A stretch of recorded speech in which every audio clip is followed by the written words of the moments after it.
Tether looks good. Coming up with the camera. We're looking down at you, heading approximately 250.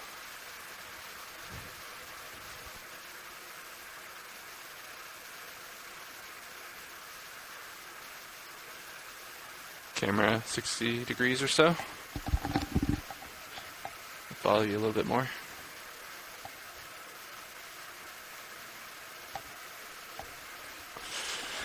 Ready to head down, looks good. Copy down. Following.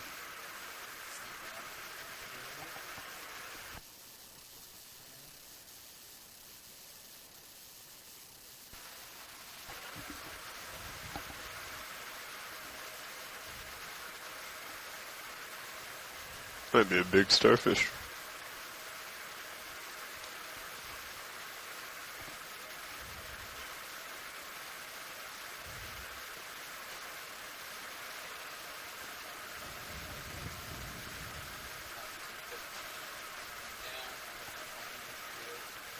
Copy. All's well.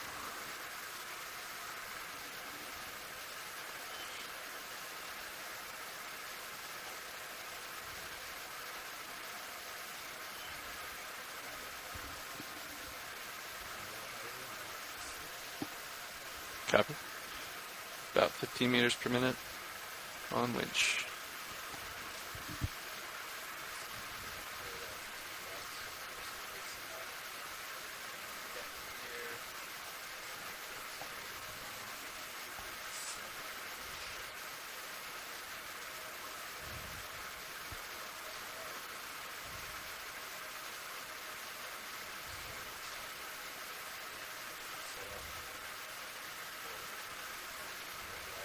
Copy that.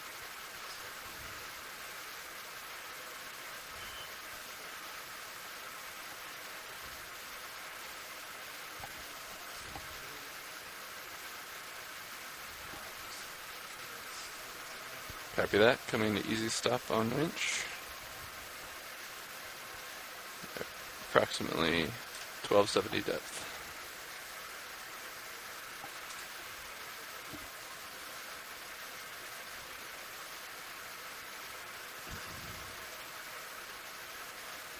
Depth holding 1270, turning camera, tilting it up to 45 degrees. Looks good, pilot.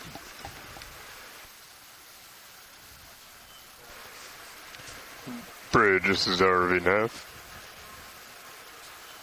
Go ahead.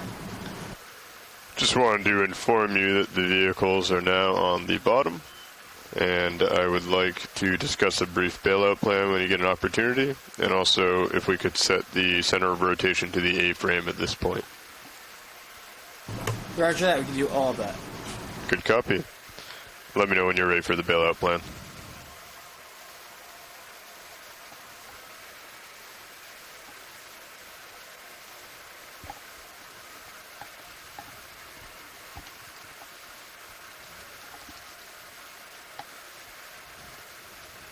Ready for... Nav, center rotation is now about the A-frame, ready for bailout. Good copy. Bailout today, we would like to set to due northeast if possible.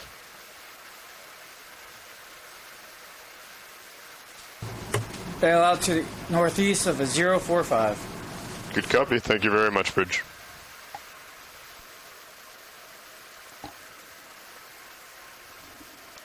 Nav Bridge, what's the depth? The current depth is 1,285 meters. That's 1285. 1285, thank you. No problem.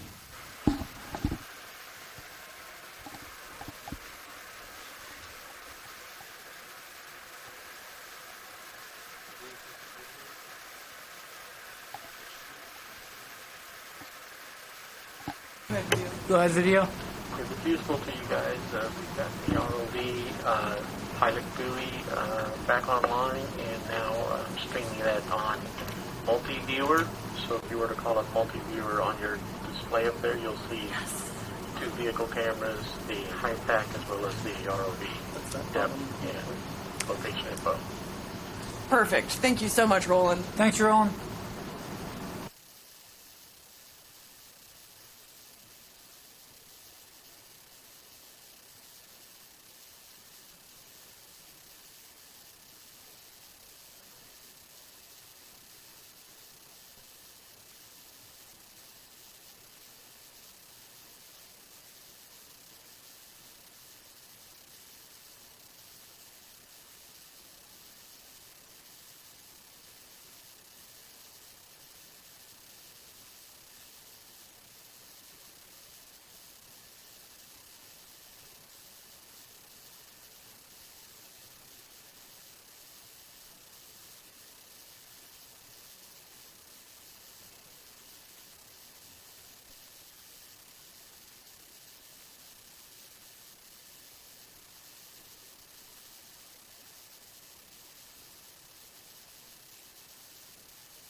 Copy that. Sounds good.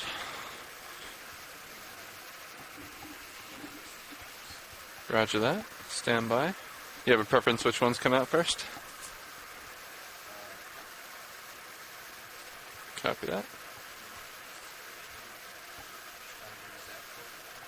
Roger that. I'm going to do uppers first.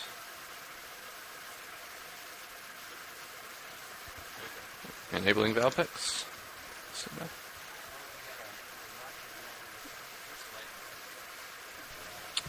Yeah, I'd like it.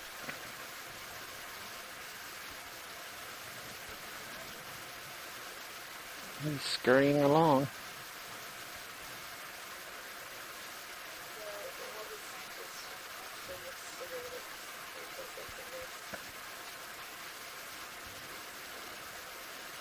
Caitlin just informed us that yesterday there was a scientist that did want some nice close-ups of this. I think they refer to it as a pancake urchin.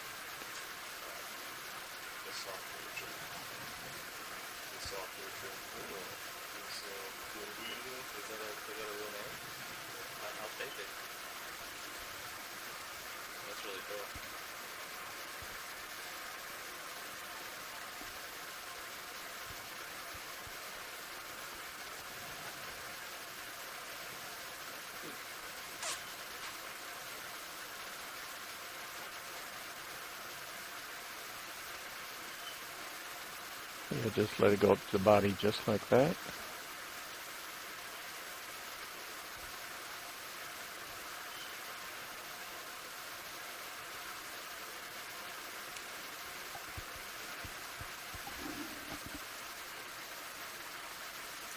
Is that a good position for the lower swing arms, pilot, or would you like them lower? Pulling out for full specimen.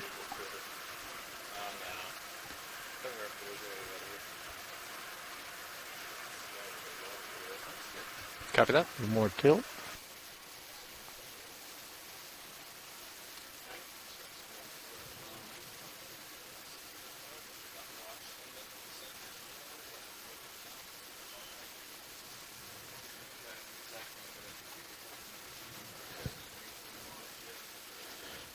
We try to get a shot of it on HD2 to see how it looks.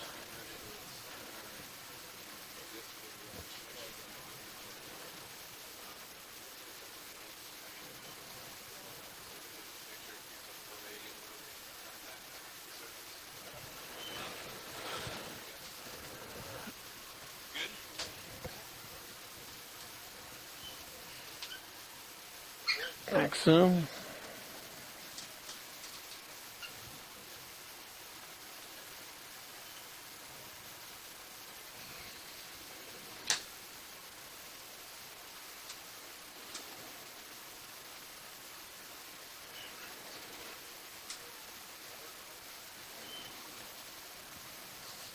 Okay. Video's clear with HD2, clear with HD1.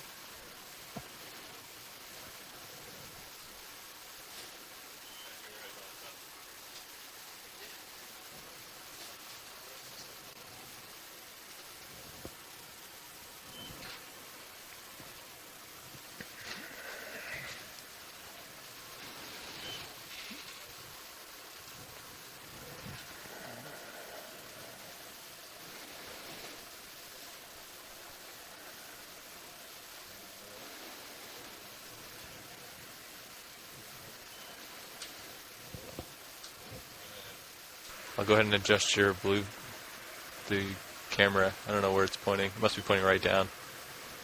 Because I'm not getting a reading out there. You want me to point it out? Okay.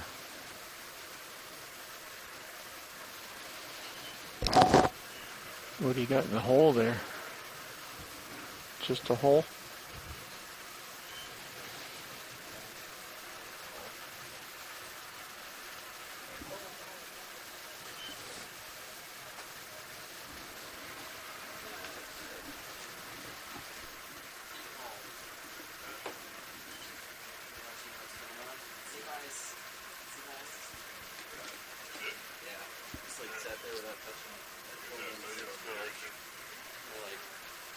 Five minutes ago, I didn't move. 22.6.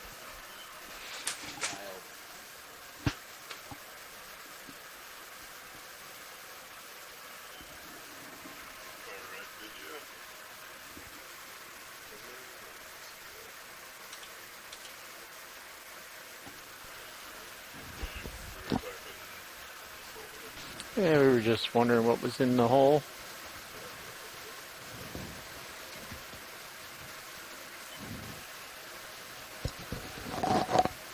Caitlin suggested it may be a whole lot of nothing. Where's my mute button? Do you all know the, Oh, just kidding. Never mind. So, Nav, you want to go over our bailout plan and conditions and everything? Yeah. We are currently getting about... Oh, one sec.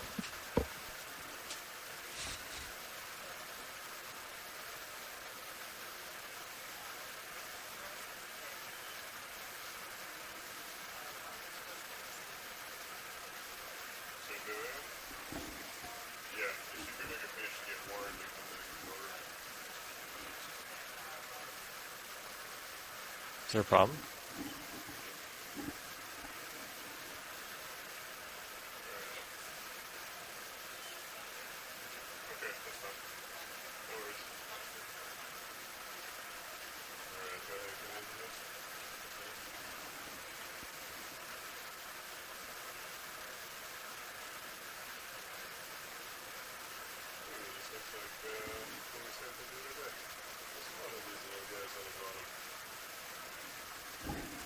So, Nav, you want to finish that briefing? Yes, sorry. We have about 11 knots of wind onto our starboard. Our bailout plan is currently to the northeast, which will kind of push us off of the slope we're currently on. Could you give me an overview of the area? Yeah, it's That one looking appears to have some movement. generally pretty flat.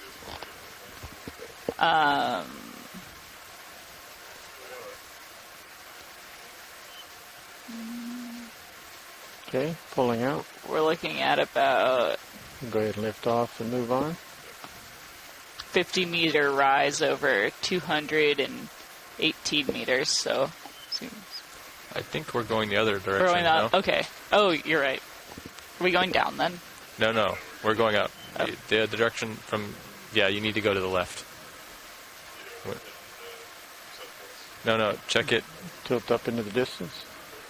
Oh, Check it from where we are and go southwest with your line. Southwest. oh. There Oh you my go. gosh, Yep, I'm so there sorry. you go. No problem. Oh, yep. Okay.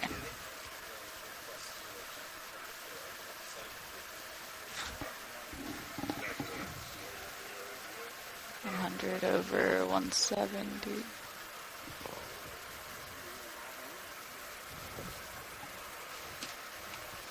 Your hydraulics are on. I can push it out when you're ready. Just kidding. We're going.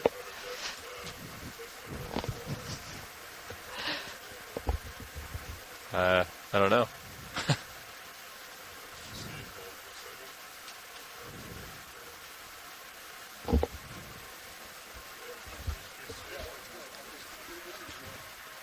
It's a slope of about 60 degrees, so quite steep.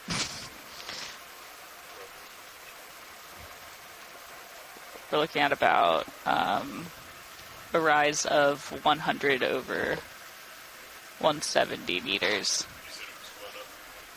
You're spun up.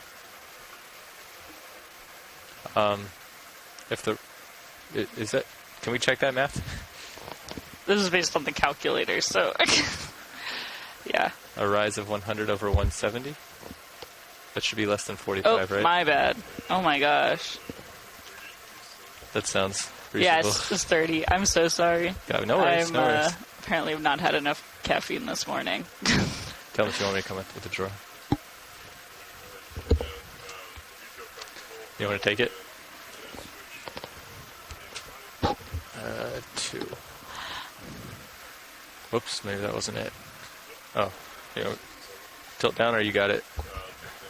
Okay.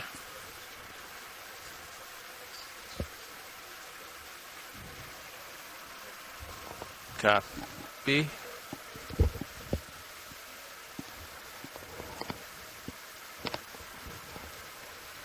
Okay, I've somewhat got your Titan lined up.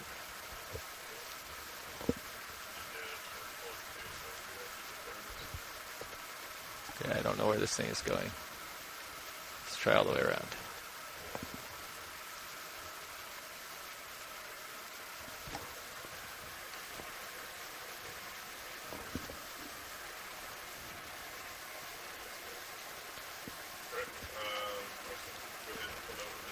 Extending drawer.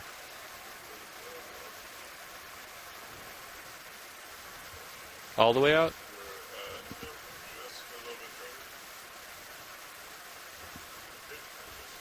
Okay.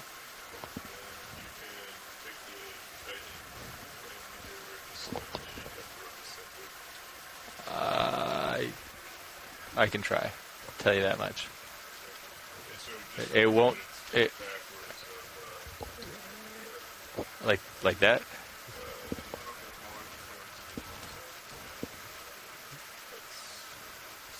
Gotcha.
Where am I looking? Where is it?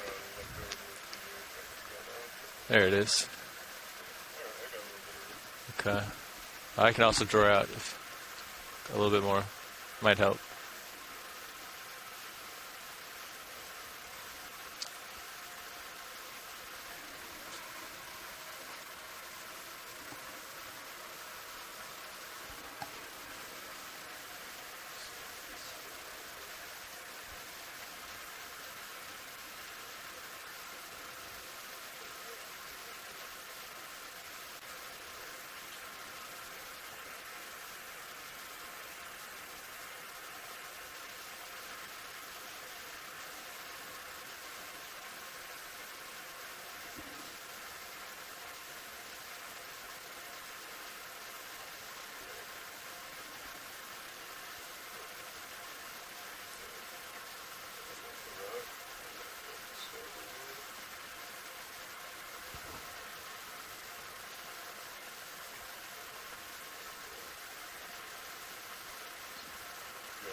Retracting.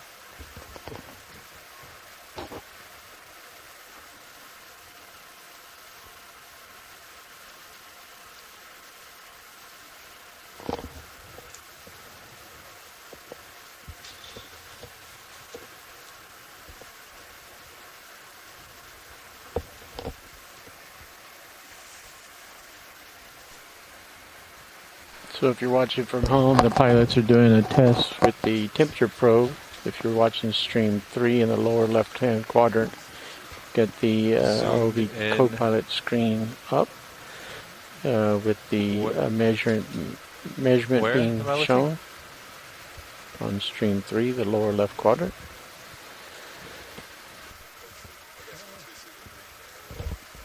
Okay. Well, I'll leave it right here for you. That's as far in as we can.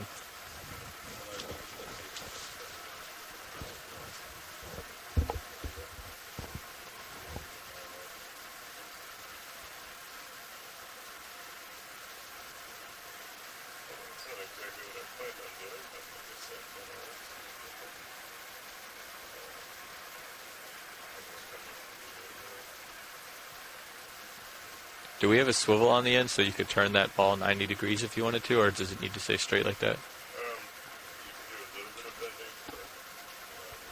Okay.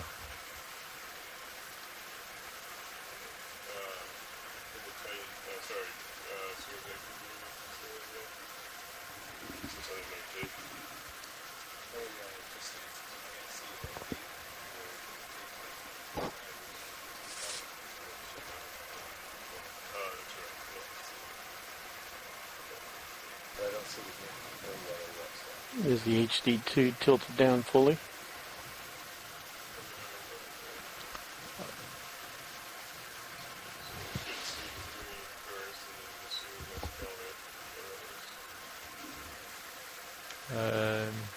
Do you want me to zoom in further with the Titan? Would it help?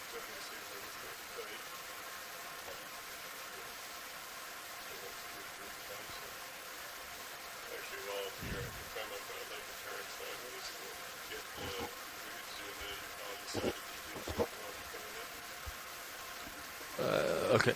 Say that again? And you want me to look at you through Sirius camera? Gotcha.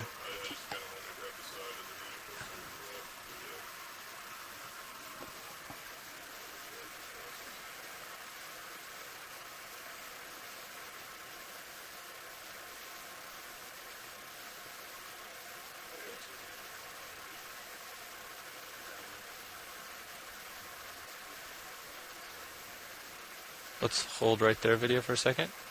I'll adjust. Look at that guy. Take his temperature. Take his temperature.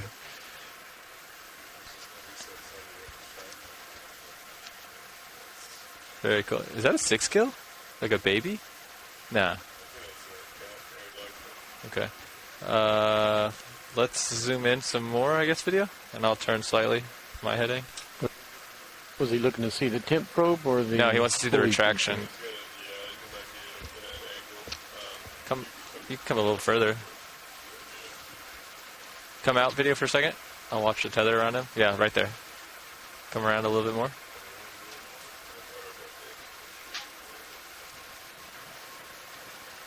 A little more. You can even look at me right now.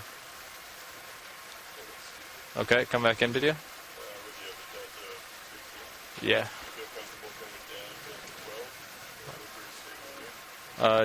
What do you just need more tether?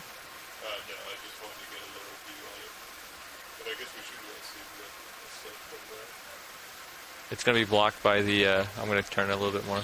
It's going to be blocked by the Orion there. No, the slide at the bottom. I want to retract. Oh, you're looking back here. My bad.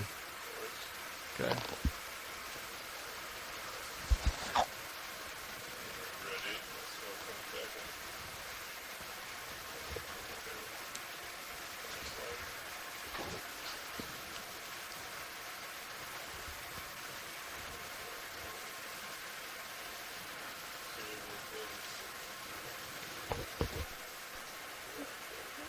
So what you're viewing on the stream 2 right now is the testing of the retraction of the temp probe. Wish I could hold my camera steady for you. New feature that's being tested. Oh, there's the shark. Added very late last night.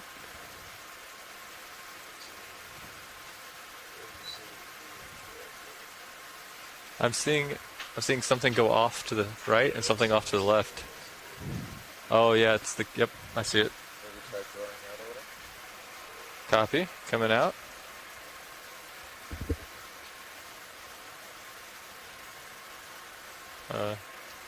Come on, coming out.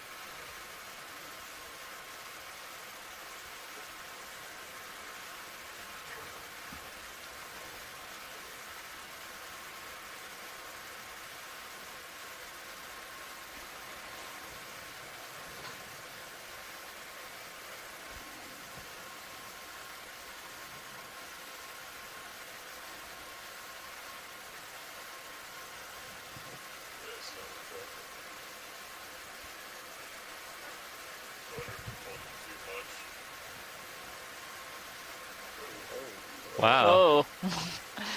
Oh, we should open the bio box. Come take a look. Look at this guy. Maybe he can help.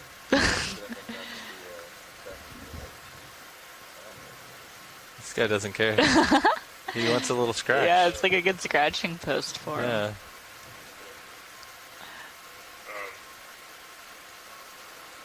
Bungee looks fine from the back. There's something with the temperature that must be in the plastic a little.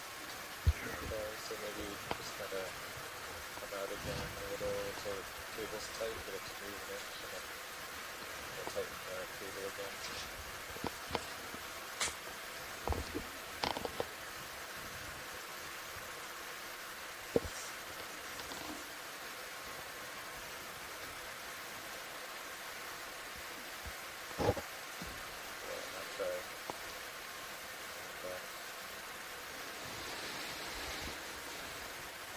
Come out slightly video on mine, if you would. That's better, yeah.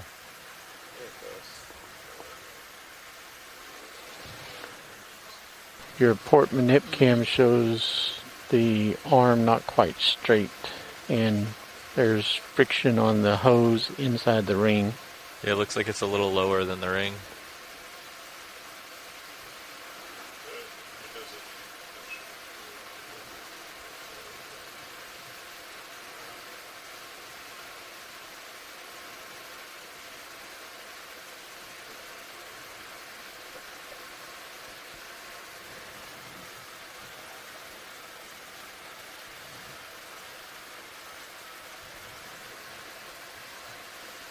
I can come down a little further if you think it'll help. I don't know we'll get anything out of it though.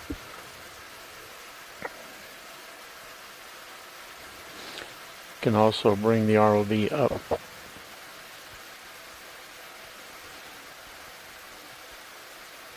Try maybe wiggling your head a little, but too force on the box.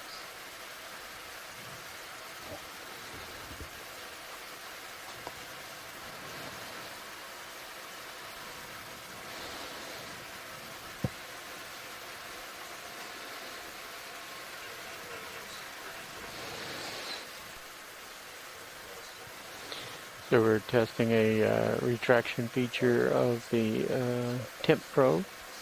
Allows us to extend the temp probe into areas and be able to retract the sensor cable back into a recovery box.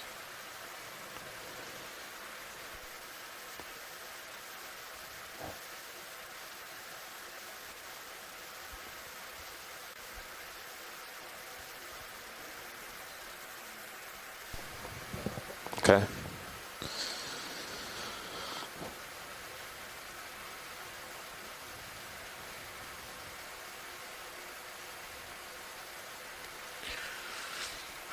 Worst case, we might be able to put it in the bio box if we have to.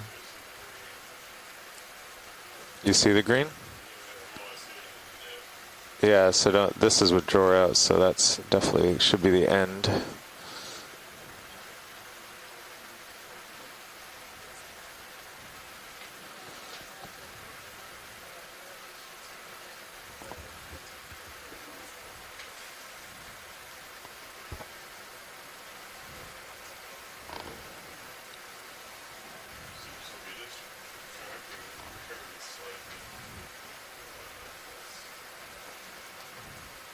That might be an illusion.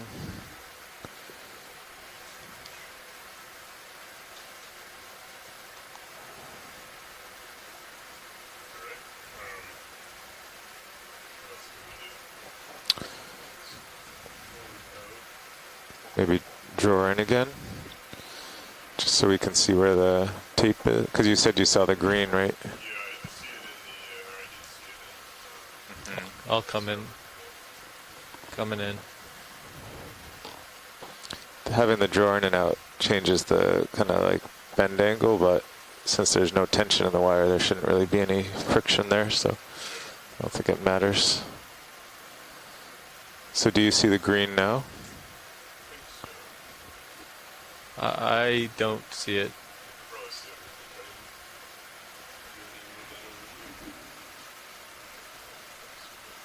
I got you. That's as far back as we can go. Yeah. Because that's the... Okay. So unless it's further. Maybe the Dorn slipped. Oh, well, the cable. No, the cable's zip tied and dressed up and around pretty tight, so it couldn't. Yeah, Well, never something mind. just tensioned a little bit. Oh.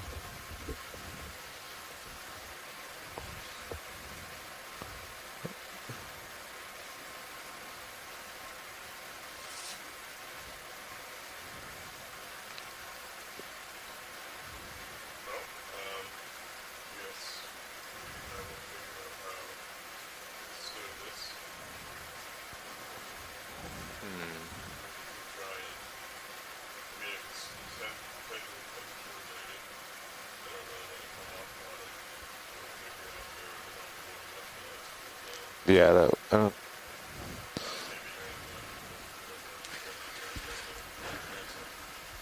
Can you put it in the bio box, or does it have too much pull to pull out of it? You mean the rock box? Yeah, the rock box. Yeah.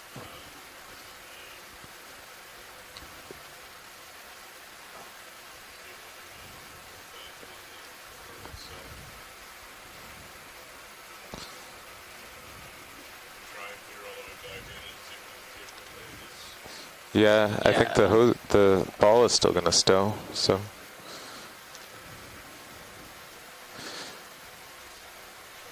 So I guess stow it with the drawer out so the cable will end up inside the drawer, and then try to fish it in. Yeah. Coming out.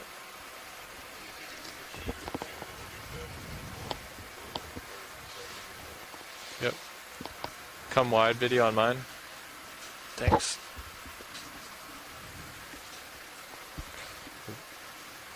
You ready for me to come out a little further?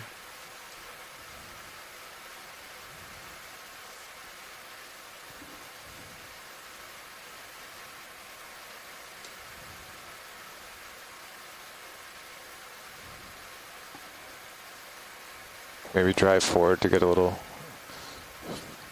do a step forward, get some current moving over the wire. If you just push the stick a little, yeah.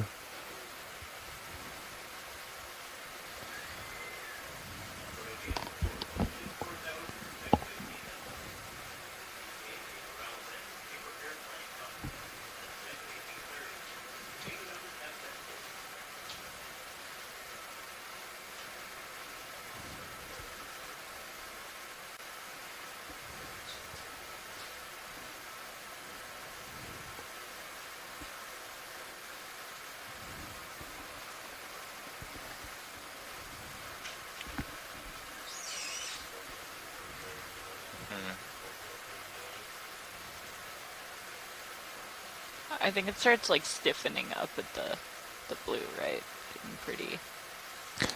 Oh yeah, the cable could be getting stiffer in the cold temperature too. You can't see a lot, but you can see a little from the sample jar cam.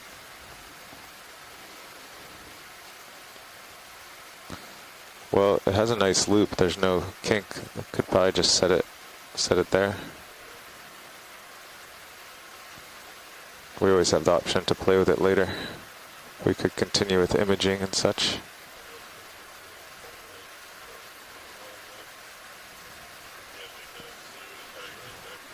The spring wheel's pretty strong. I think it. I mean, you could snip the cable and it would roll up.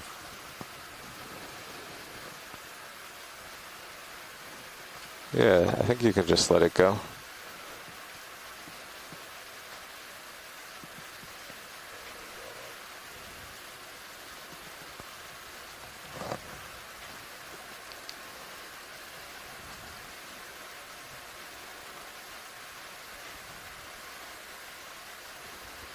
Maybe can you somehow kind of lift it up a touch?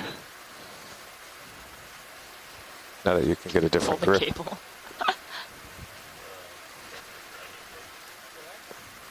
No, just from the ball again.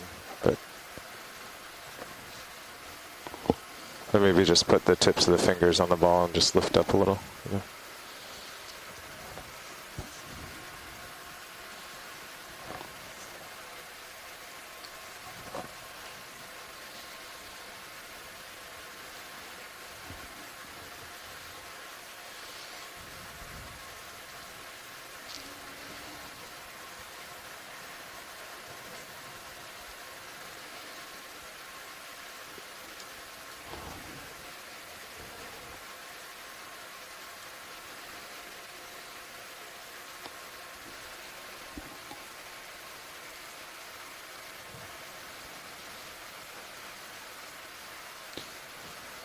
Yeah, you almost had it there.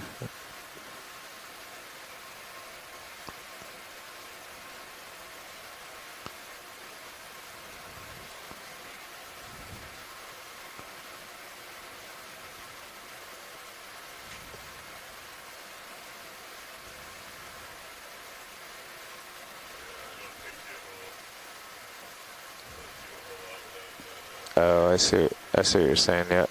Okay.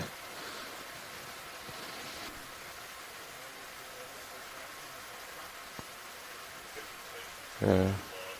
Yeah. All right. Well, it can hang there.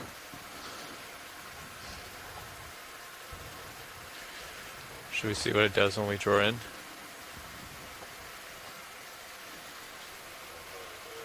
Okay. Coming in.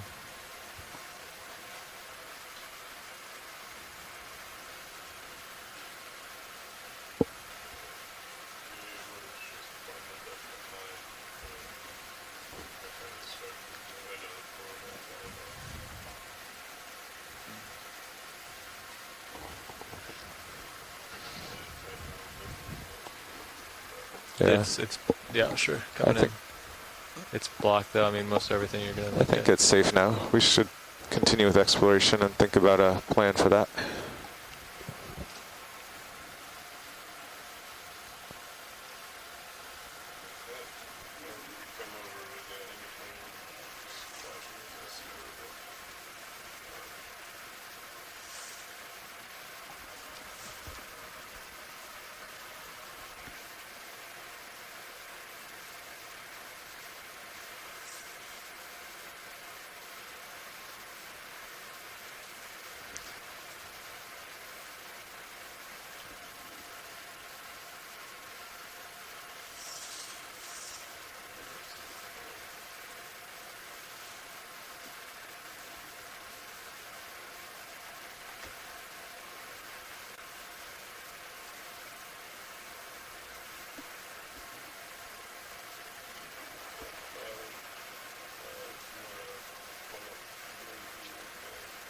Copy.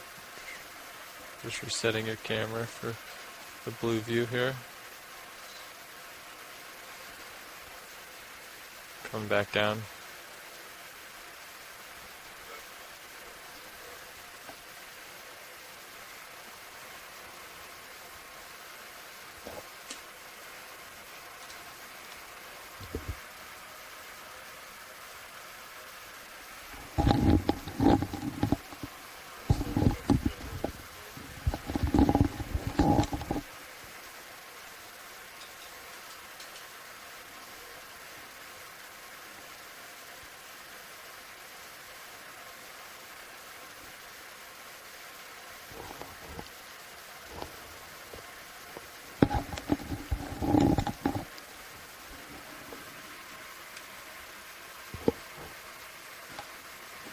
I'm going to range you in a little bit on the blue view.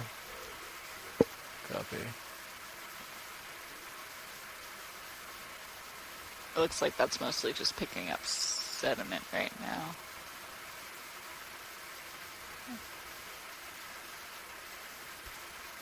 There you go. It'll give us a view out there, and if there's anything of interest, we can zoom in more. So, do we want to hop ahead a little bit, or you want to just explore this area? Okay. I'm looking at a good angle, I think. So are you? How do you feel about 250? Great. Yep. Okay. What do you think, 20 meters? Great. Alright, I can put that in.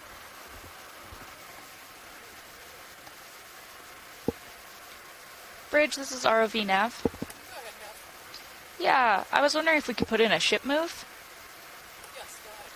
We're looking at 20 meters, bearing 250, speed decimal 2 knots. Roger, range 20 meters, bearing 250, speed decimal 2. Yes, that's great. The sock urchin? Urchin.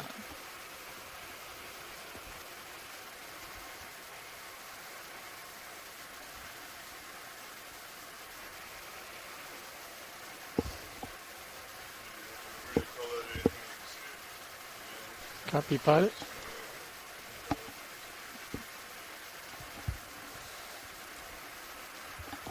Hey, survey, this is co-pilot. Is he gone? He left. Never mind.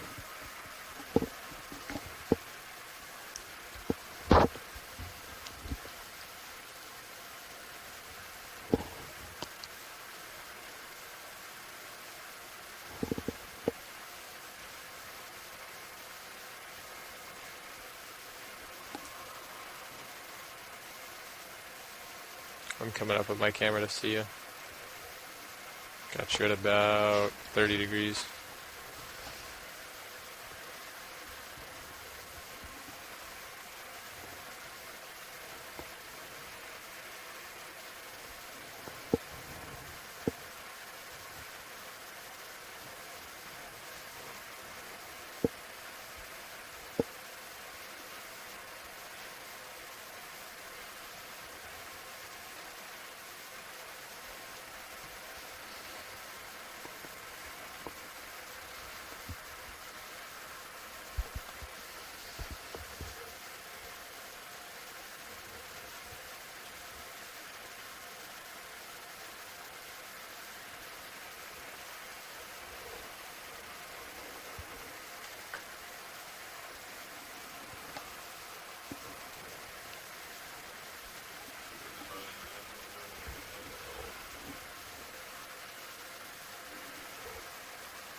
Copy.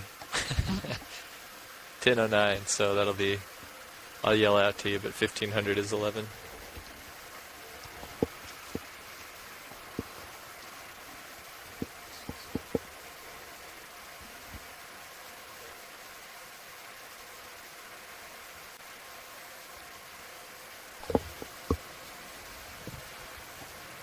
I think it's just a dust hole. There's a small anemone, possibly, lower right, dark object.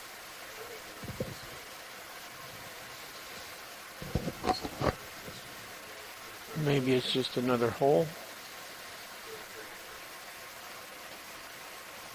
Nope.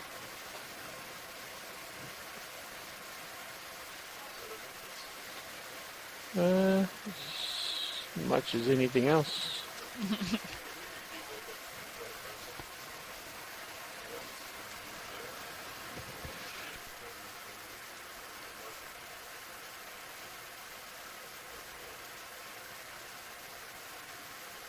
Maybe tilt up and look out into the distance. I can light the distance. We could find another shark.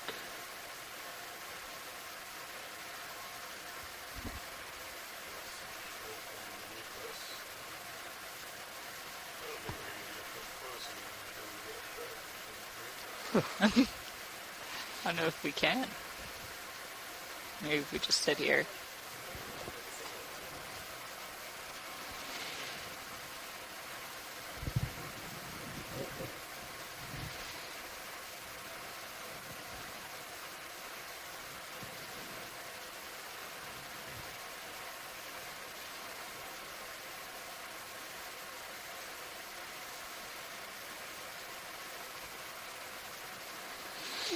I guess we mow the lawn until we find the good stuff.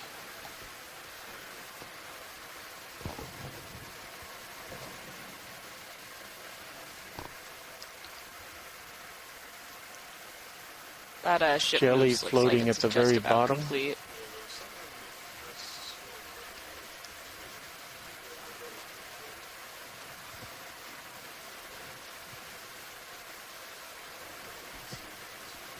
Yeah, I Oh, haven't there. seen. Is that it? There's Right something there to the under, left that's yeah, real under small, your but port rock box. I actually think that's a shadow. Yeah, I think it's that up. was it. It's up a in little bit. the- It's.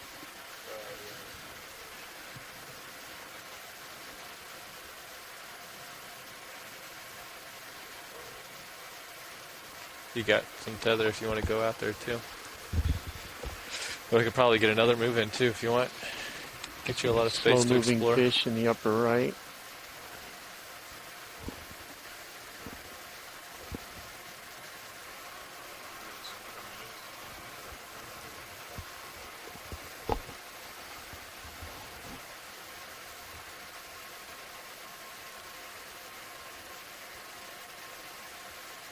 Now, Bridge, what did you get? Thank you, Bridge. Partial.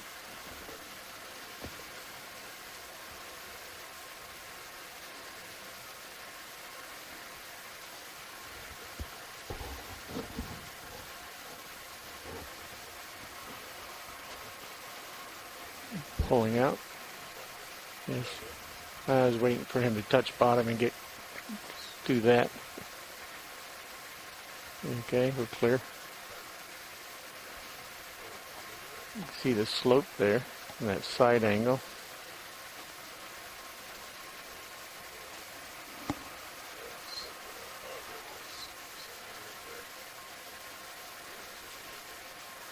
There he is. I'm coming to a stop anyway, so you're fine. You get as much time as you want.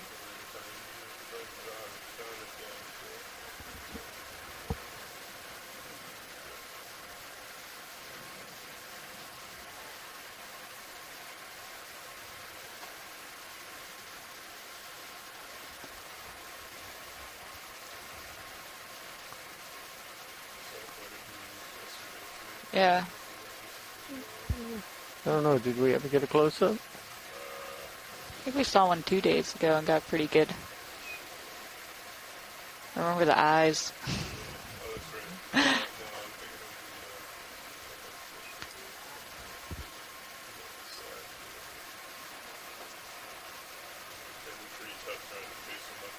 Yeah.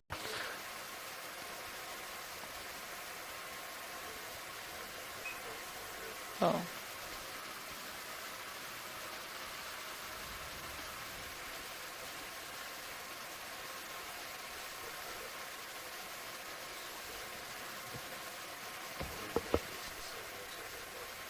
Yep, I'm going to follow you back up to 45.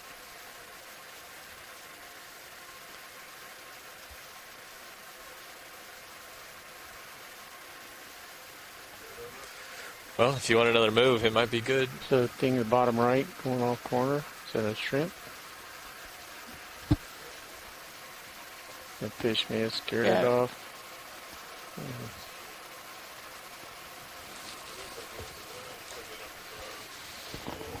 Yep. Yeah.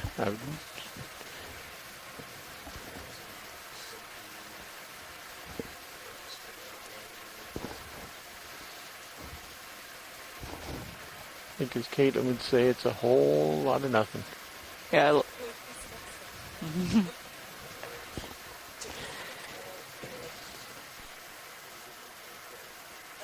There might be some stuff to your starboard, just looking at the blue view, but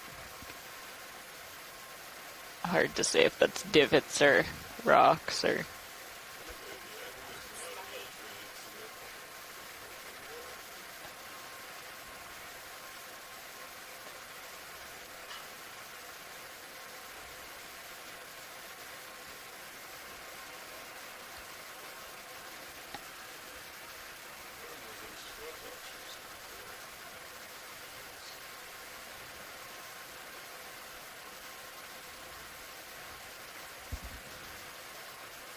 I think we more often see those squat lobsters sitting in the coral areas in the hard bottoms.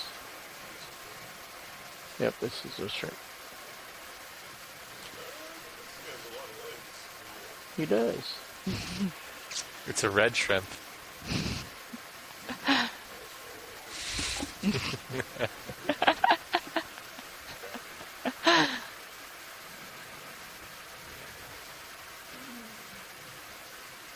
Something stirred up a lot of dust to the left there.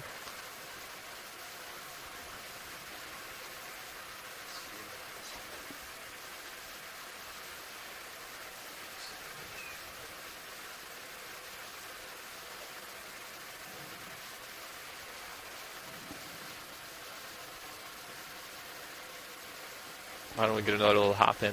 Yeah, I was about to say, how are we looking on tether? Do we want some more room? Just do the same thing. All right. Just to verify, 20 meters, bearing 250. All right. Bridge ROV nav. Hi, we'd like to put in another ship move.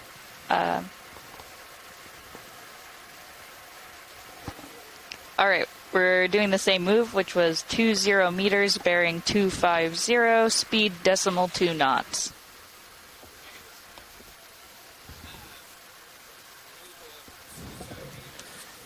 That fish between the grouping is different from the other ones. That's correct. Thank you, Bridge.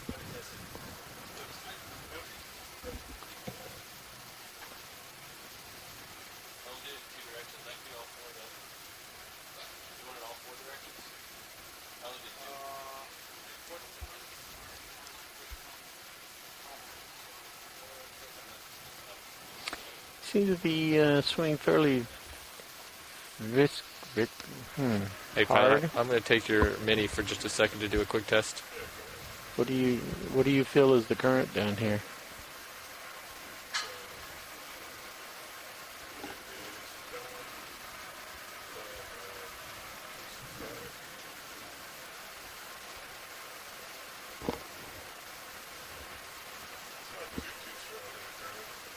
I'm going to do a stop motion and see how fast the vehicle moves.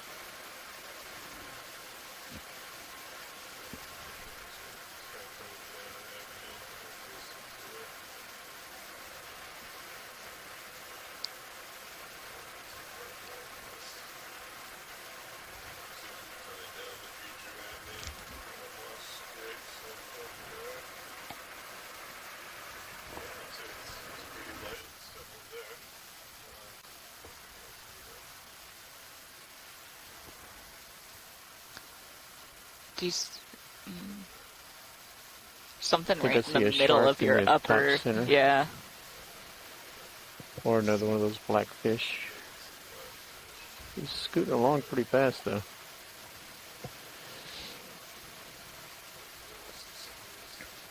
They look like shark speed. He's coming at you. Nope, fish speed. Oh, there he is.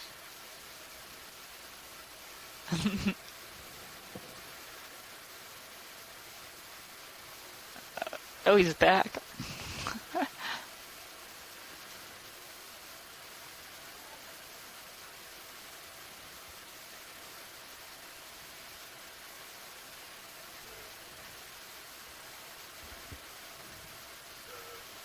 Oh, that one up Yes. there is doing something. They're looking. The one on the upper right, he is searching something in that sand. Yep, he's giving it up.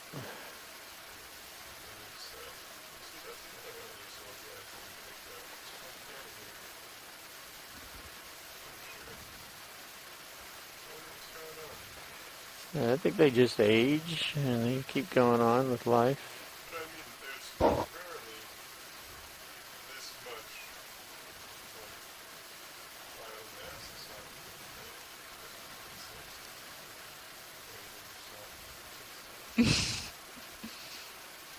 I mean, we saw the other fruit balls and those things found that one almost immediately. When that surface was gone. Yeah.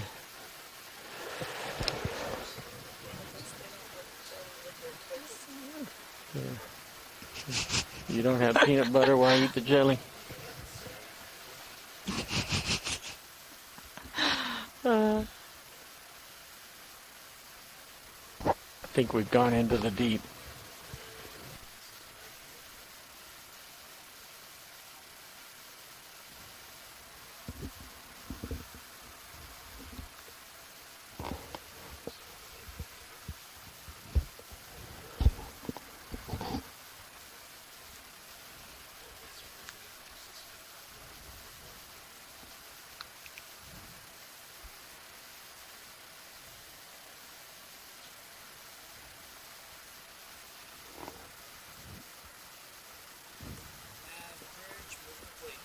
Thank you, Bridge.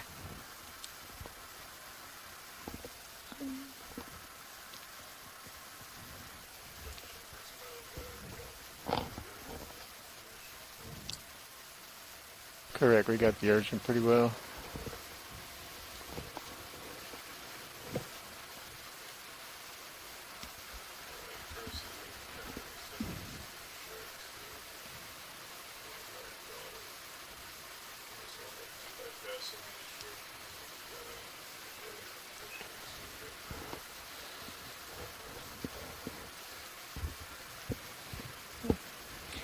Find us something on the blue view. Pilot, if you want to take note of the log, I was seeing the fiber issue on HD2.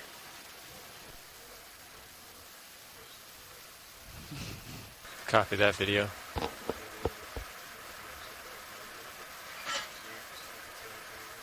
Oh, we got interest. Yeah, he's alive and moving. Can you saddle around to the left?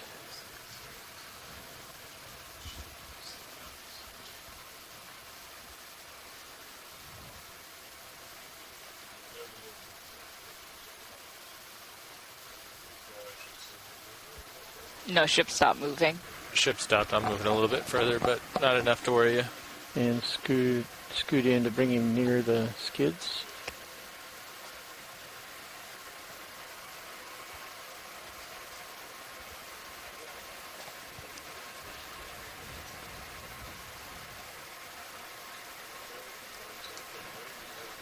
Can you get any closer? He's not a fast swimmer.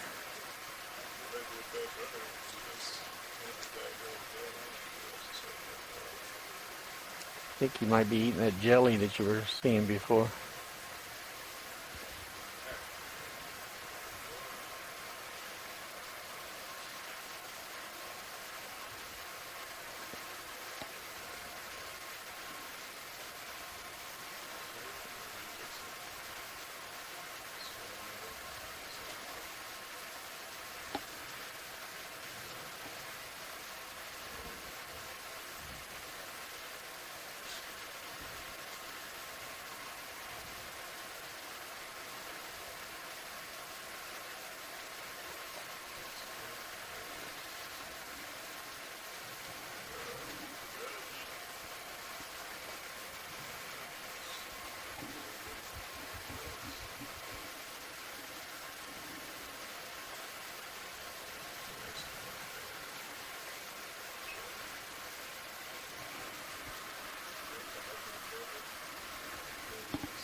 Can we get the HD2 tilted on it too? I'd like to compare.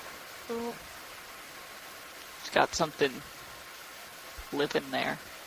Yeah, all over him. smack zoom. That's the camping house up there. The feast of his labor. Pushing in on HD2.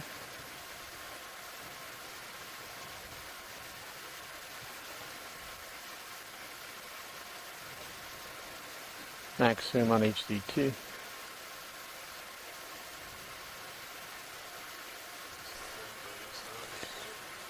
Yeah, so those flicking like appendages is what it smells with.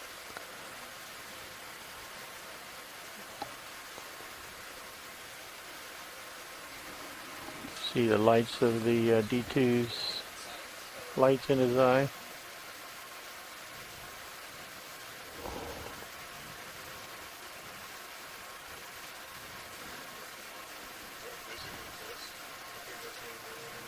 Yeah.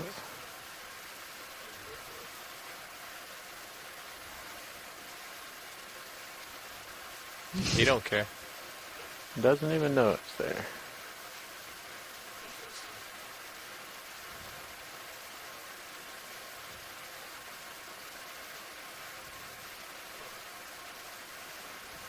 He didn't sense it.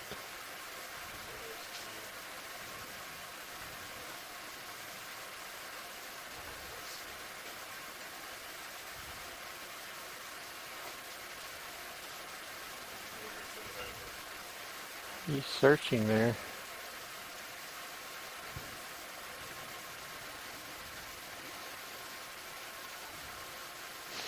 Nothing in sonar yet?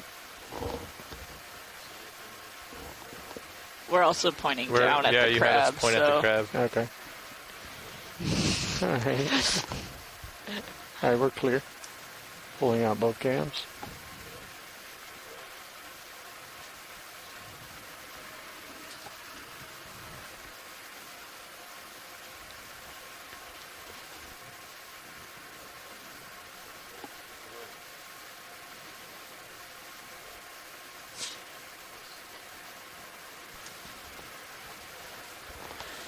Both cameras are full wide.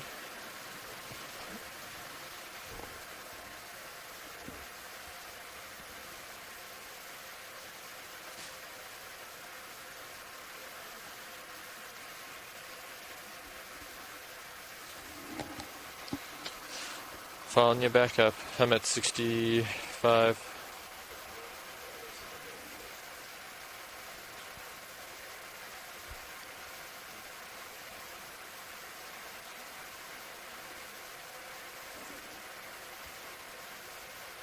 So the Okeanos article from 2018, it says jellyfish are not appetizing to deep sea creatures that can come and scientists don't firmly why. But why aren't they eating humans? This is perfectly alright. Yeah. Yeah, the scientists say that it's like a massive biome. So none of it's due to temperatures or something in the water sitting here. Yeah.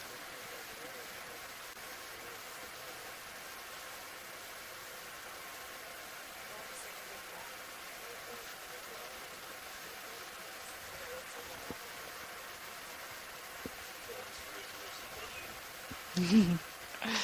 lot. I wonder if. There's another, got another crab in the distance.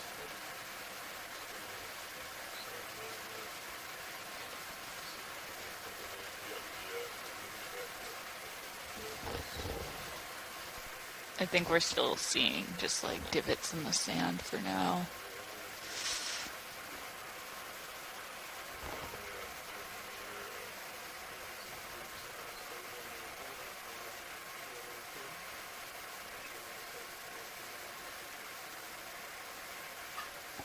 Actually, inputs. You think you want to fireplace it? Lazy, we've lost Tuesday.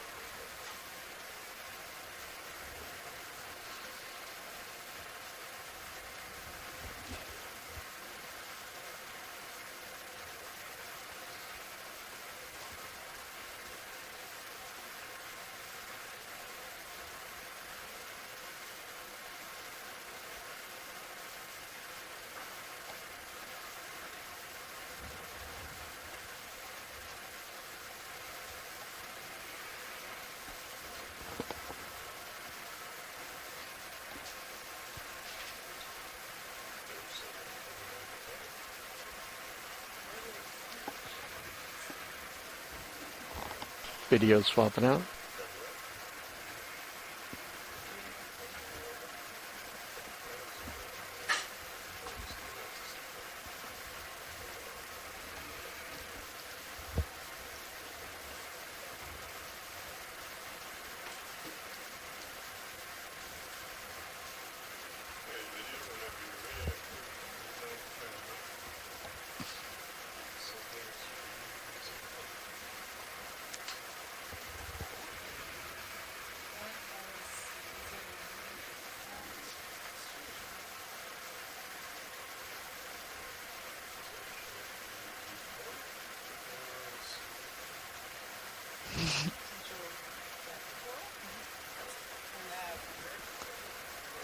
Go ahead, Bridge.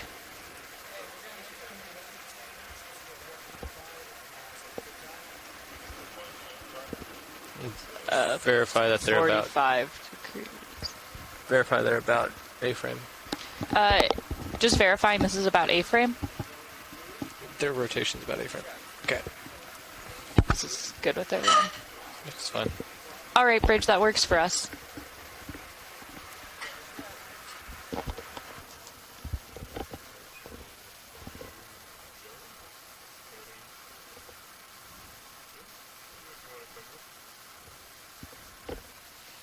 Okay, coming in. Hey, Nav. After they do this turn, let's get another move. Ooh. Can do.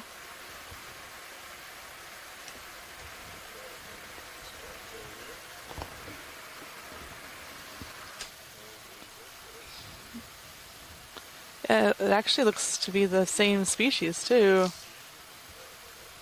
Oh, this way? Yeah, what is that next to it?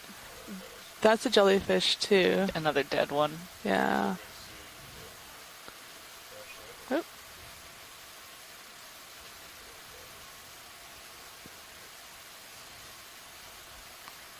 There's a white thing in the sand right there.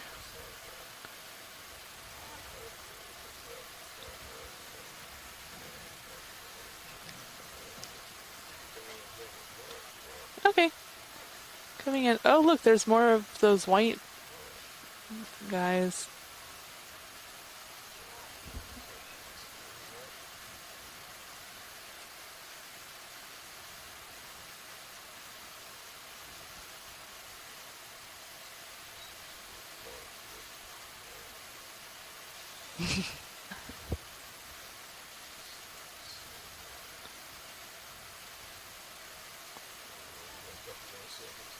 Okay. Oh, it's getting closer. You're good. You're good.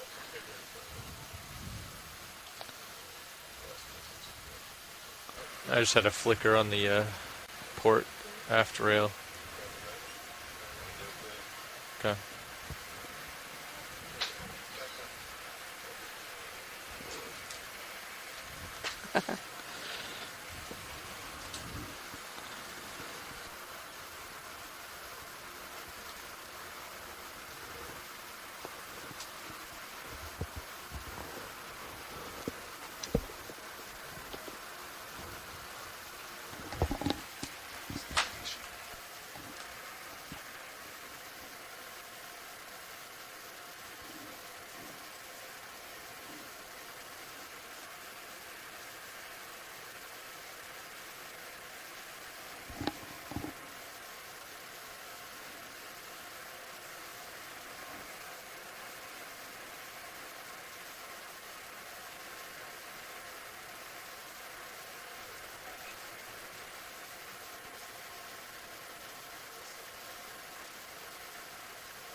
Yeah.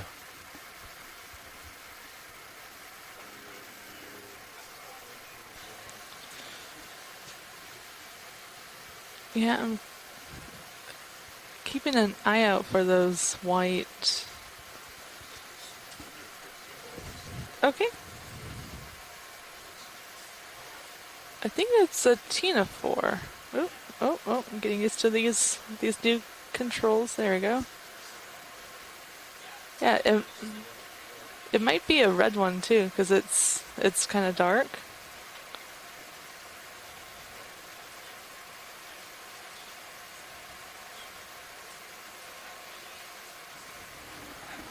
can see it floating on the blue view. That's insane. Look at that little dot.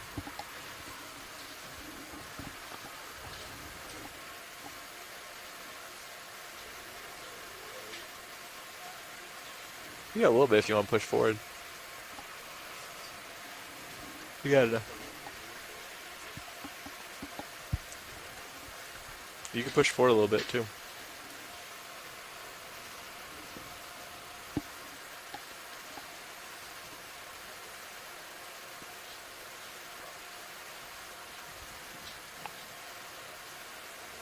There you go.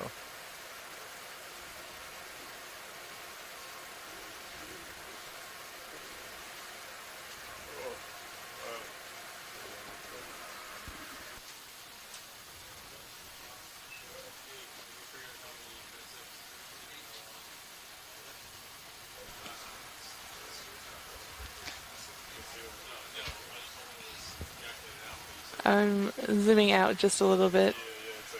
Keep him in view. Oh yeah. Whoa.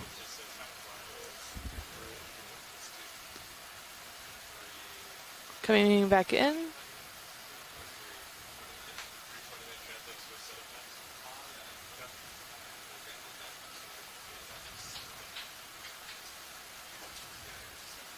Oh, he's getting very close.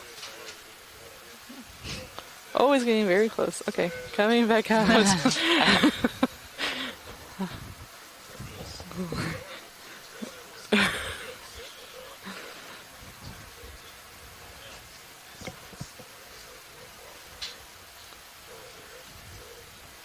Yeah.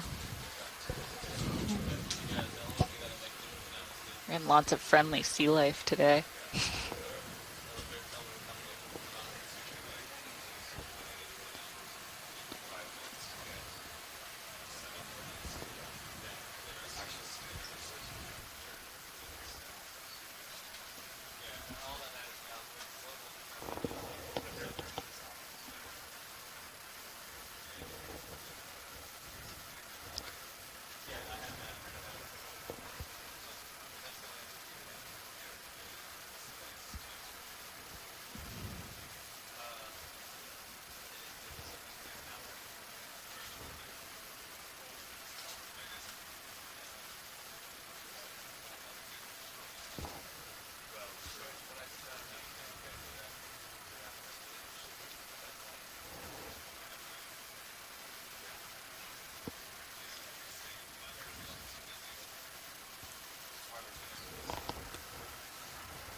Yeah, actually, I just saw one go off screen to the bottom left.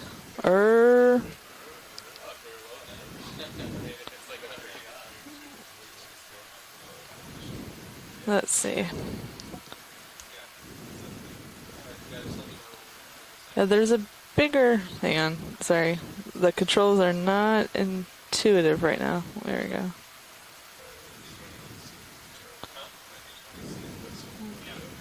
Oh, but to the right, there it is.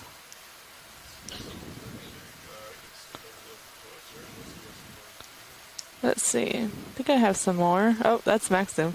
It's like a... Oh, yeah. I think you're right. Huh. Yes, that's Maxim. Okay.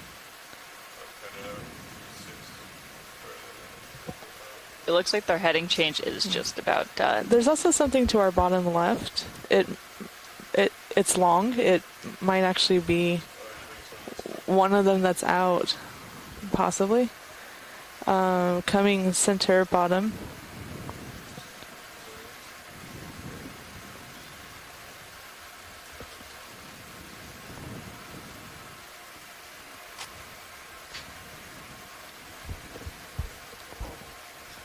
Okay, coming in. Oh, I think you're right, actually. Go ahead, Bridge. Great, thank you, Bridge. Yep. Okay, Nav. Yeah, there's We're a good hole to go. right there. Same move as usual. Yep. Bridge, Okay. ROV nav. I would like to put in a ship move. Yeah, we're looking at the same move, which was 20 meters, bearing 250, speed 2 knots.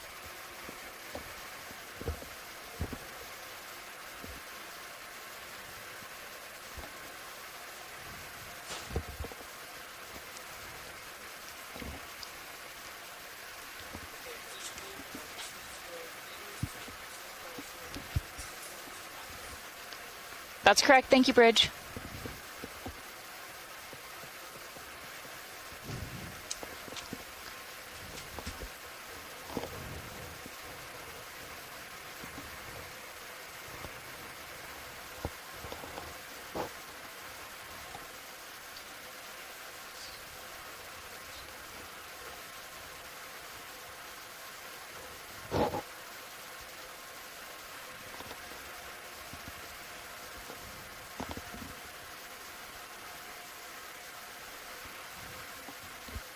You might be dragging your toe just a bit, kicking up some stuff.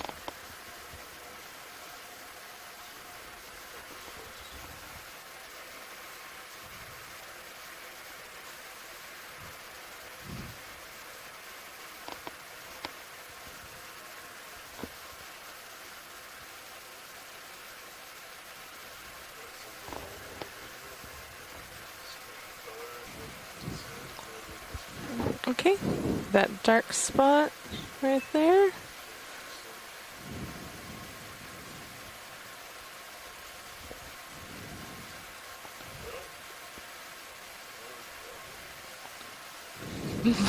Is it one of those jellyfish again? Yeah. Huh.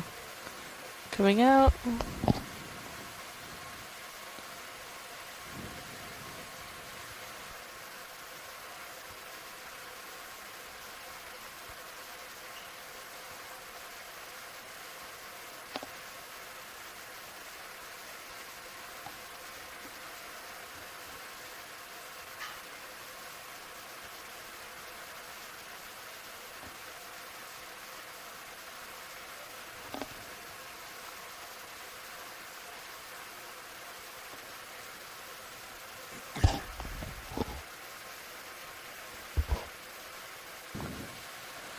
Too bad that we don't have a microscope on D2, because even though it doesn't look like there's a lot of life, I mean, if you looked in the sediment, I'm sure there's a lot going on.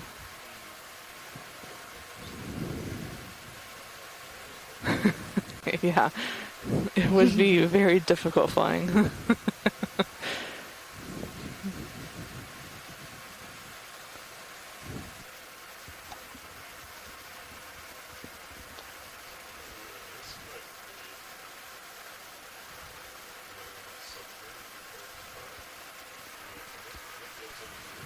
I did. I had a little jelly. Oh, no, we don't have a jelly.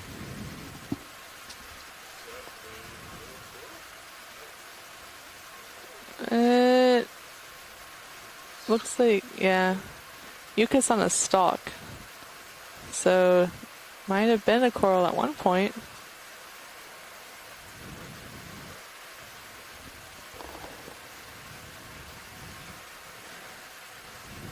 Sorry, I thought I saw something.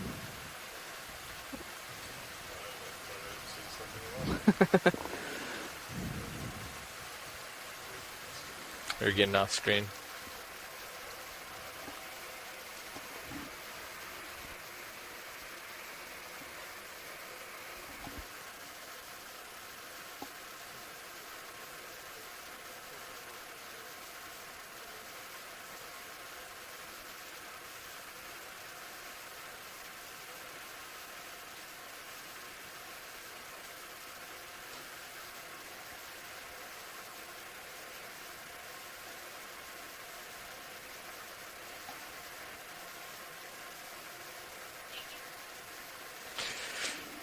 You want to get another one? Get out of here? Let's do it. Ooh, to our right, there's Copy 30. there's one of those white You have something circles. It's big. Oh yeah, to our right there's... I don't know. Yeah, only one way to find out. Not willing to bet on it, so... Oh man. Turns out I'm really Yeah, I good can't at hear you. finding sediment. Do you still want me to hold off on, or do you want me to No, hold off? make the move. Yeah, okay, great. 30 meters. Okay, coming out. Copy. Bridge ROV nav. Hi, we'd like to put in another ship move. We're looking at 30 meters, bearing 250, speed decimal 2 knots.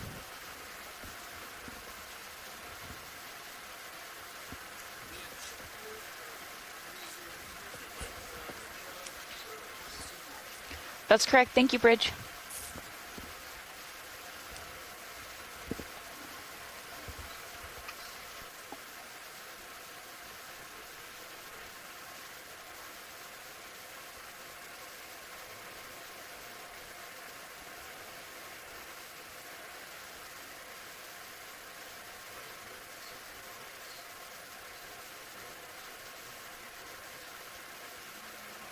I think I actually see some rocks in the distance beyond the fish.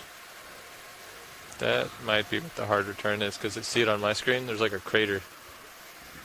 That's what it is that we're looking at. Oh, you have plenty of tether to go there.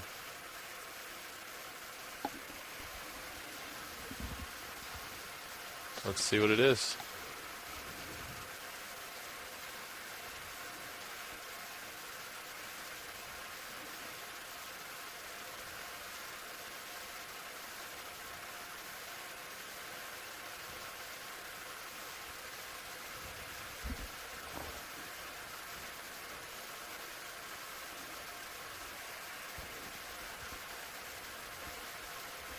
What made that? Now it's gone.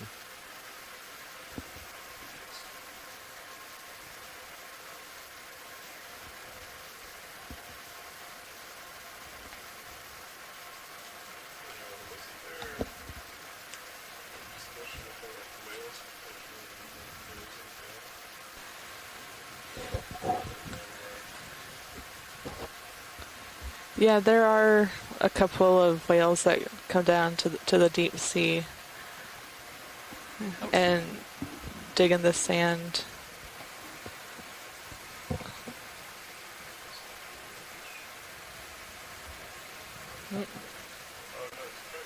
Oh yeah.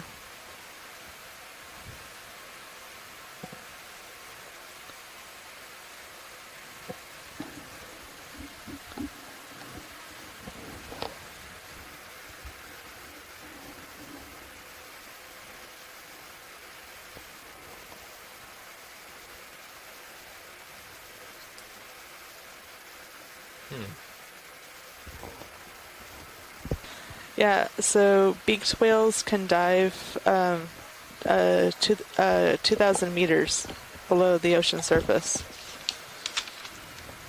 That is more than 1,200 meters. Checks out. Sperm whales can also dive between 1,000 to 2,000 meters deep as well. They live there. Okay, coming in.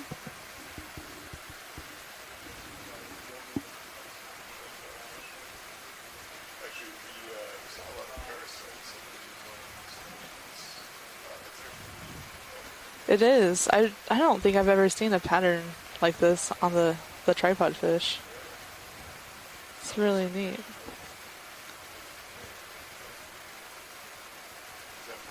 Nope.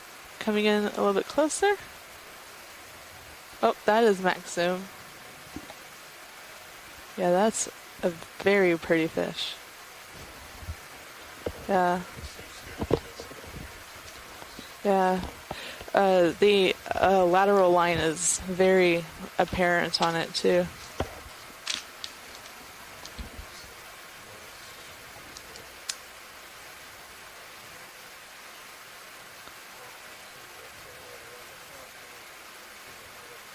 That's a good idea. So survey 2 is suggesting that we do a pirouette around the front of the fish as I'm as getting over you. practice. Oh, okay. It's not a good time. That's fine. Coming out. We can find another stable target.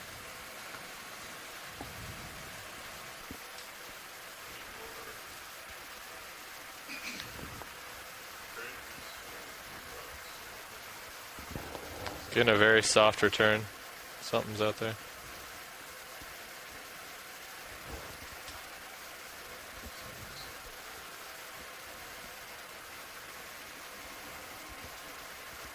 I'll follow you back up to 45 if you get that far. Is there something in the top center?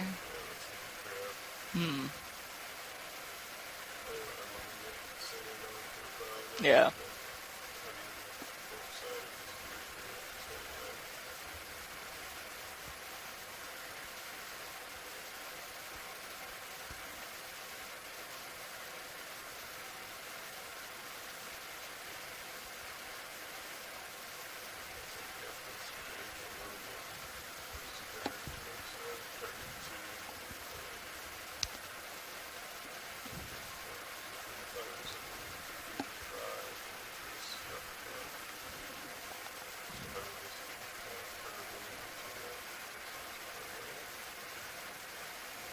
And Nav, make sure you take it from the Sirius.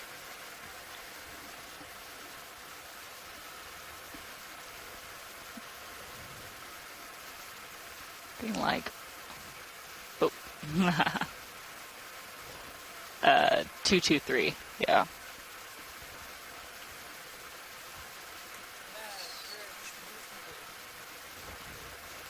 Thank you, Bridge.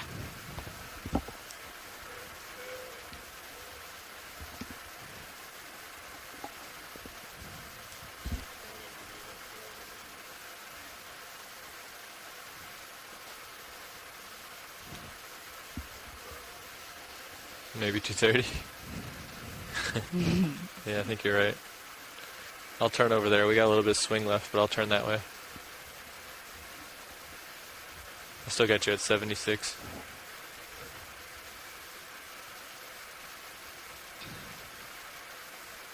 You're nice to center now.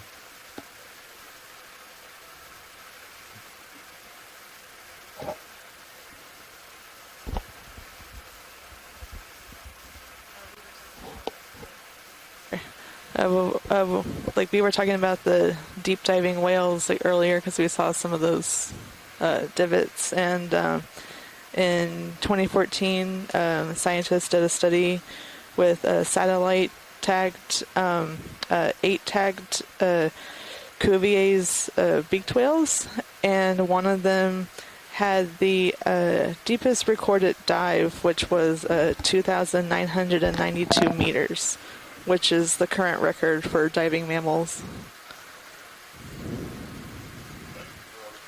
Of course.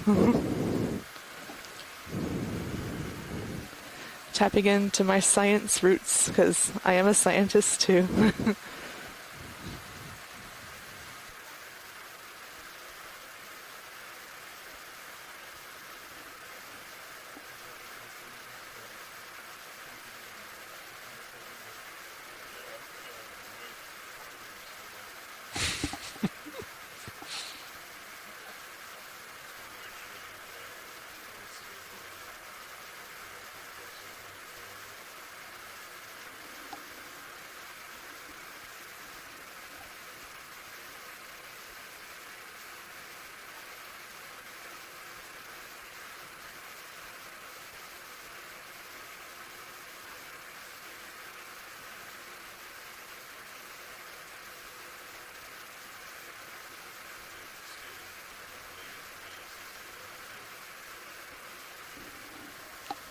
What do we do?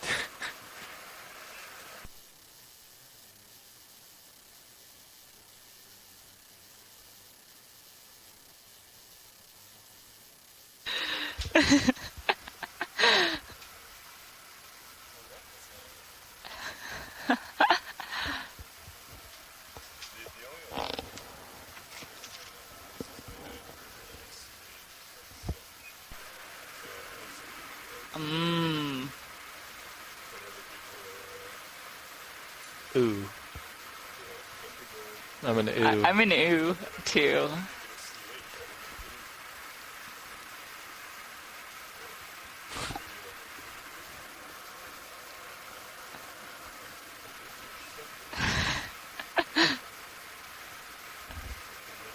Could be an ugh. Uchupi is so... I don't Ready to like... come up?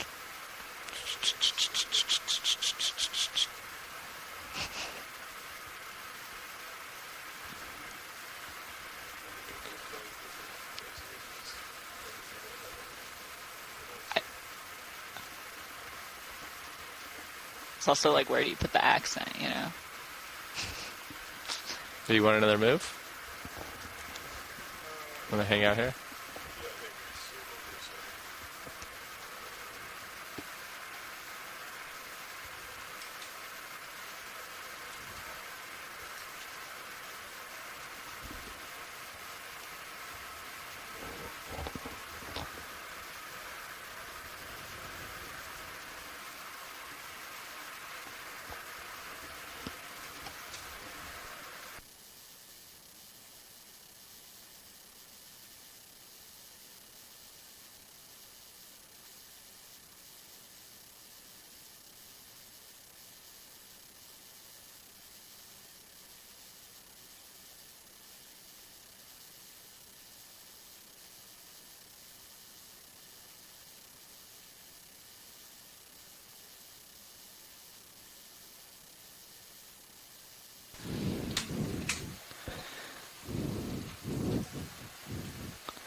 Yeah. Okay, X. Yeah. There is a little dark spot at like close to the bottom right of the screen. It looks like it has like tentacles or something coming off of it. Oh.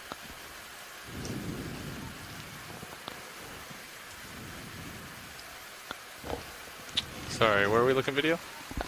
It's kind of centered now, like bottom center. Oh, that little guy? Yeah. Yeah, we can zoom in. Let's see what that is. Oh, that's not my camera anymore, is it? It's over here now. Go ahead.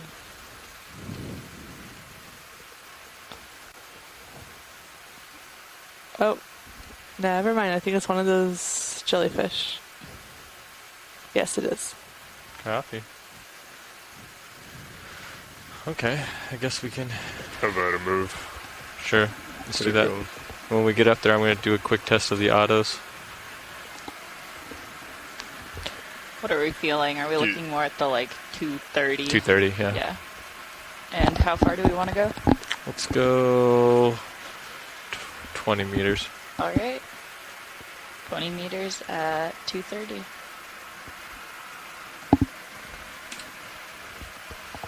Bridge Coming RV into auto nav. altitude. Hi, we'd like to put in another it's move holding. request. We're looking at 20 meters, bearing 230, speed decimal 2 knots.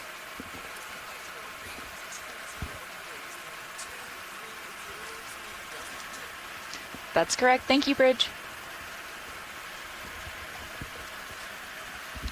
There we go. Do we want to do a little introduction as well? Let me see that paper again. All right. Well, today we have a varied cast in the front row. We're all from the Global Foundation of Ocean Exploration. And as your pilot right now, I just switched in. This is Andy Lister. And we are diving on Uchupi Canyon today. So, to my left over here is our navigator. Anya Jensen, sitting nav. And to my right, who was just pilot, is now co-pilot. Lawrence Murphy. Over in the video chair. In the video chair is Caitlin Bailey. And back in the clipping station. This is Roland Bryan, working in the back row today. And we are GFOE.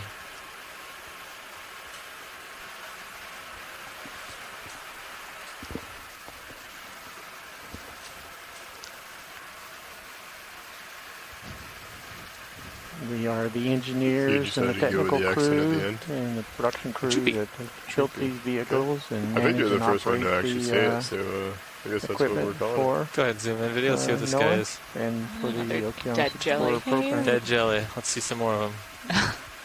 Oh, Wow. We're just gonna let him roll right off the screen. Oh, I think that's the first time that we've seen Great. the tentacles fully out like that. You know? We can get closer if you think it's worth it, but No, it's okay. okay. got another little crater looking. I'm gonna do a quick test of the autos as requested by our lead software engineer for the cruise.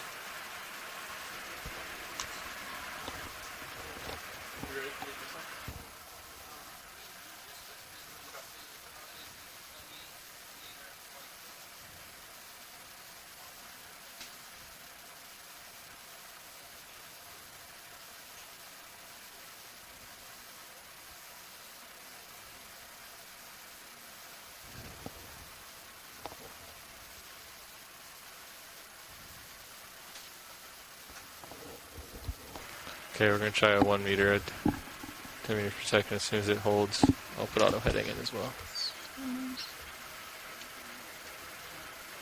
Alright.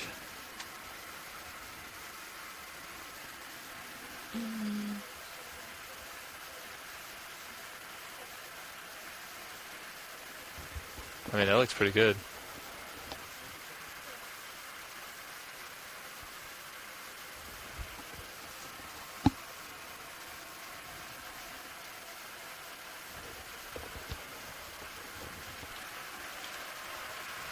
Now the altimeter is near the rear of the vehicle, right? So we need to be careful as we kind of come up. It doesn't look Absolutely. like falling out of altitude.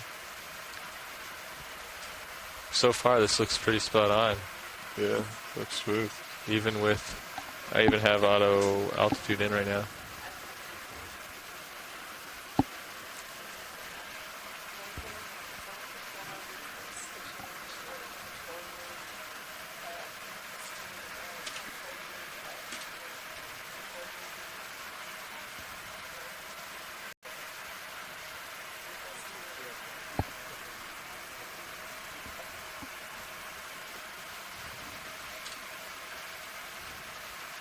Let's go find something.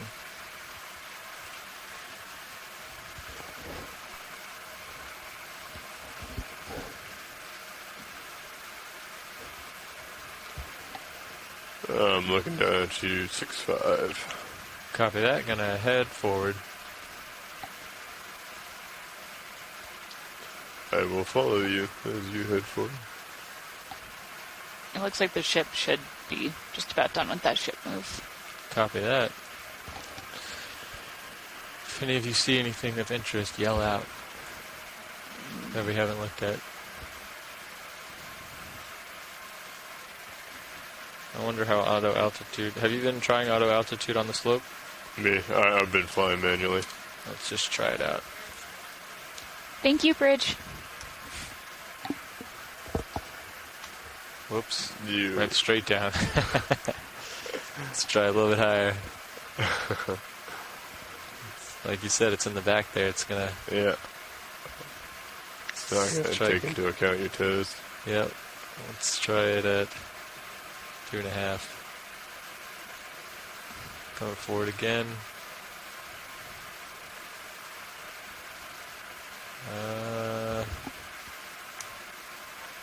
Nope. Bumping up myself. Okay.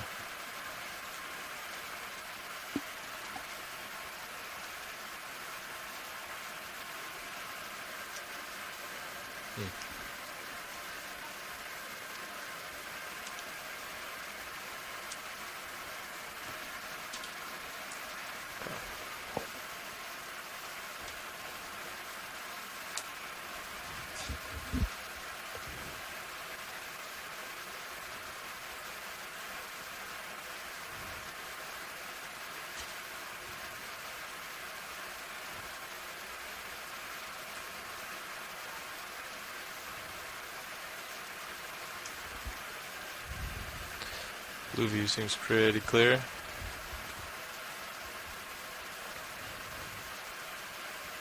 Who's this guy?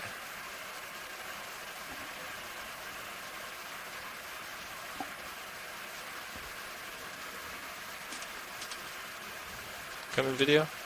Okay, coming in.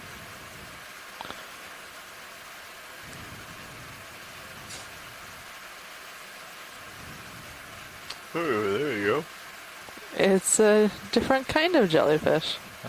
Another dead one. I think it is. Oh wait, no. No, it's a stock. It's a shrimp. Oh. Well, come out for a second video. It's I'm an gonna eaten stabilize. shrimp.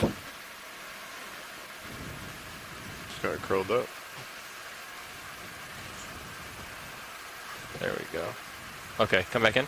Okay, coming in.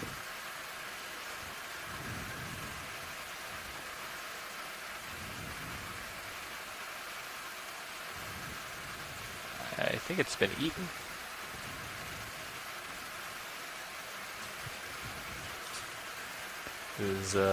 Definitely looks. Is it a whole shrimp? You can see its swimming tail to the left, and then what's in the middle there are its appendages, and then the head is gone. Ah. I think. Oh well. Maybe I'm wrong. Maybe it's not a shrimp. Maybe it is a jellyfish. Because No, it kind of looks like a shrimp. It looks like a headless shrimp. You can come on out. okay. I think we know what this is. There was something off to the right there. I don't know if that's another shrimp.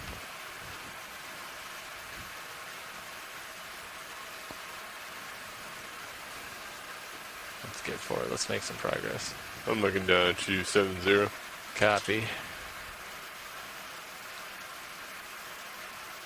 Let's go for a little flight.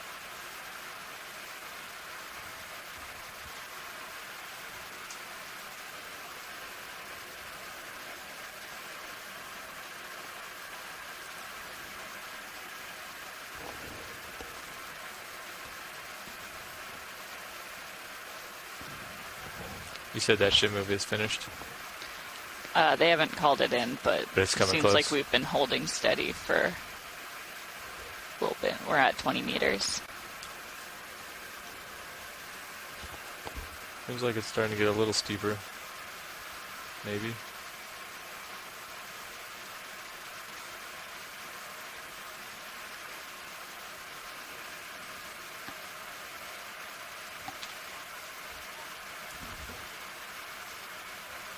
Actually, I think they called it in.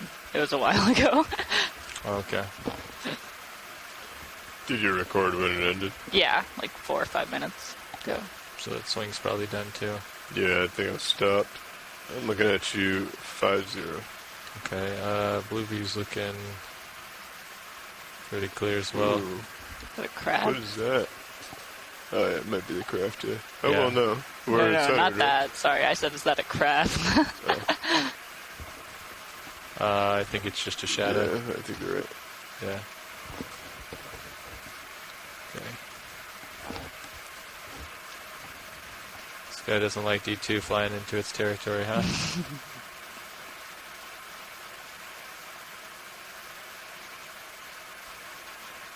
Well, why don't we start another ship move? All right. We're clear. Same 20 meter, 230. Yeah, 230 is fine. Yep. Bridge ROV nav. Hey, can we put in another ship move? We're looking at doing the same move as last time. 20 meters, bearing 230, already seen this speed enough, right, decimal video of 2 this guy? knots. Yes, I believe so. That's correct. Thank you, Bridge.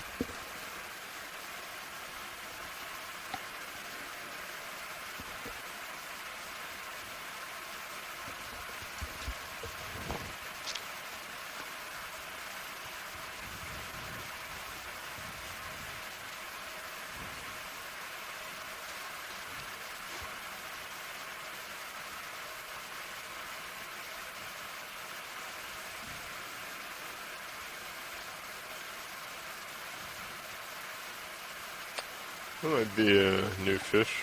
We'll go check it out. It looks Thank like the rat tail, I think. I think I have enough tether. Yeah. I'm looking at 245. Oh, nice.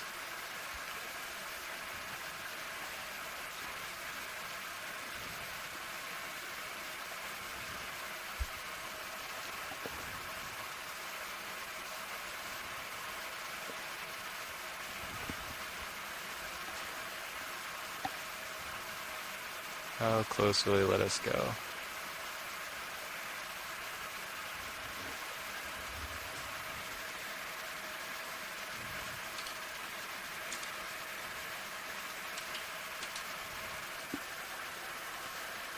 Come on in video. Okay, coming in.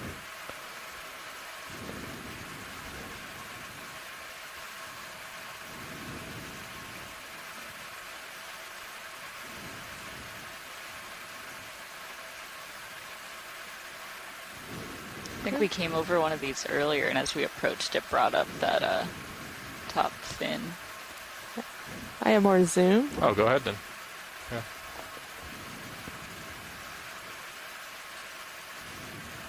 Has a parasite to the left.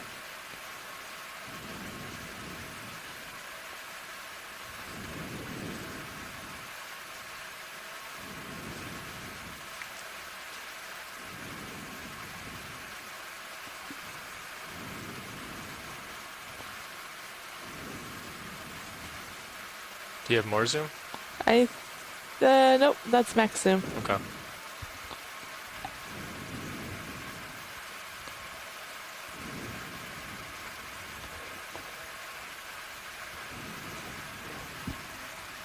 All right. Yeah, he's actually out there pretty far. Yeah, he's gone right up the hill. Yeah. Yeah. It's really challenging to try and chase. And they're up or down right now. It's pretty steep. Very fine sediment.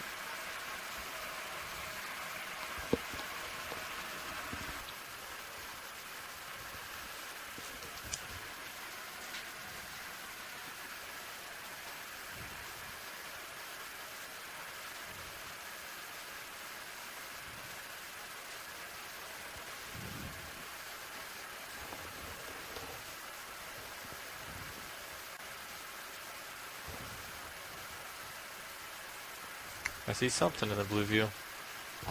Something small.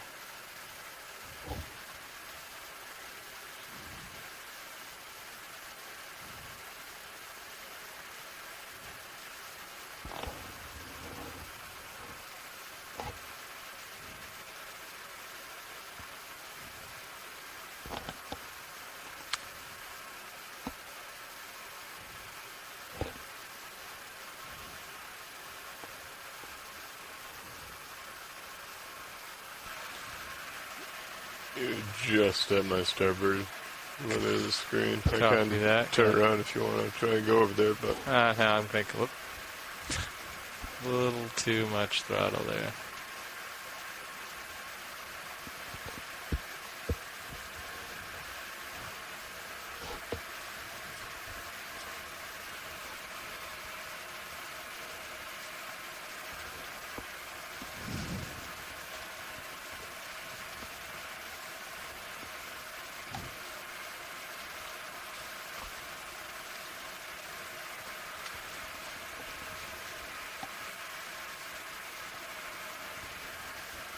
Nev, what is the water temperature right now?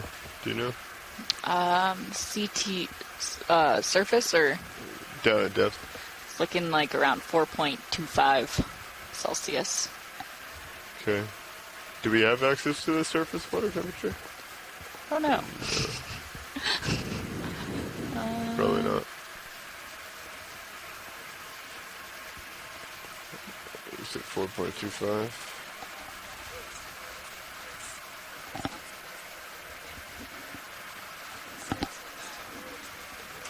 Thank you, Bridge.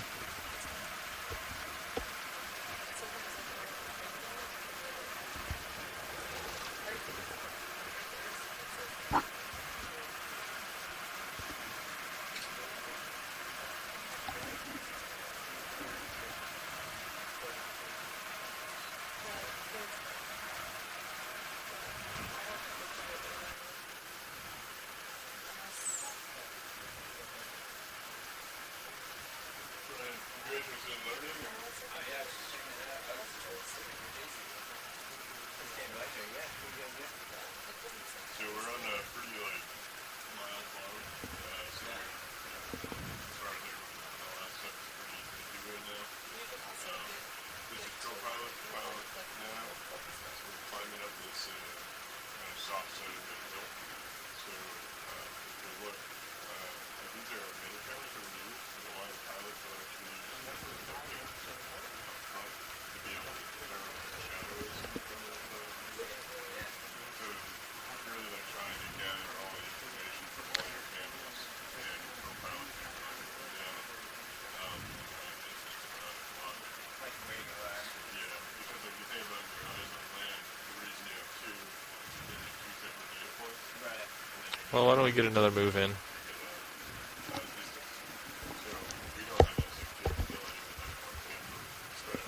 Are we feeling the 20 meter 230 again? Yeah, All I'd right. say the same thing. Bridge RV nav. Hi, we'd like to put in another ship move. All right, we're looking at the same move, which is 20 meters, bearing 230, speed decimal 2 knots.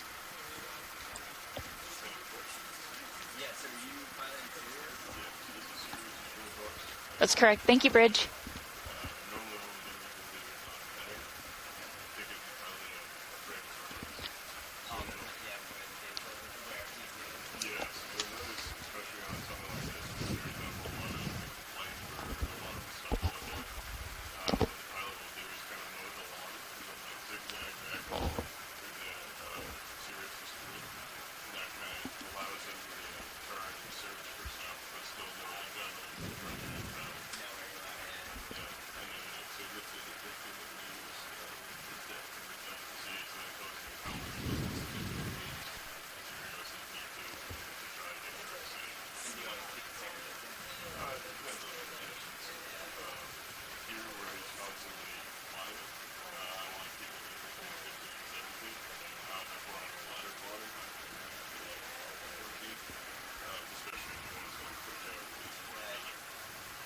These autos are holding really well.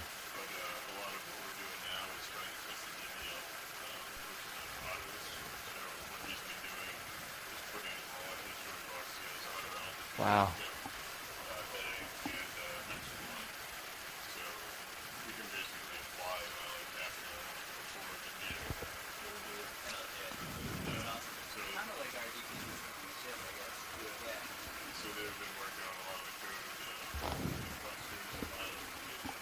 Maybe seeing something to the right on the blue view, but I'm not. Might just be the contour of the hill. Let me take a look at this guy first. Yeah. Yeah, I think that's different, pilot. We're flying auto flying into him. Nice. Let's see what it does. These autos are really nice. There's another one of those Tinaphores, but it's smaller. Copy. That's To the our one that's left. floating out to the left. Yeah. Want to come look at this guy first as I fly in? The crab? Yeah. Yeah. It's just a test. I'm going to fly basically over him. I'm putting a 2 meter move in, and I'm going to control the camera at the same time. Sounds good. So do whatever you'd like to do. Strictly a test.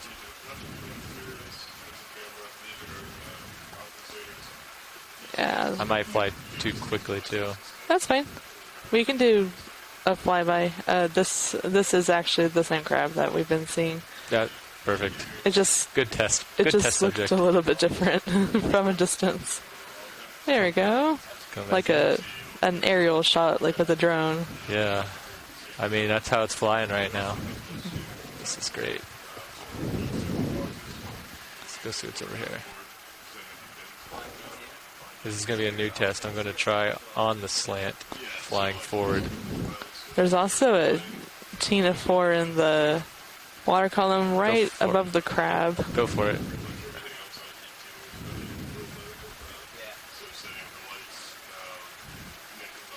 Oh, it's so wee.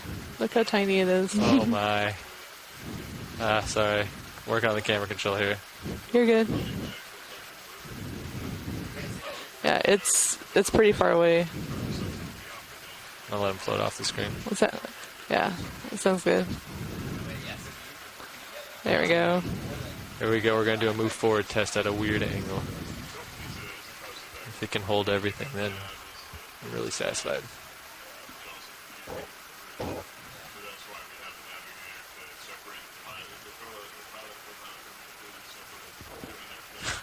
Yeah.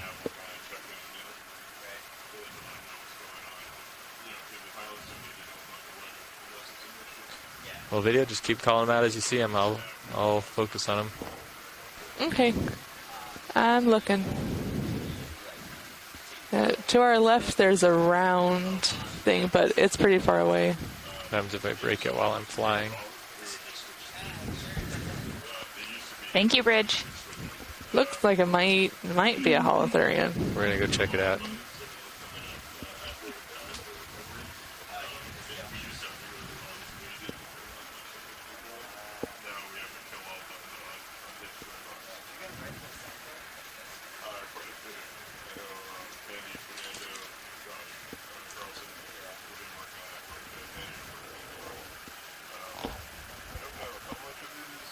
A lot is custom.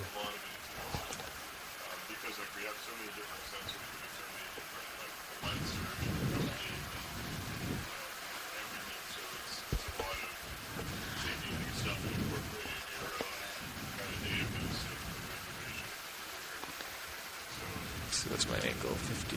We're still good. Yeah, I don't know what that is. Yeah, just a little. We'll stop moving.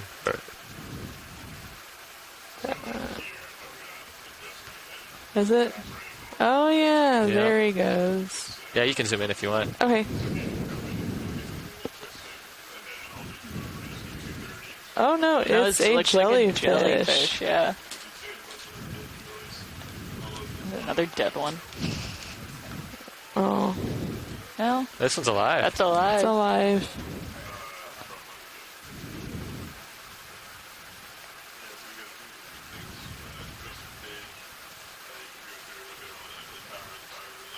At least we're getting a good shot on him.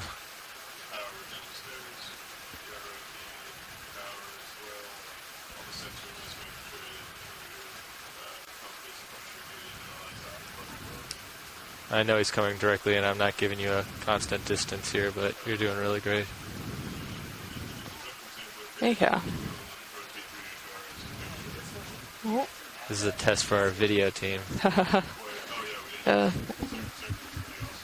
It's only like my second time with our new controls. That's so good. It's a lot different from our old setup. That's good, especially with it coming in like that, changing distance. Yes. Nice It's work. definitely good practice. Did we kick that up on the off to the right? Yeah, that's me. Okay. That was actually come off my box there, my wing.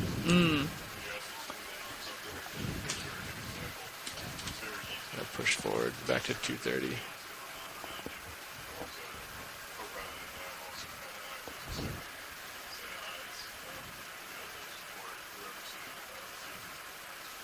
I'm gonna make my way back to 230 there, pilot or co-pilot.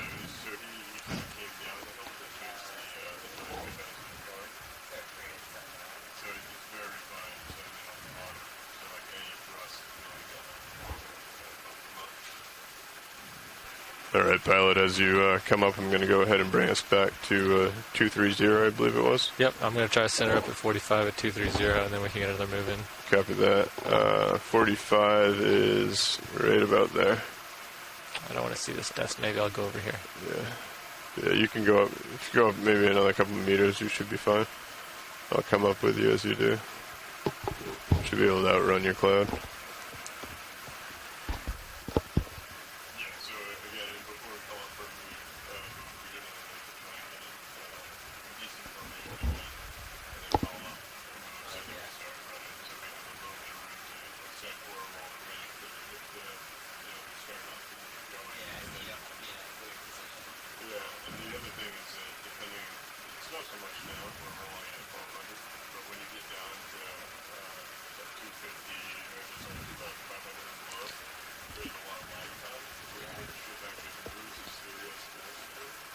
Another dead jelly.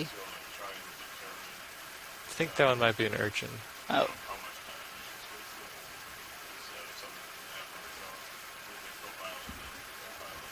They have like little white boots on their feet. Sock urchins. Sock urchins. Yeah, I think the scientists yesterday called them purple pancake urchins, which is equally fun. So we have 2 rock boxes. We have one with a cover on it, so we have like smaller rocks. How are we feeling about doing another move? Yeah, you Yeah. can go ahead. I'm still 20 heading meters back around. or? Yep. All right, 230. Yes. Sounds great. Bridge ROV nav. I would like to put in another ship move. We're looking at 20 meters, bearing 230, speed 2 knots.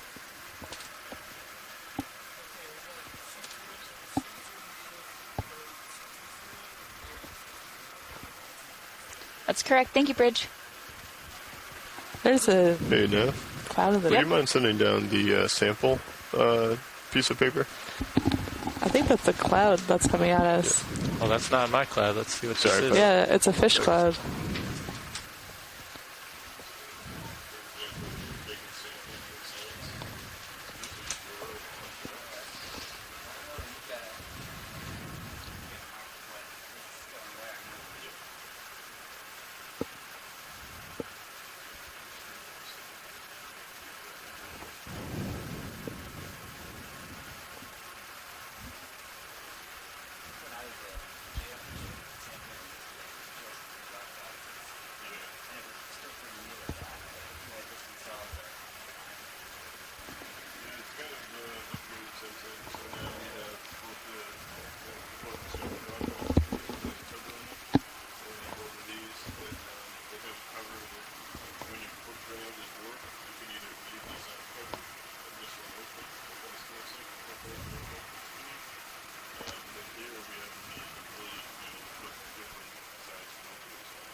Pilot, I'm going to swing my head over to 230. Copy that. We have a move in too, so you'll start swinging here shortly. Excellent.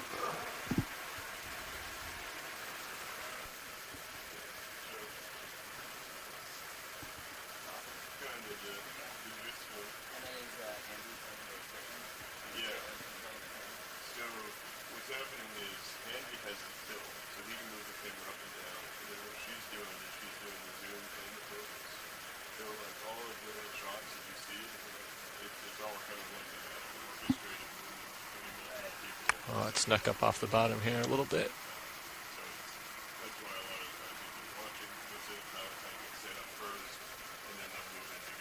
Yep. Man, that looks good.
Thank you, Bridge. So y'all know that move is complete. Copy that.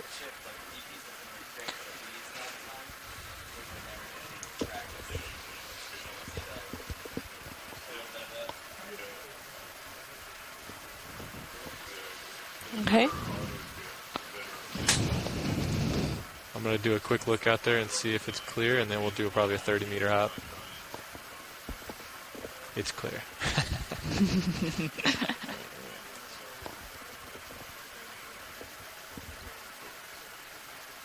We just had a flicker on the port. That's the one I recorded earlier. Yeah, let's get a 30-meter hop, same direction. All right. Bridge, ROV nav. Yeah, we're looking at putting in another ship move. We're looking at 30 meters, bearing 230, speed 2 knots.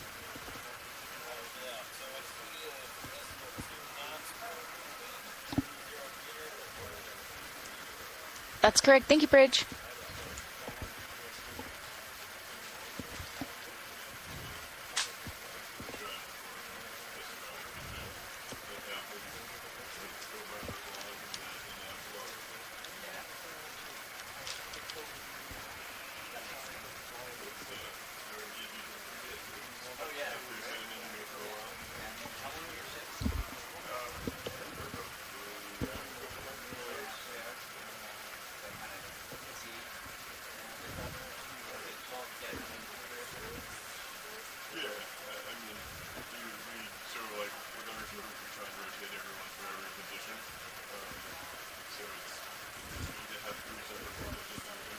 This one's going to be tricky.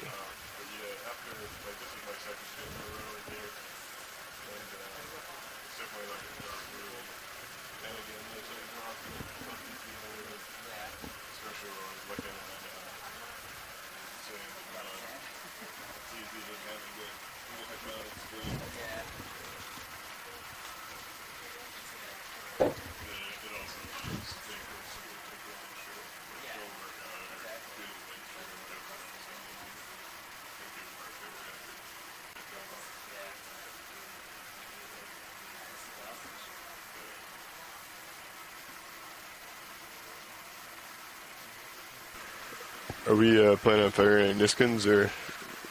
I don't know. I haven't heard anything, but we can. You want to fire some? Yeah. Go for it. All right.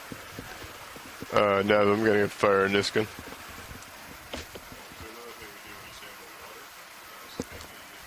Wow.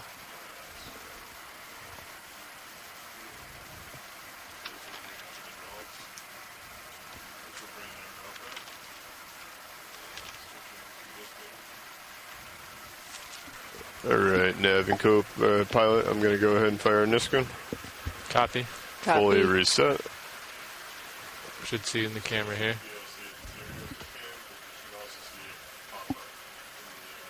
Yep. All right. It's fully reset. Can I zoom in on it, co-pilot? Yeah, sure. I'll try and line you up. Pilot, are you moving or are you stationary? I'm barely. You're auto. Yeah, I'm auto moving? flying around. Copy. All right, coming down. I'm just going to turn my head so I can get this. Ooh. Sirius's controls are definitely. Should I like me to come out? No, that's fine. I'm bringing it back. Hey, co-pilot, would I be able to get that sample sheet when you're? Oh yes, sorry. When you're good. No worries. Thank you. Repeat that survey. Yeah. I'll hold here so that it's easier for you to get if you want it. Thanks. Sorry about that. I took off again. That's all right. Trying to chase with Sirius is slightly more challenging. I mean, we should be able to see it from here. Fire in the hole. Yeah. Okay. Niskin's fully reset. And firing. There we go. Oh, I didn't see it. I didn't see it on the tail cam. Really? Didn't float up? Nope. Okay. Ooh, alright, video. Yeah, there's a lot of... We're going to make like people at home a little bit seasick. Oh, you're going to make people sitting in the front row. Yeah, a little bit. A little nauseous. Alright. Alright. I'm going to come back over to 230. Copy. I'm just going to go around like this and I'll eventually come back. Yeah, so right now what we're trying to do, the goal of this dive is to fall into some kind of 1 degree. degree per second. Now let's try 5.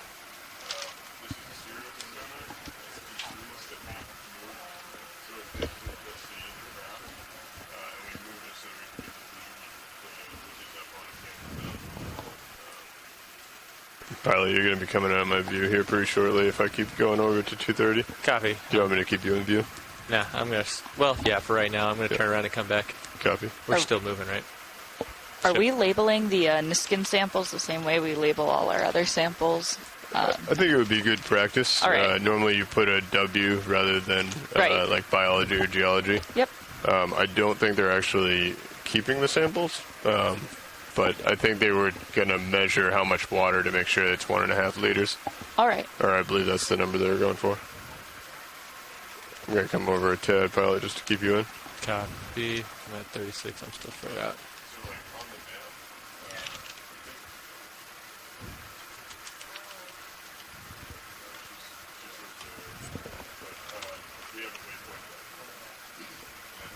Come over just a little bit, co-pilot.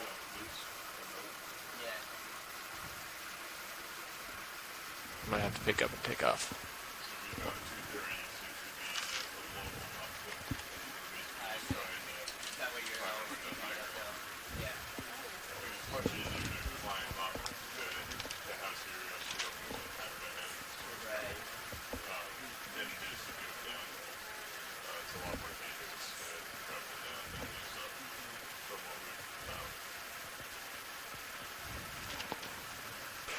All right, Pilot, that's looking down at you 45. Copy, I'm coming back out, so you can follow me back to 220. Copy that.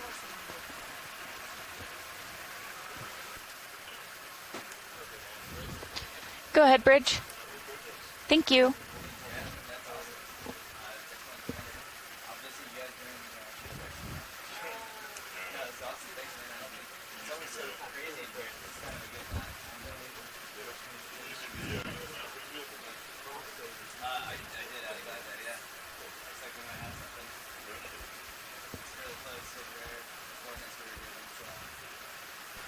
Bring my head over as you come by, Pilot. Copy.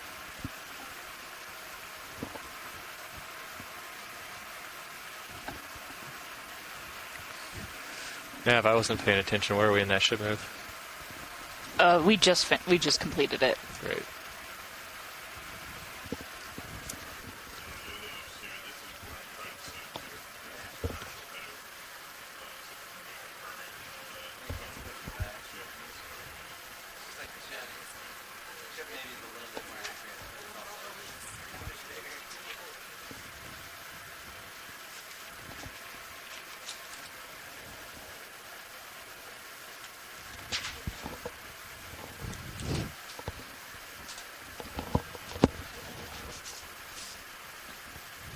Well, let's do another move then.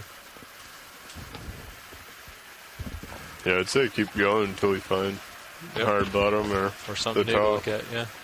All right, how far are we feeling? Another 30. All Don't- right. Don't do more than that right now. Bridge ROV nav. Yeah, we have pretty good view on the blue view. Hi, out we'd that like far. to put in another ship move. We're looking at Oh, that's 30 fine. meters, bearing 230, speed decimal Maybe 2 knots. altitude I had Or auto XY. heading and auto XY, and it's Ah. like very responsive. That's correct. Thank you. Cool. Thanks a lot, Lloyd. Yeah, no.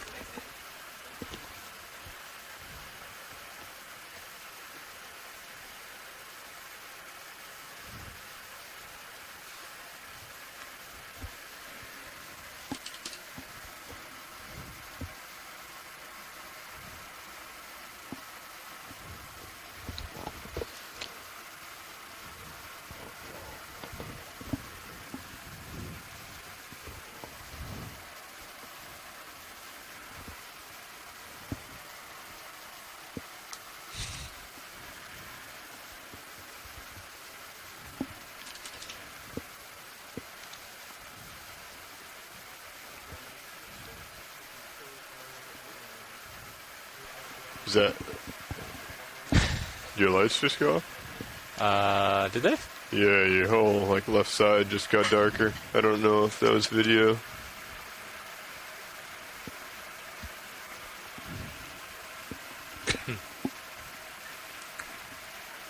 See my main's on, my swing arms are all on. Yeah, maybe it's just my eyes. Definitely look like the left side of the screen darkened up.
Alright, be there 4-0.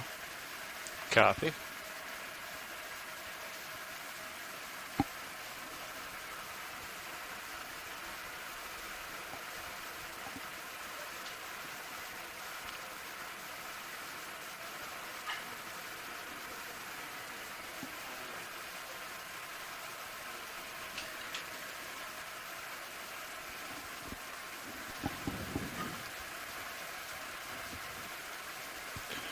Now we just need to include a auto, like lawn mowing.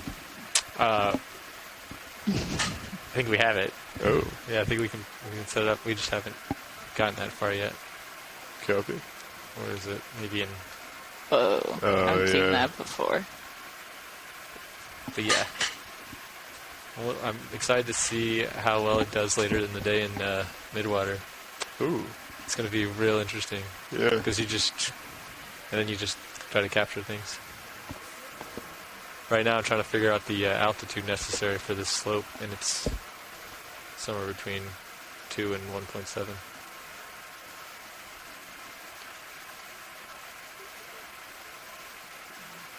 See how close I can get to dragging that toe without actually dragging it. Well, I mean, you know the length of D2. You know where the altimeter is lined up. You could probably calculate it. I probably could. Ooh. We have the expert weighing in. What we got?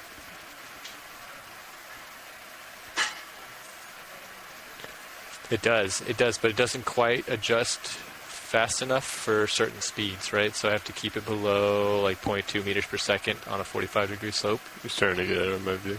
Coming back. You know what I mean, Fernando?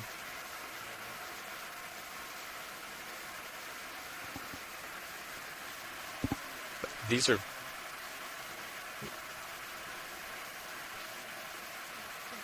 not, I mean, it's flying perfectly with them.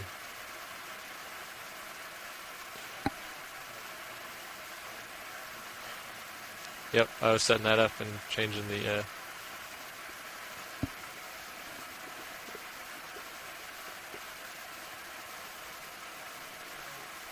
watch this. It should, see Fernando, it's just based on how fast we change it. So the gains would change it. But, I mean, the control is perfect, though. Would it be helpful to put an altimeter on the front of the vehicle as well? Maybe. I don't know. I mean, if we adjust the gain, though, and we get it right.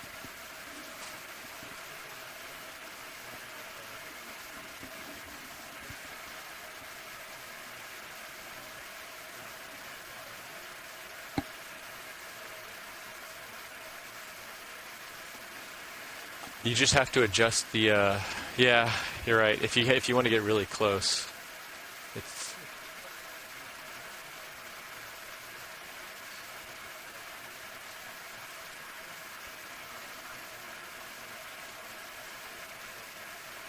yeah.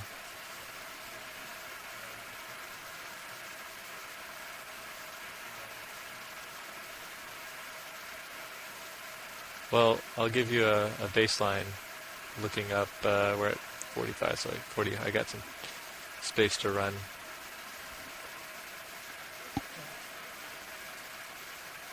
So, for instance, if I am, let's go a little bit lower.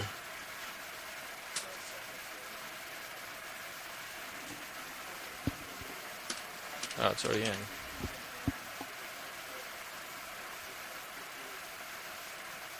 Okay, so if I'm flying this way and I go forward at more than 0.1 meters per second, it'll go straight. Go ahead, Bridge. Thank you.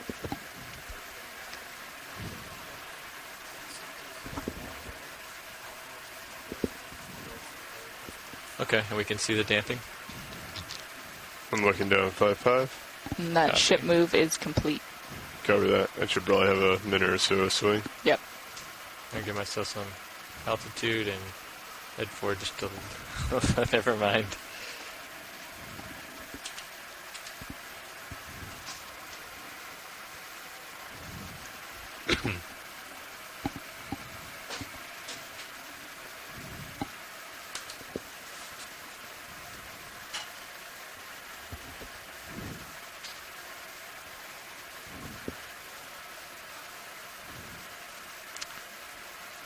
I mean, it's not that hard to only use 2 of the autos as well, and then keep manual control over the altitude while you do a forward run. What you need to do now is incorporate a laser line scanner to be able to scan an object, self-center on it, then auto pirouette around it. That'd be cool. I'm thinking about 20% difference on the gains for altitude.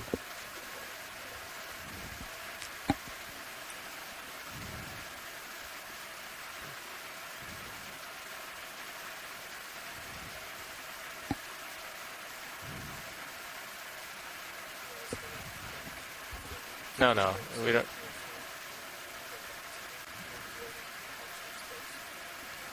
Sounds good. Let's get another move forward then. 30 meters. Yep. Bridge RV nav. That's something I'm with you. Hi, we'd like to put in another ship move. I'd say cheat over that. We're looking at 30 meters, bearing 230, speed Maybe decimal just do 2 more, knots. Divots.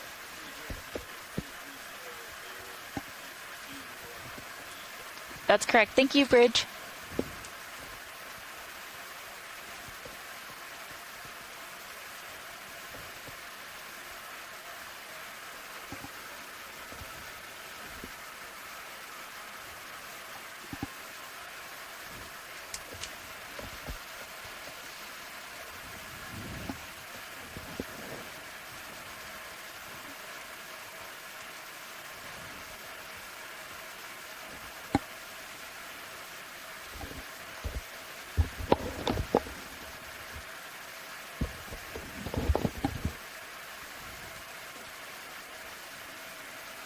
Gonna lift my camera up a little bit as you push out.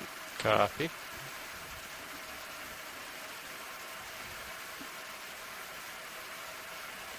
Maybe there at 40.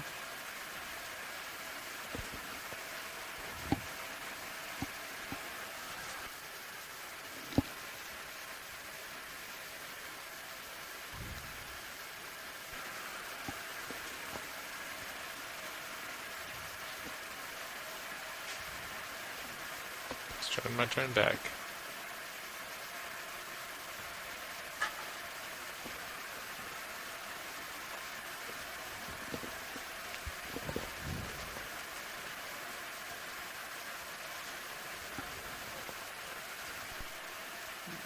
Just getting out of my view now.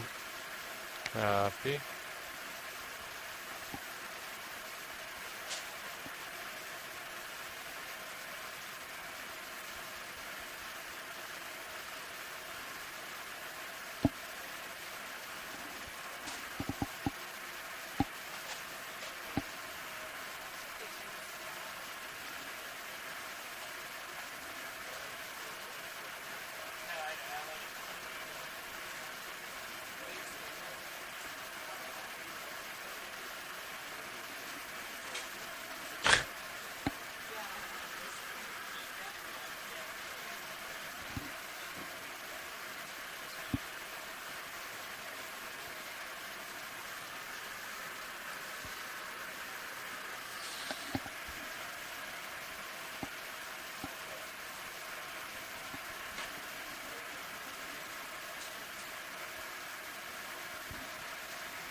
Alright, maybe it's just me. No, I heard it as well.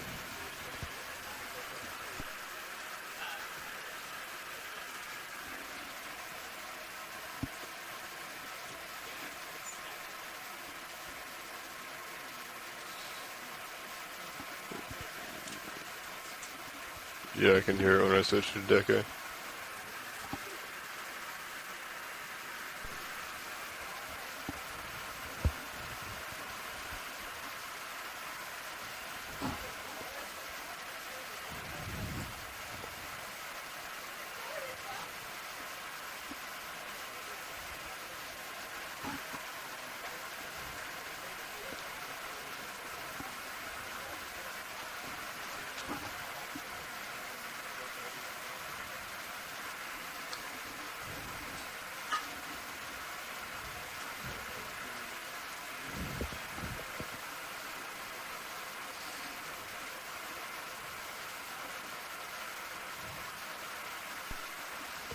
We've covered quite a bit of ground, haven't we? Well, I mean, we put in quite a few 30-meter movements. Yeah, I don't think we sit long on the still ship. Yeah. Can you zoom out just to see waypoint 1 and waypoint 2? Oh, yeah. So we're almost half the way up. Looks like it actually gets less steep. Looks like we're probably in the steepest part of it. Maybe it's a hard bottom.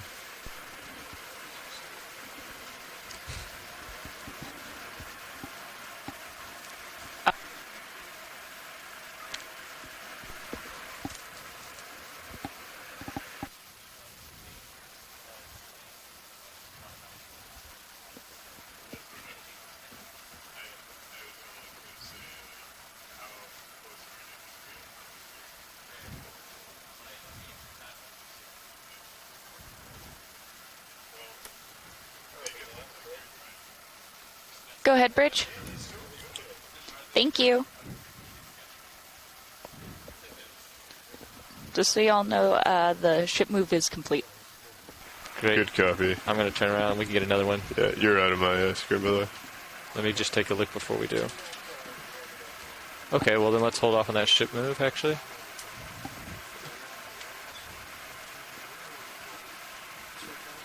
Yeah,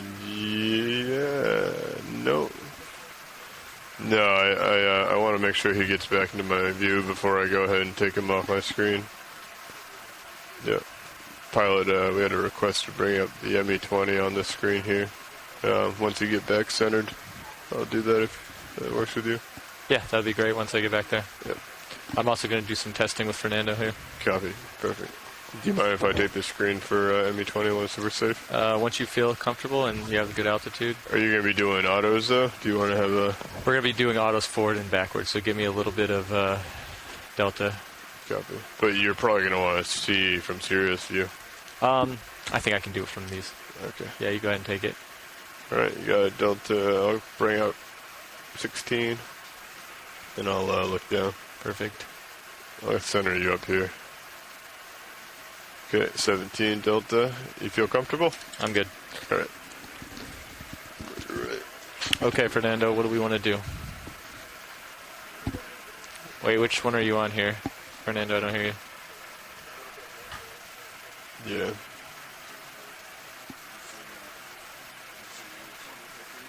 I think that's a reflection off the camera. I'll take it out. Okay. We're mainly using this for the blue view right now.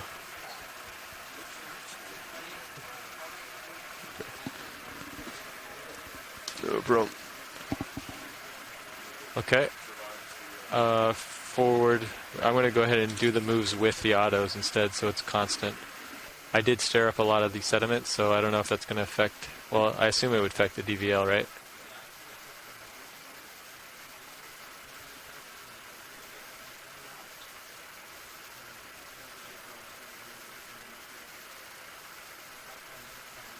I mean, it's been rock solid.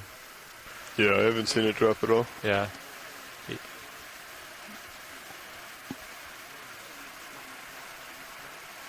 Okay. I'm going to go ahead at the same rate as before. What did you change it to? Oh man, you can already tell the difference. Did you already change it? Yeah, it's very perfect for this slope. Look at it. I mean, look at my toes here. Yeah, that's rock solid. What did you change it to? Nice.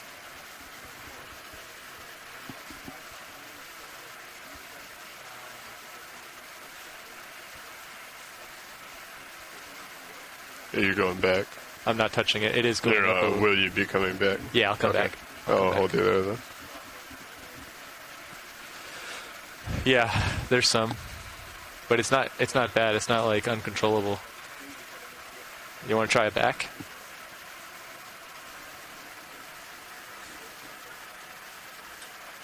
Okay, here we come.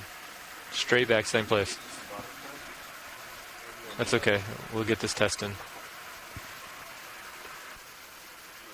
I'm not going to be able to see. Actually, no, you can tell it's working.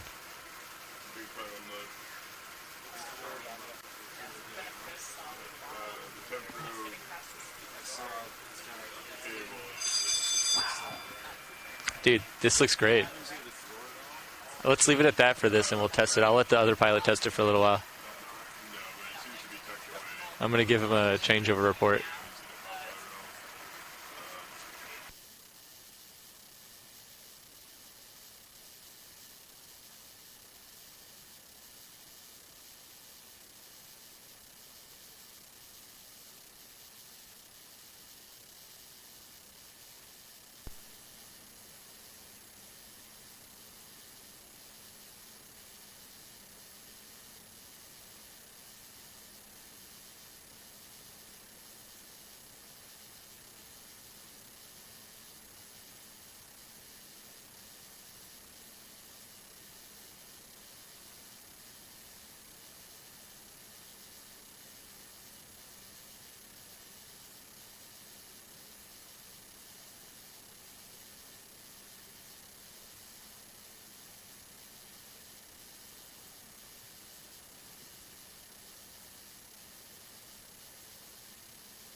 All right, pilot, I'm with you.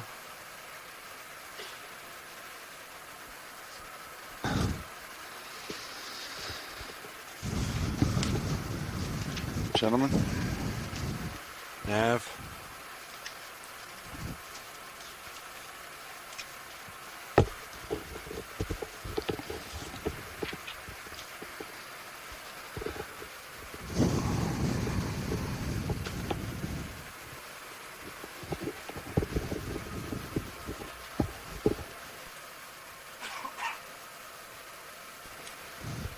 Ship is all stocked, gentlemen.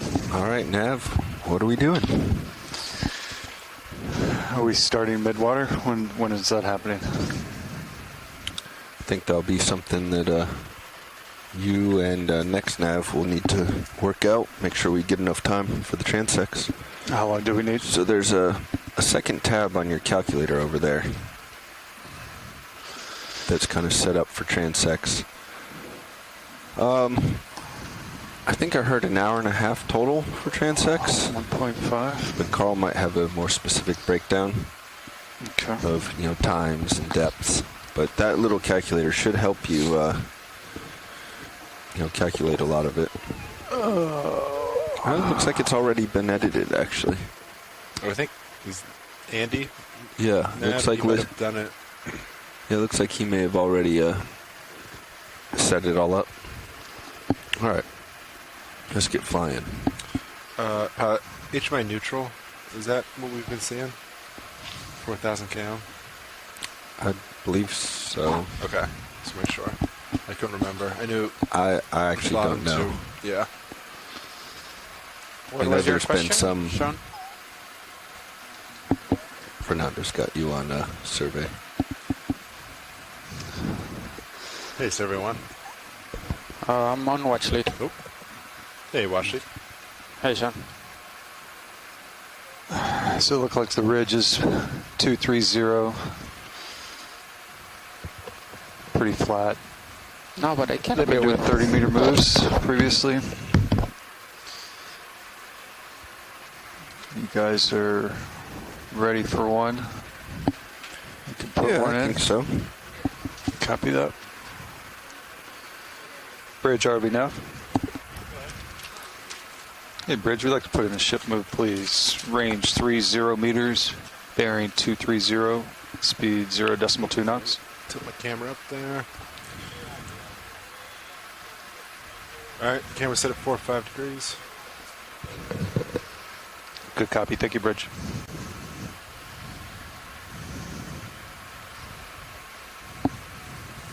Pilot. Yeah, go ahead. So what we were doing with Andy before was kind of trying to change there's not a lot to video right here, so we were trying to change the gains on the auto altitude. Yep. To see if we could make it more responsive, so we could maybe fly with it, or maybe out of depth. Remember what we were talking yesterday, that it's a little bit too slow. Yep. To fly with, so it seems that they're working well, so maybe we can change those gains and see how you feel. If we can get it to a point where you feel comfortable flying with those engaged. I guess like if we ramp up too much the gains, like we would have to see like how the oscillation works once they reach the set point, but I mean we can play with those to see how you feel when flying around. Yeah, roger that. Hey, pilot. LED bottle temp is 122. You want me to bump some of your lights down? If you want to, you can. That's not too bad on the temperature. Is 130 kind of where we get nervous, or? Well, I've seen it go to 130, yeah, so far on our testing. Okay. I don't know where the cutoff is. I might just bump your aft lights down a hair. Yeah. I don't think this should affect What it I've heard, too co-pilot, is don't let it get to 140. Yeah. Oh. Well, we're good then.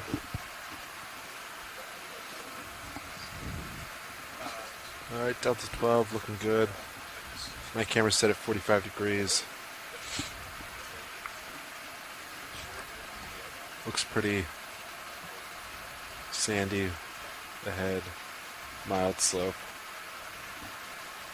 Tilt the camera up a hair just to keep you in view. If you're ready. I thought we were diving at 1,500 meters. I guess do we make it move a lot? Sorry. No, I think it was like, what was our bottom depth? Do you know, Chris? Originally? Yeah. Let's see. Like our on bottom. Should be in your sheet over there. Just roughly. 1,200. I guess we 1,300. 1,300? Yep. Yeah. Okay. Did you get that ship move in? I did get the ship moving. All right. Oh, we're moving. All right. We are moving. We have been moving for 2 minutes. Tether looks good. You got Okay, some pilot. This is watch lead. Yeah. I'm gonna restart the controller, so Okay. you will all the autos probably will disengage. Yep. Go ahead. There you go. So I increased the gain on the auto depth. So if you engage it and you drive around with it, it should be more responsive. So yeah, just see Okay. how it feels.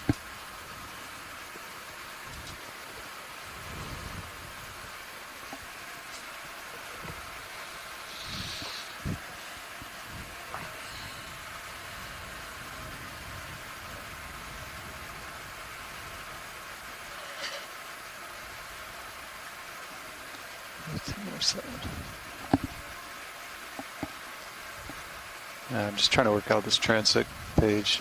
Everything's got us at 1907 arriving at that distance, which doesn't make sense. Maybe it's not done. Maybe it's remnants from the last transect. Yeah, it looks like they want to do 700 meters and then 500 meters and then 300 meters for 20 minutes at a time. Try entering something. Yeah, I did. Try re-entering any of the green values. No time update, huh? No, I mean 1430. They've got a winch speed. It looks like you guys are going to do 15 minutes. Yeah. Or 15 meters per minute. I mean, that might be accurate, right? 15 is accurate, yeah. Yeah, but they can't all be at 1907. Oh, they're all at 1907. So I can do the math in my head, or not in my head. I can do it on a... It appears that red got messed up. Well, the value, the formula is still there. But look at it. Well, look at your duration. So clicking your duration column towards the top. Yeah, it's 9. Yeah, see, it lost 30. its formula. Like, tap down some. Yeah, I'm looking. No, it's... And right there. That one, yeah. Okay. So I would just keep dragging all the way down. Okay, but what do we actually... So we're doing 30 minutes at each. 30. Why is that doing that? Yeah, that table gets messed up frequently. Rising for 30. A9, H9. I'm driving around in autos just to kind of see how they respond. Go ahead, Bridge. Copy. Thank you, Bridge. Go ahead, sir, everyone. Co-pilot ship stop.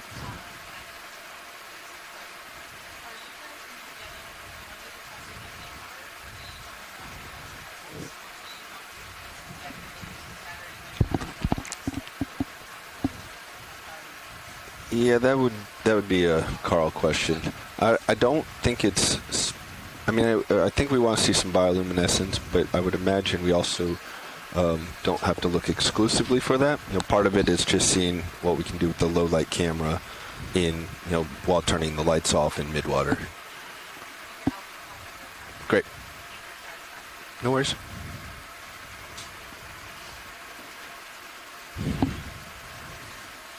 All right, let's set an altitude, kind of low on the mud. Okay, I think we may have this dialed in. Something also seems off there, Nav, because on that plot, there's a line there showing the surface. Like, yeah, that top one, I don't think that should be there if everything's updating correctly. It should show, like, bottom. Or like show it closer to bottom. So we're missing something somewhere, I think. Pilot, you want me to keep you in view? No, I'm coming back to port. Understood. I just really care about what time we start coming up for the first transect. Sure, but I mean, like, if that plot's not updating correctly, then I worry the table it's based on is also not updating correctly, right? You can ask, would it be John, the morning nav, or the last shift nav responsible for it? Probably eating lunch right now, but after this. Well, we can do the math, right? So we want 30 minutes at each depth of midwater, and then we can calculate how long it's going to take. It looks like they've got 10 minutes for setup, and then we calculate time to get to each distance. Yeah. And then a half hour, and then another 10 minutes for setup. So let me do. Ship is all stopped, by the way. Roger. So. All right, pilot, I'm gonna go to lunch. Do some math here. So our last transect's at 300 meters. So 300.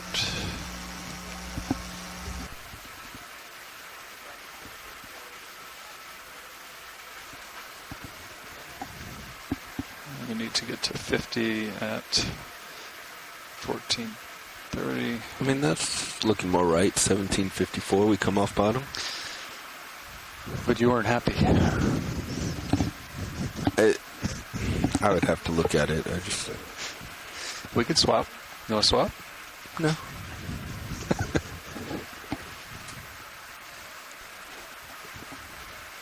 Yeah, roughly it looks right at quick glance.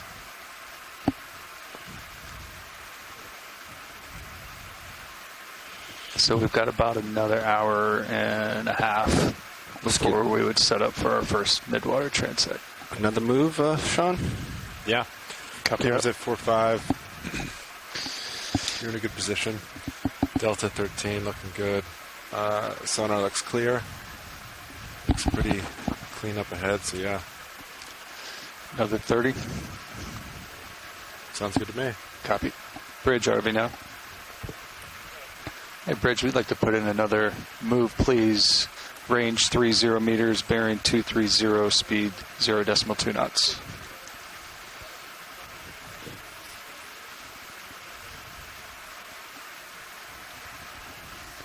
Good copy. Thank you, Bridge. What's your blue view looking at? Let's see.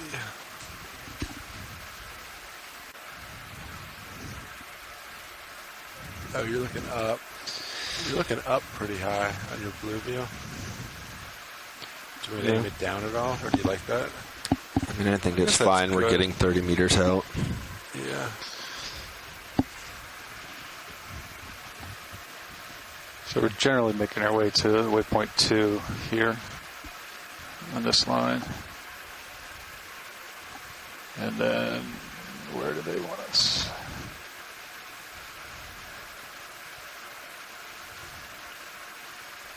Then from there it would be along the ridge. Yeah, I think it's dealer's choice whether we want to go northwest or southeast. It's uphill, so that would be to the right. We can go either way, right? We don't want to go downhill. No, we're just going to stay on the ridge. Yeah, but this is also still downhill. It's not quite as steep as what we just came up, but heading southeast would still be downhill. Oh, we'd stay on the same contour line, right? Starting to get, slack is good in tether pilot, but we're starting to get out there. Maybe I'm not understanding.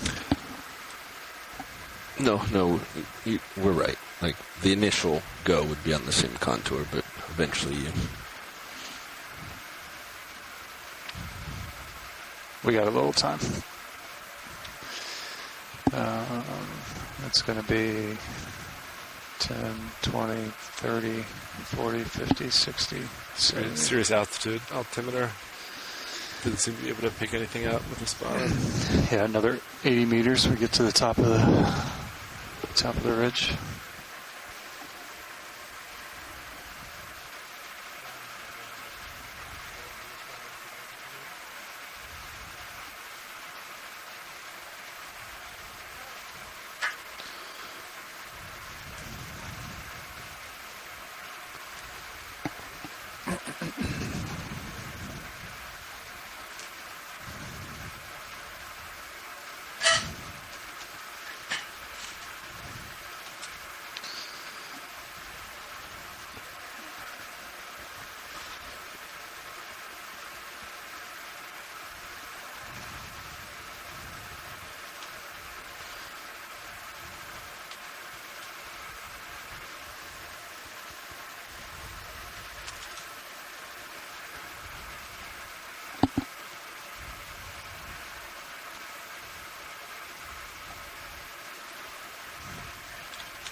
Yeah, it looks like the transit calculator is actually right.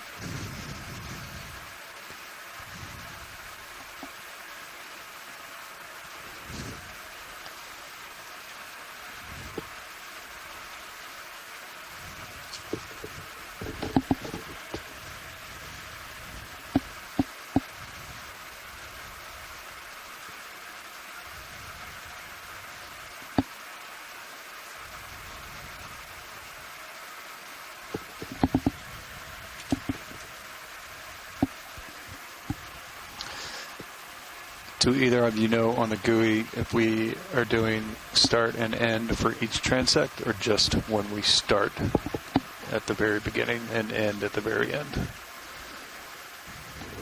I think you could do. I think traditionally what we do is like a start and end per depth per each one. Okay, yeah, that so makes do sense. like 100 meters start or something. Yep. And then an end. But if we stick at one long one, yeah. But there's no way to like mark depth for those buttons. I think it marks it when you trigger it in the back end. So yeah, if D2 set a main vessel, it'll. He's talking about the dive app. Oh, sorry. Yeah. Oh, yeah. I don't know. Go ahead, Bridge. Whale Scout? Thank you, Bridge. Yeah, that's what I was thinking. All right, ship's on. Stop. Copy that. Keep going, Sean. Yeah, sonars look about the same. Looks pretty clean ahead. Sounds good to me. Good copy. Same thing looks pretty Bridge, good. RV now. Hey, Bridge, we're going to put in another move, please. Range 30 meters, bearing 230, speed 2 knots.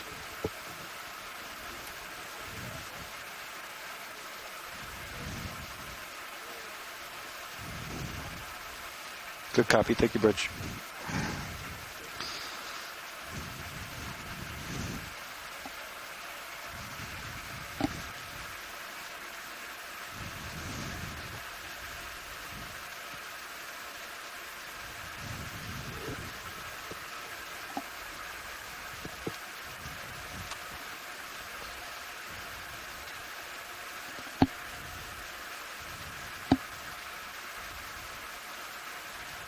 Oh, so that was your aft light bar. Light flicker? Yes, 1621. Port side.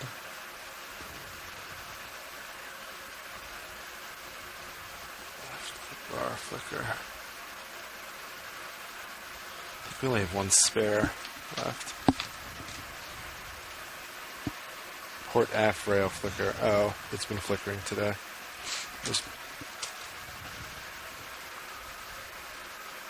Yeah.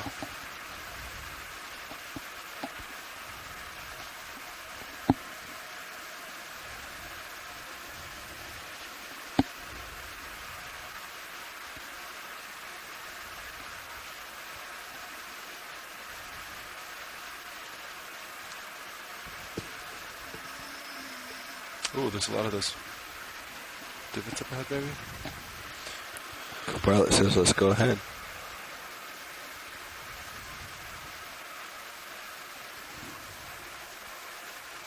What do they look like in blue view?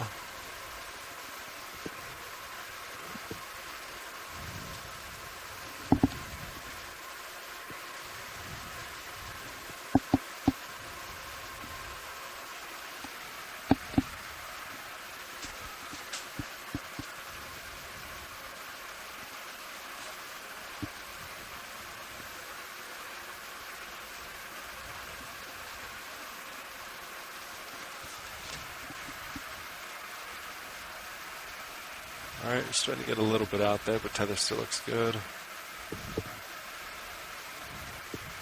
And I'm coming towards you. Roger, don't go for divots. Well, if they were close. The ship is still moving. We're about halfway through that move.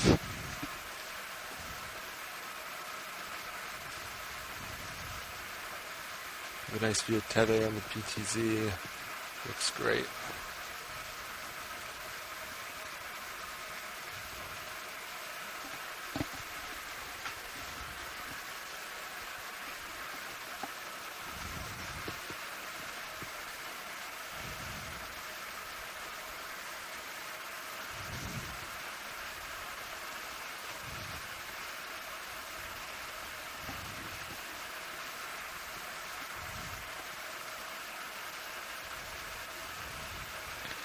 Alright, looks like a sonar target. Got something bright, 15 meters, and then another one, 20 meters, slight to port. That might be you. Oh, you're looking at this there. guy. Oh, that's not you. And then there was something shinier, kind of right. Yeah, another shiny one right 10 meters out. Let's go explore. You want me to tighten up on Blue View? Are you happy with the 30 meter? Yeah, let's leave it with what you have. 10 meters out. Just off the starboard here. That's not me. No. I'll hold here.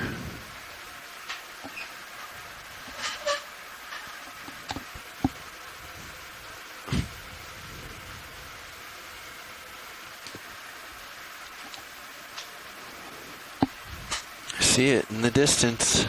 Is it a crab with his claws up?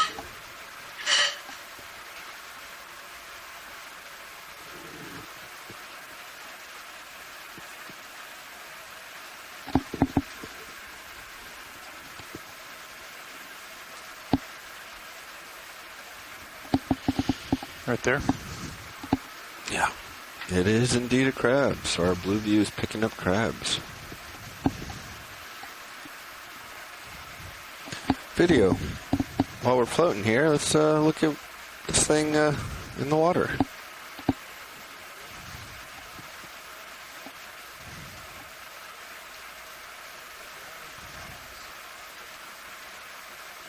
Yeah, the real tiny kind of dark thing is going to be a challenge. You want to give me high beams, Sean? Yeah, absolutely. Fog lights coming on. Boop, boop, boop. Fog lights on.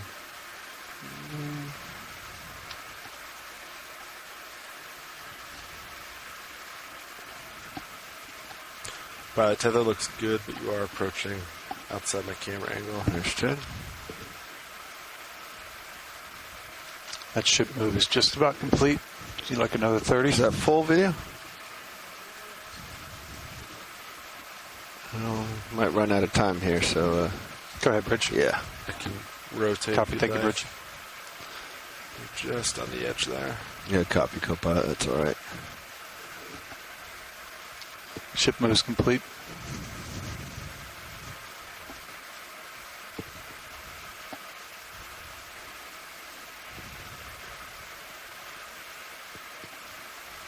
All right, let it swim off. Yeah. All right. Coming back center for you, Sean. Sounds good.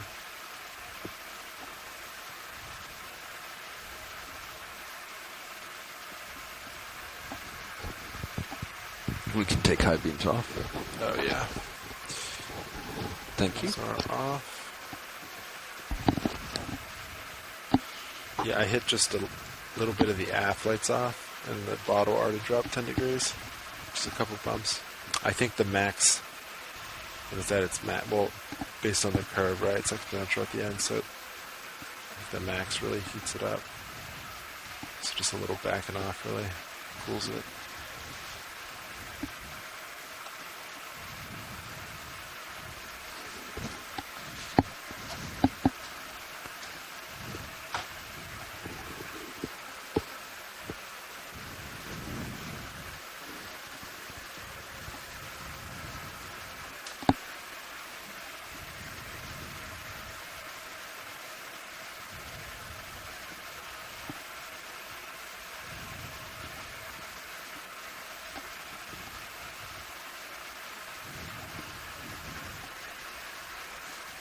We are all stopped. Copy that. I'd say keep going, but how are you feeling, co-pilot? Looks good to me. We have a few stacked up here, but we're not suspecting any. Yeah, I don't see anything too exciting coming fast up. at us. Yeah, I think another move is good. Copy. Bridge, RV now. Hey, Bridge, we're going to put in one more. Ship move, please. Range 30 meters, bearing 230, speed 2 knots. Good deal. Let's get a snap here as we fly over. Oh, I think that's actually just the sand. Yep, we can come wide. Good copy. Thank you, Bridge. I thought I was seeing a C-pen stalk. All right, we got a bright-ish target, maybe. Sweeping through it. Hard to say.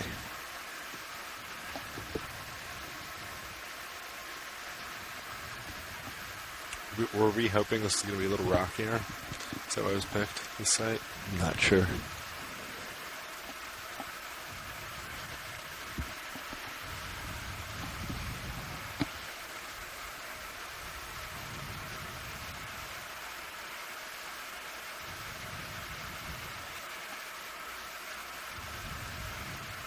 Yeah, the target's fading away, so come back to center on you. Yeah, sonar looks nice and clear.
What's going on in this video?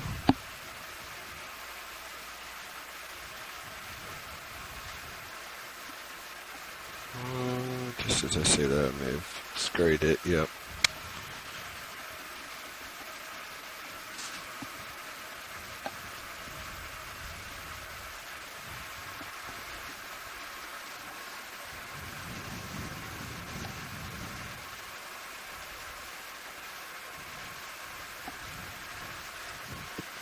pilot permission to fire a Niskin. Fire it, Will. Alright, HPU coming on, 3, 2, 1. HPU's on. Valve pack's on. Resetting. Go ahead, Bridge. Firing, 3, 2, 1. Copy that. Thank you, Bridge. Good fire. You got that, Nav? Copy that. Niskin bottom. Perfect. Resetting. Valve pack's off. HPU off. Just a single, right? Yeah, I think they fired. I think that was the second one. Right, but you just fired one? Yes, correct. Copy. Have we been running with hydraulics disabling? Mm-hmm. Okay.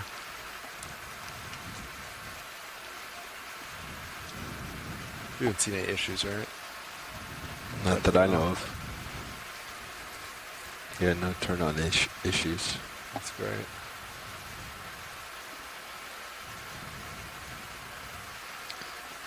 I got a little off. Go ahead. We can try.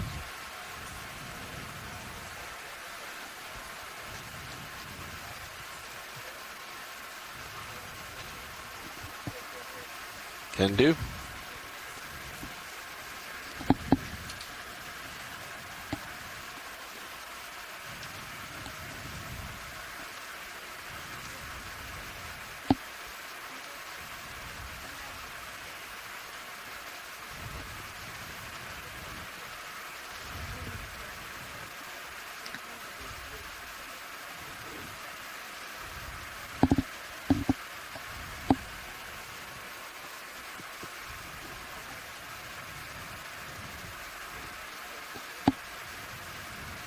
Contact.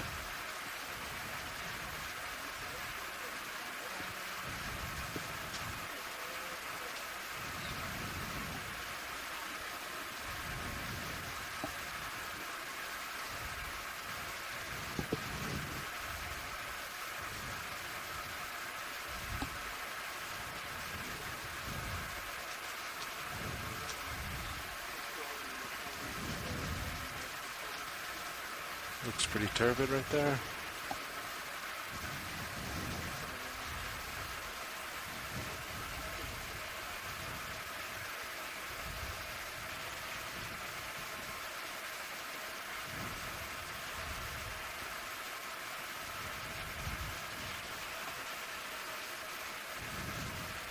We'll head up through this cloud as well.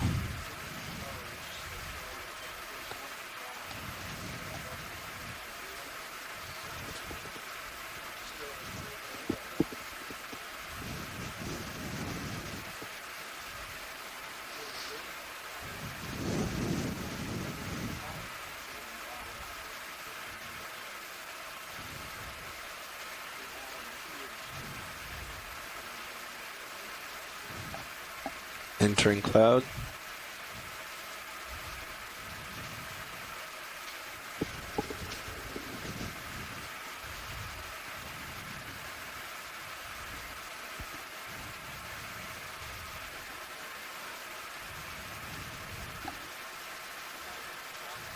Go ahead, workshop.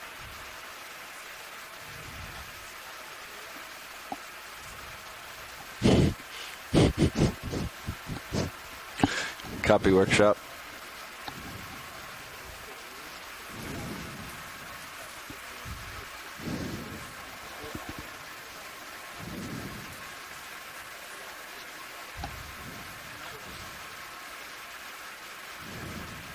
Yeah, it's looking pretty turbid at the tail end of my vehicle right now. Yep.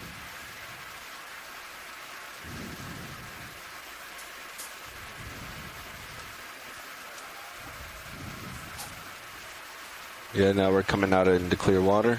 Should see it going down.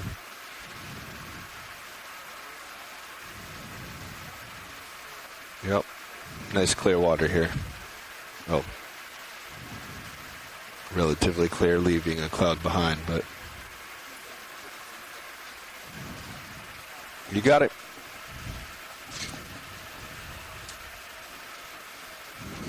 All right, now we really want to get that ship move in. You can probably just add 30.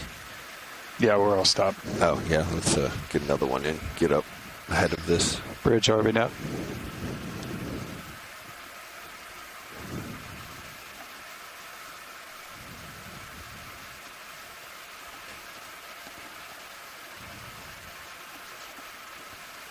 Let's shake off some dust over here. Bridge RV now. Oh, yeah. Yes, we'd like to put another ship move in, please. Range 30 meters, bearing 230, speed 2 knots.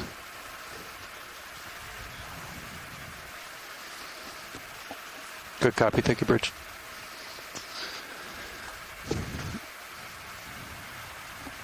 Okay, coming back to center, co-pilot. Yep. I'm going to tip my camera up a little bit. 30 degrees. Tether looks good. Nice and slack.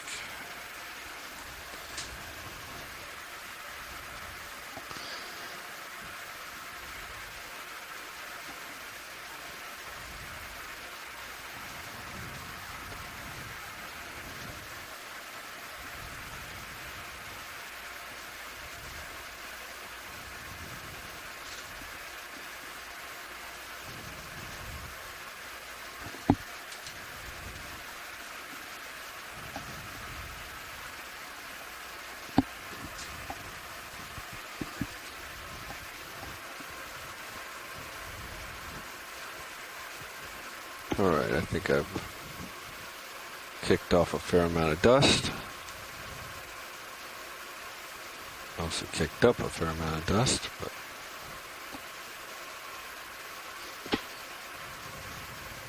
we're ready to push through as soon as we get a little more tether from Sirius.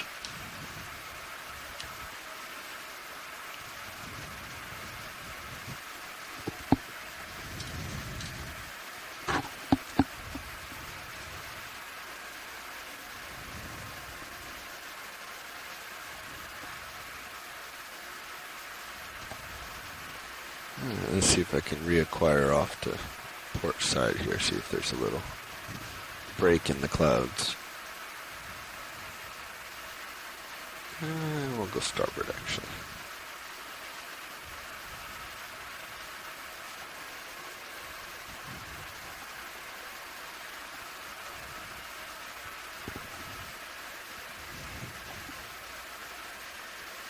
Do you want to exhale at all? See if you can blow it out of the way? It's a good suggestion. Push it to the port. Just aim it.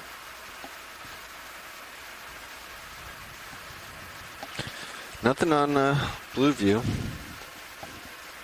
Yeah.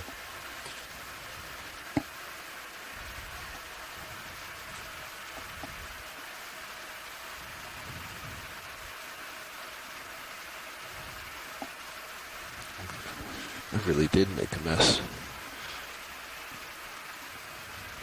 I think there's just such a lack of current too. It's not really. It's kind of lingering.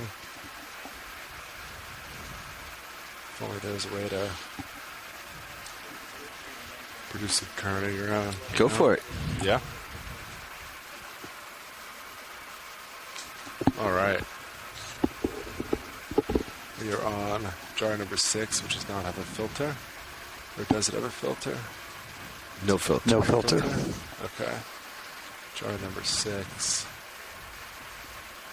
Gonna go to a little bit of exhale, enabling exhale at 1,000 RPM. Wow.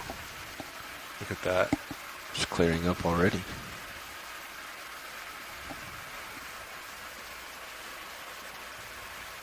RPM. Looks great.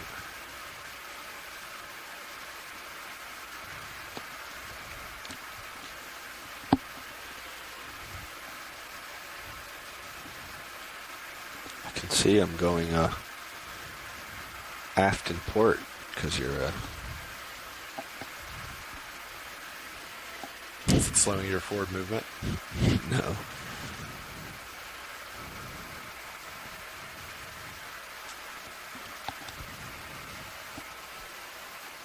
This little guy coming in. All right, tilting up.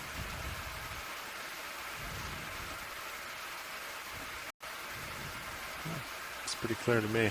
I'll go ahead and null that and suction off.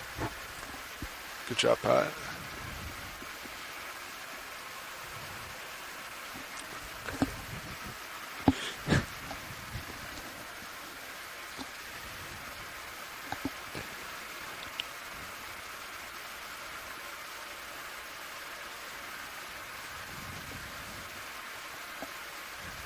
Nothing on sonar.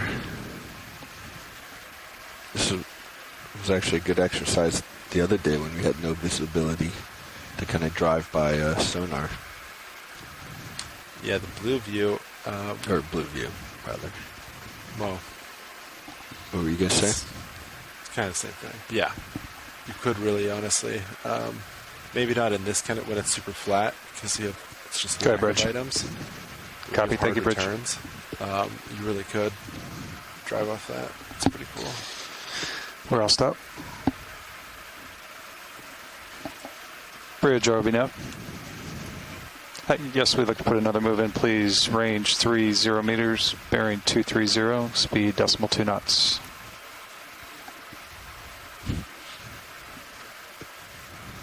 Good copy, thank you, Bridge.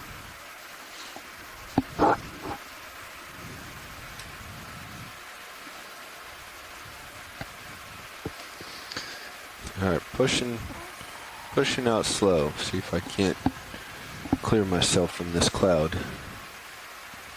I think the aft just flickered. Yeah, it's the same one. I've just put a general note that I caught it that time. Well, I'm getting pretty out there.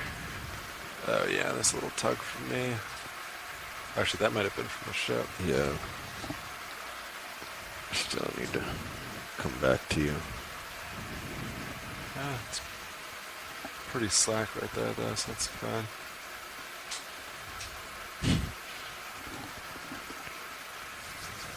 It's nice up and down. Yep, nice and loose on my end.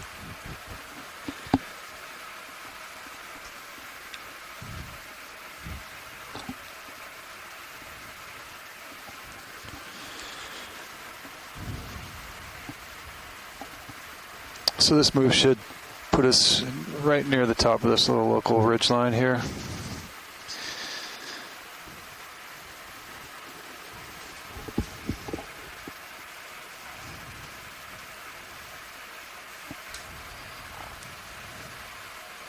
Looks like it's clearer over this way. I'm going to push out into starboard.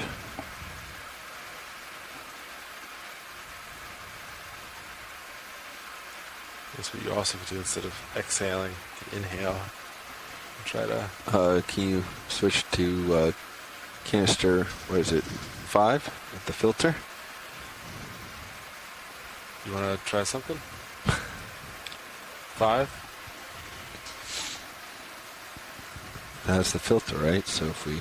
Yeah, just filter it through. That's how that works, right? All right, I can see bottom again. Finally coming out of the mess I created for our turbidity test.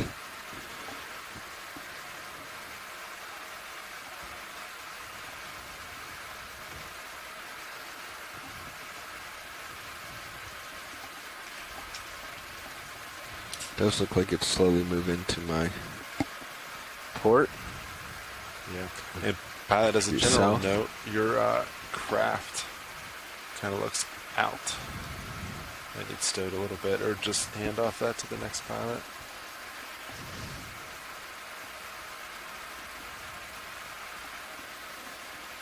There is a forward light flashing too, but I haven't been able to identify which one it is.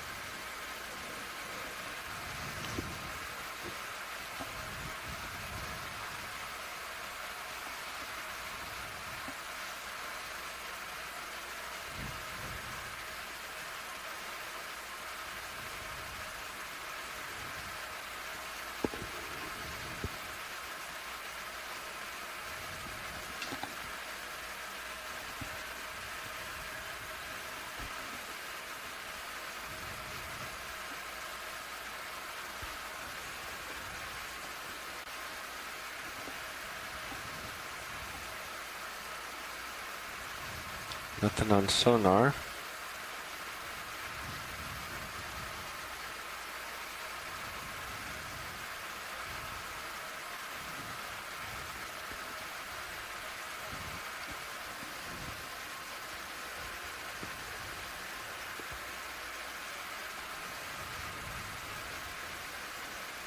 How far are we from the top, Nav? This local? Yeah. Once the ship move is finished, we will be... It depends on what we want to call the top, but... Yeah, just estimate. 50 meters? 50 meters, okay. Nav, what's the target D2_dive10 / CO2W? That was the water sample for the Niskin. Yeah, the naming context is a little wonky. That was taken from the original one back here. Got it. So I wanted to be consistent. Yeah, no, I just didn't recognize it. Yep. We might need to update the naming convention for HiPAC. See if we can get it to match the data convention a little bit better. Yep. I think it looks great. I'd leave that for post. They'll take care of it. They always do. They will clean it all up for us.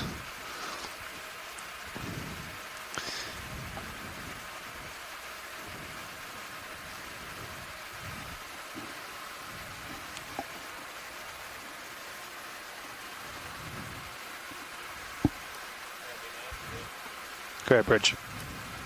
Copy. Thank you, Bridge. So I think we might be getting the top. I'm not catching anything on multi-beam anymore. Tilting down. There you go. Which means our slope is tapering off. Would you like a bigger view of where we're at here? No, that's all right. Copy. I think we, at this point, could probably turn our heading and start heading along the ridge, upslope. Yeah, that's about a 300. Yeah. You want me to start spinning that way? Yeah. We might have to do one intermediate step here, Nav. Copy. Not quite a long ridge. Okay. All right, starting to spin now. Somewhere in the middle. So what We would could that do be? That would be like a 270, 265. Let's do 270. Copy. All right, pointing at Bridge, are we now? And Bridge, you'd like to put in another move, please. Range 30 meters, bearing 270, speed .2 knots. The ox light just flickered. That's a new one. I think that's the one I saw. Good copy. Thank you, Bridge. Yeah. But I can't guarantee it.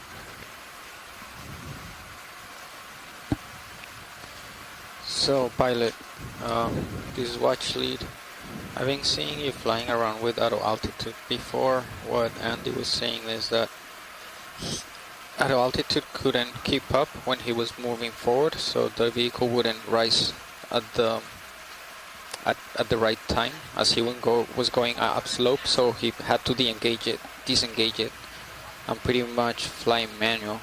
I think when you were moving forward, the vehicle was rising at the same pace as the slope, right? Like you were not digging into the mud or anything. I've had to adjust my forward speed from kind of what I typically do. Okay. For this kind of muddy terrain that we're seeing here, it's been working just fine. Nice kind of meandering pace, but certainly what I'm at least used to driving, it couldn't keep up.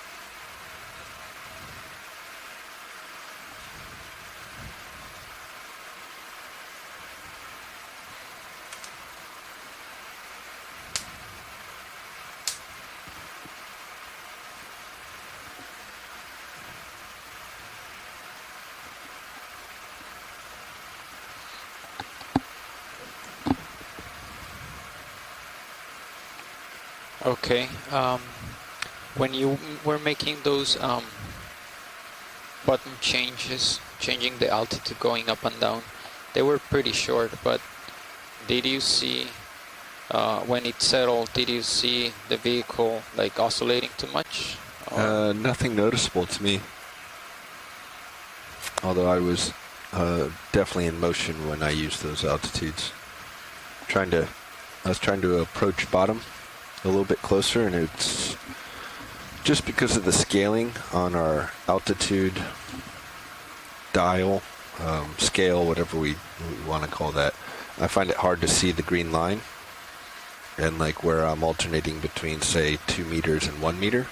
So I was just using the arrows on the autopilots to kind of get a little bit closer to bottom.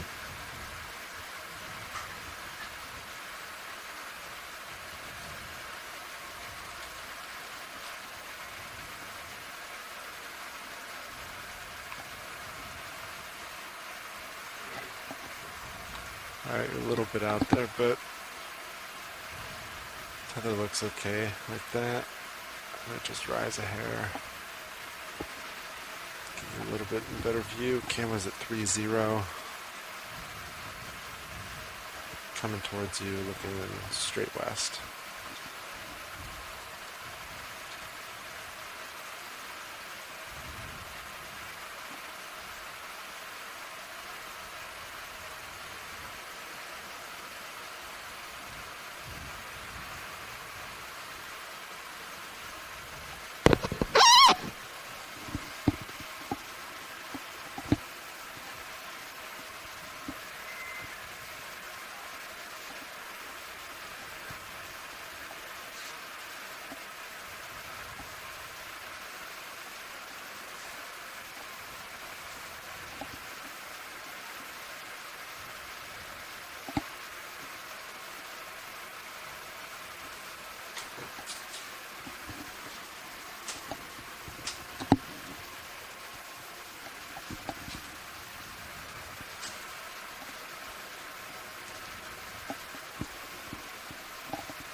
If we ran the shilling this morning for white balance.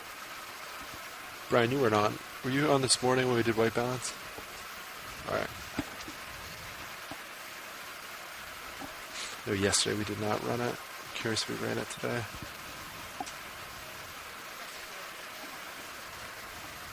Ooh, awesome, thank you. Alright, let's see what this floating object is. Co-pilot, engage headlights. Alright, headlights are engaging. 3, 2, 1. Still a little out there. Let's go for it, video. Maybe I can get a touch closer. Get it a little more in the light.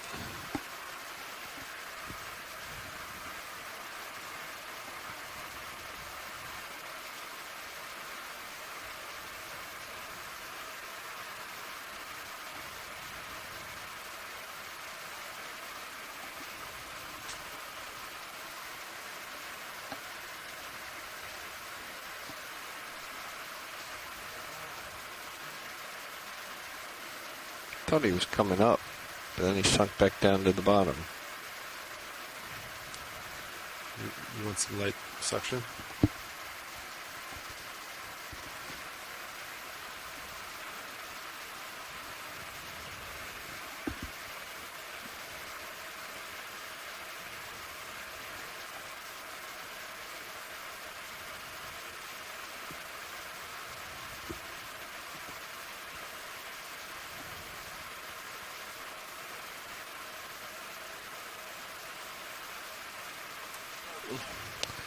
All right, Bridge. I can't Copy that. seem Thank to you, get Bridge.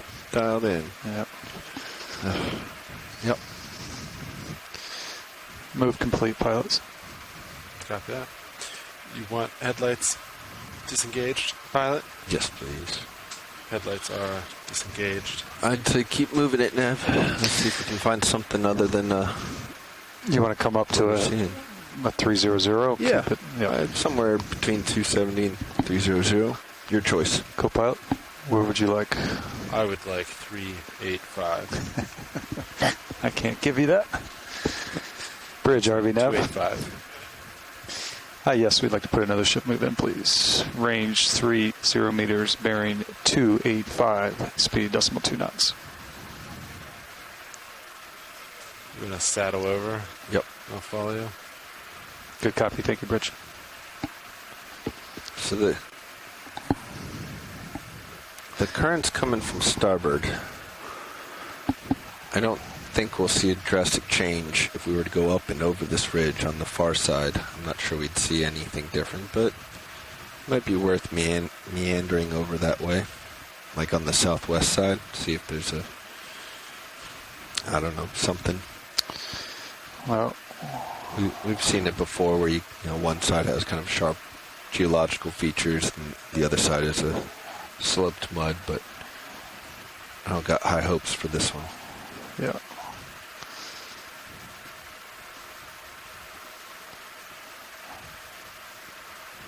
So we'll finish it up there. So then we want to come back over to a 250-ish. I mean, we can. You want to split the difference?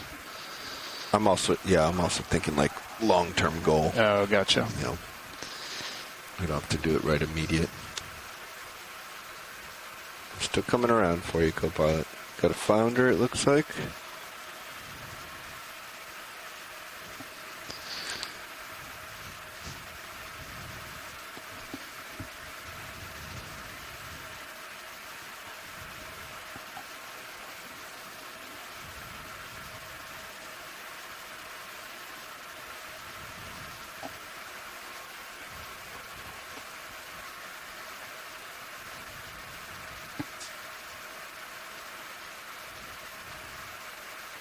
Do you feel any increased current now that we're up here? I mean, I sort of see it. I don't know that I Yeah, I was curious. feel a whole lot of difference. Kind of see we're not quite at the top of the slope here at 285, but we're close.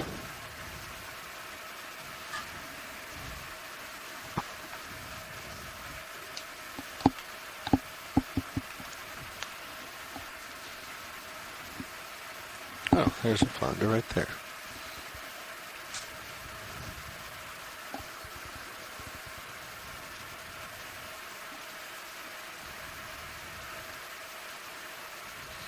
Let's snap on fish here while we're waiting.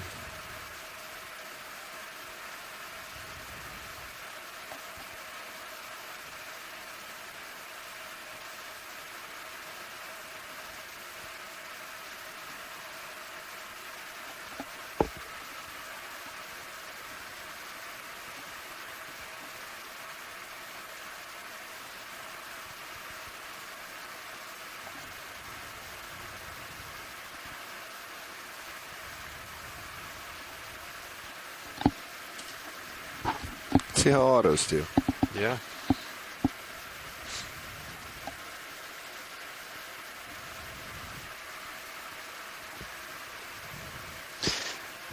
Is the orientation always the same?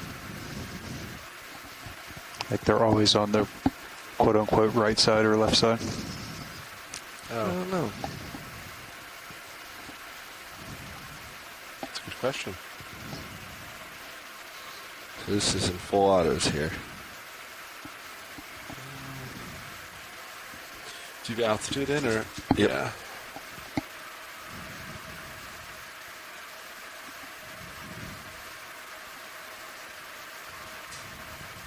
If you're just an auto depth and not auto altitude, does it gray out the up and down arrows for the altitude? You can try. I'm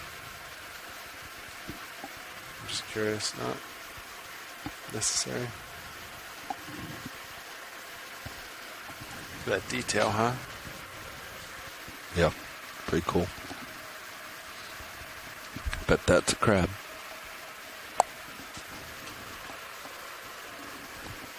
Alright, let's come wide, video. Yeah, once they settled in, autopilots held pretty well.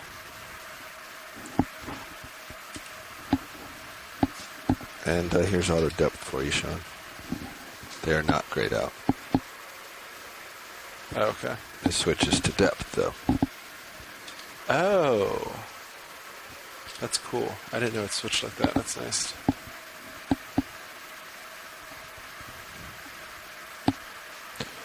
Pushing out. Yep, camera's at 4.5. Delta 14 looks good. Sonar still looks clear.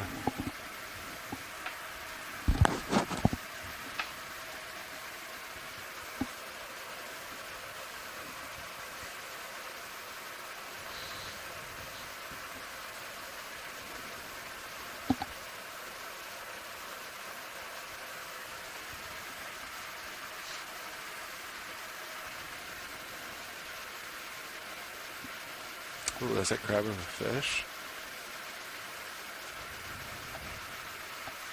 Where? The one you just Go ahead, passed. Bridge. Oh. Looked like it was holding Copy. something. Thank you, Bridge.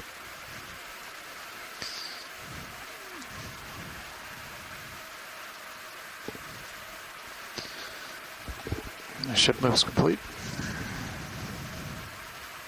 Copy that, Nav.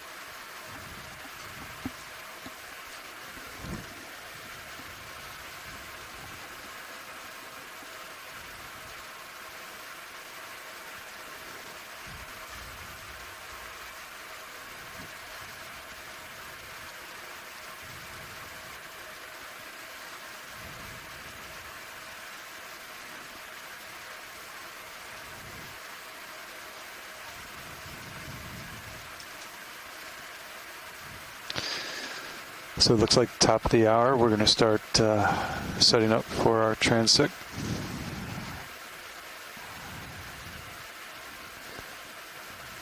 Copy that.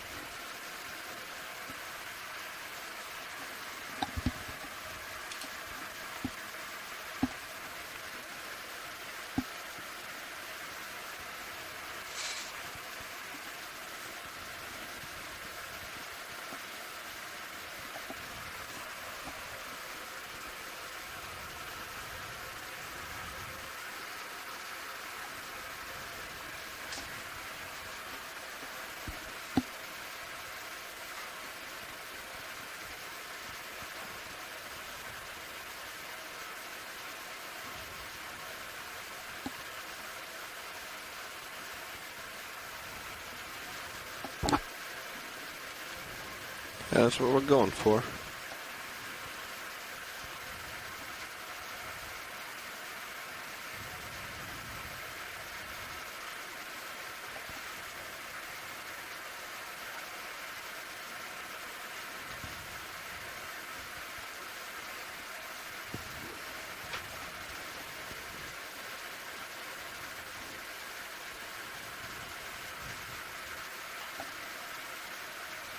Let's go for it.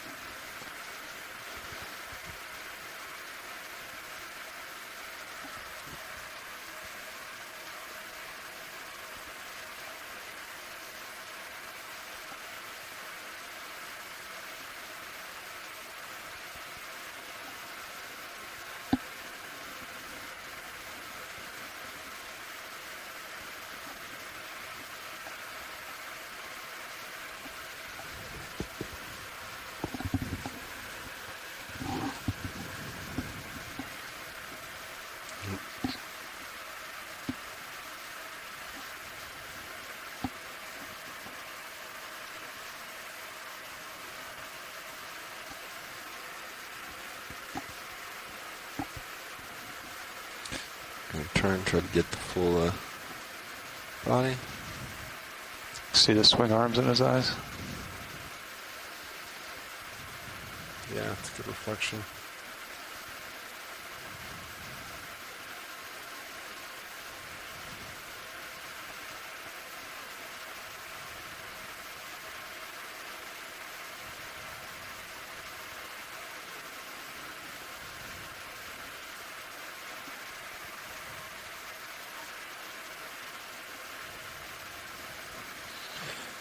And as soon as you have it, I'll come off. Coming off.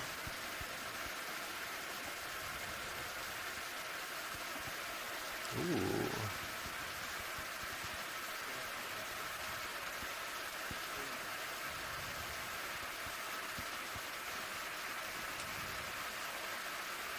It's a big urchin.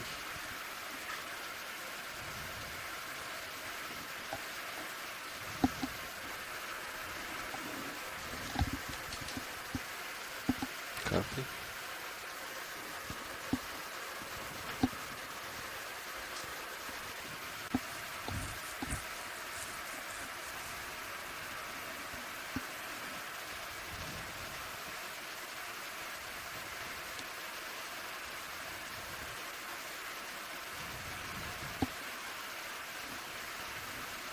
Looks like you have a target about 20 meters out, a little to port. Those little bright ones. Are the crabs? Yeah.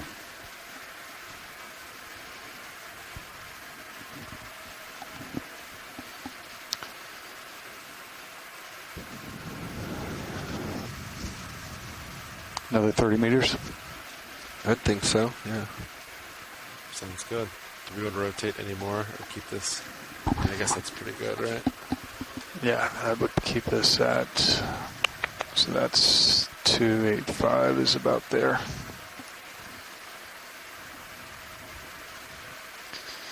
Bridge, RV now. Hey, Bridge, I'd like to put a ship movement, please. Range 30 meters, bearing 285, speed decimal 2 knots.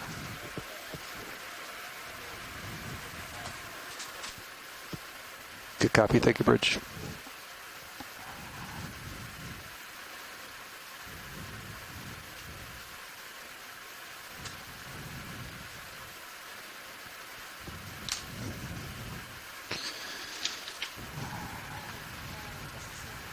Yeah.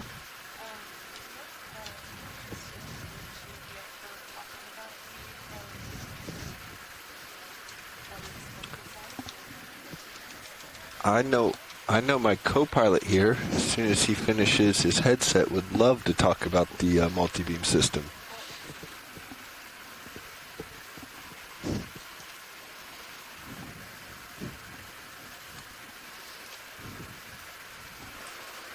Sorry, Pat. Suggesting headset. Yeah, I think there's a request for some description of our new multi-beam system. Thought you were the perfect guy for it. Sure. Yeah. So, in the past and still presently, each vehicle, D2 and Cirrus, has a sonar head. And you can kind of see, well, you might not be seeing what we see, but it does a single pass, at different frequencies, and we get a reflection. That gives us an idea of, what we're seeing down below, based on returns, and things reflect differently based on structure. Let's go, Squid. Surfaces. He's new for this area. The blue view essentially is just in basic terms, you could almost call it sonar, but on steroids. We get a lot more of those beams, so you get much more detail. And you can really see the difference if you compare our current sonar readings to the blue view. There's a really large gap as far as detail and function goes. Yeah, I think you touched on it there, Sean. The older sonar models that we have on the vehicle are scanning sonars. So there's a single head that revolves around in circles and scans 360 degrees. And we have to wait each time for a revolution of that transducer head to provide a image, so to speak, of what we're seeing. So single beam scanning. The multi-beam, as the name implies, has multiple beams going out, so we see everything in real time, which is really nice and convenient for the pilots here, because there's no waiting for another scan to pass over the target, or aligning the head and having to aligning the heading and having to try to line something up. We get a full swath of real-time scanning and sonar imagery with our new multi-beam. So it's a very, very useful tool. The new multi-beam is a dual frequency sensor. So we have a higher and then a little bit lower kilohertz frequencies that allow us to see closer in or further out, range of centimeters all the way out to 100 meters. It's a new sensor for D2, so we're going through a lot of testing here to see exactly what range we do see in different scenarios, on different bottoms, conditions, etc. The other day on the rock wall, we were able to get real good images of the upcoming cliff faces much sooner than we were able to on our scanning sonars. Another exciting possibility with these new multi-beam sonars is the ability to find very small artifacts or other items in the sonar. With the old sonars, with the scanning sonars, with a little fine tuning, we were in the right conditions, in the right circumstances, able to pick up, corals coming, very large corals coming off of, a rock wall or a cliff. We've already seen with the new multi-beam sonar, we've picked up fish swimming right in front of the vehicle. We've seen the swarms of krill chasing our lights. On this muddy bottom we're seeing here today, we actually have the crabs showing up as tiny little hard returns out at 20, 25 meters. So it's pretty incredible what we can see with our new sonars. And one step further on that is in some preliminary testing, we've actually had success in finding seeps with these new multi-beam sonars, methane seeps or bubbles coming up from the sea floor. So that'll be really exciting to when we get back onto some seep sites to kind of tune that in and see, how best we can find, the source of these methane seeps or other seeps. Go ahead, Bridge. Copy. Thank you, Bridge. One other neat thing we've seen in our initial testing is we can, when we're zoomed or ranged all the way in, we can actually see thruster motion in the multi-beam. As we push aft very quickly, we can see the cloud of moving water, particularly at the surface or in shallow waters. We can see that cloud of, turbid water or water that's different in temperature, kind of shooting out in front of the vehicle. It's really quite something. Oh, look at this. Looks like we got our first, since we've been here, first interesting geological area. Can't tell if that's a large boulder in the middle here. Got a couple neat fish in front of it.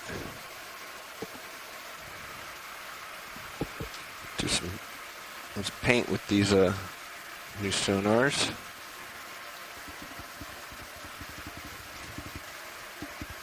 Yeah, it might be a little close there. No, you can see it. Did you have it? There, isn't that it? Oh, I lost it. Yeah, right there. Yeah. That's got to be it, right? So if you're watching at home and maybe wondering, hey, why didn't that show up on sonar? This one seems to be actually in a shallow well or divot here on the seafloor. So the rock, the hard target, isn't actually protruding, far enough above the seafloor. So on sonar, we're actually just seeing kind of a round shadow with no indication of a hard return in it. So all things we're learning with our new equipment.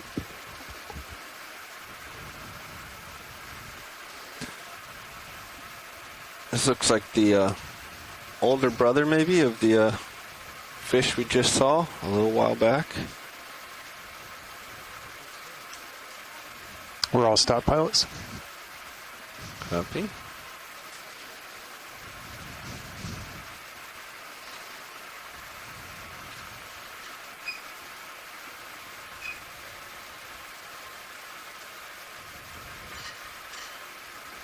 Go ahead, video. We'll get a quick snap. We don't need to stay here too long.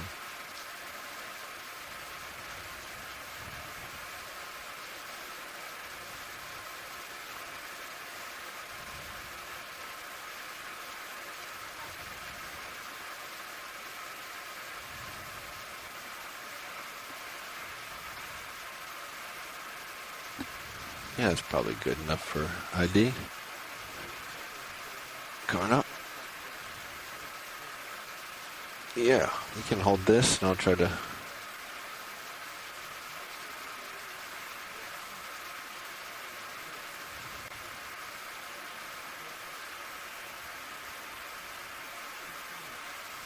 Alright, pushing forward to the rock. Yeah, that rock's kind of in the middle of nowhere, huh? What do you think it got here? I'm definitely not the geology expert. I remember once when we saw items like this on a dive, there were suggestions that they were glacier melts. They were rubble that was caught in large glaciers from historic times. And as they melted, they drop the rubble.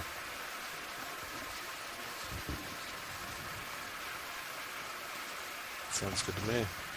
Ballast drop.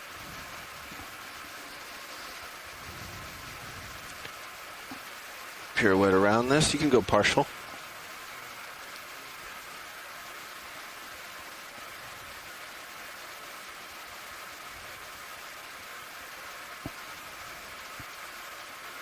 Can come in and leave a little more.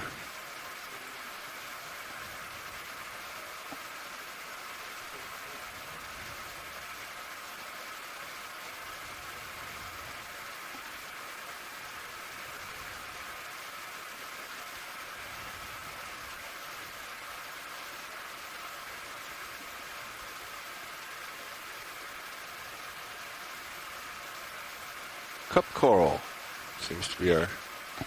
Not sure what the white ones are. Oh, I kicked up.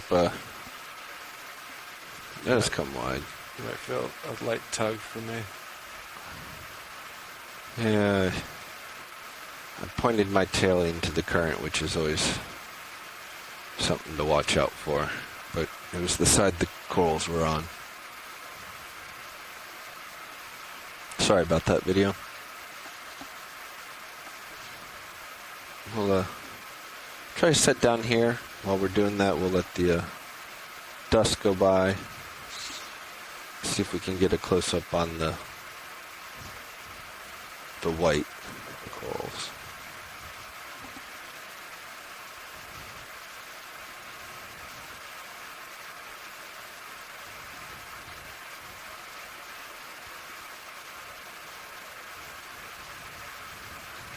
Alright, let's snap in fast, just in case there's some dirt coming. And yeah, go full zoom, please, yeah. I want to get a good close-up before anything else happens.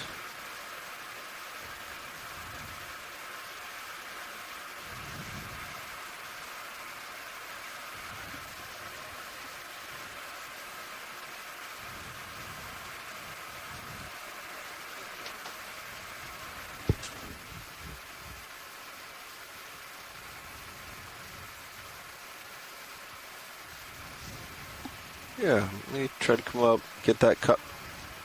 I'm gonna, try to come over to this cup coral. That's a nice view of the white.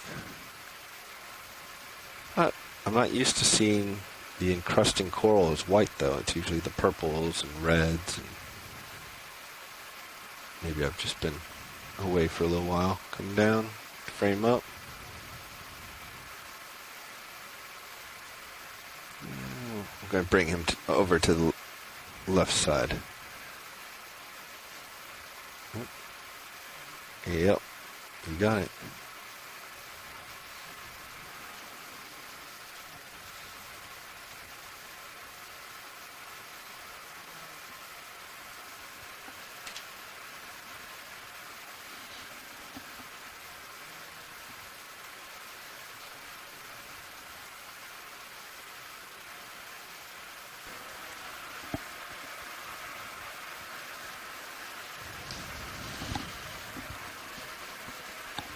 Is it time for you to sit here?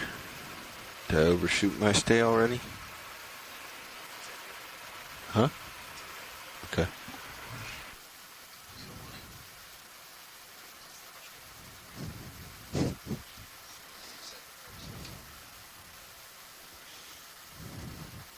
Just wait.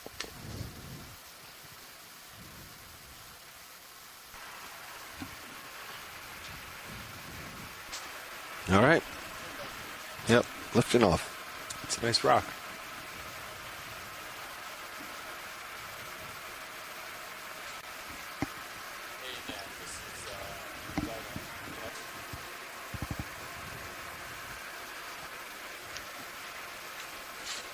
Cirrus is pretty stable. I don't think she's moved for a little bit.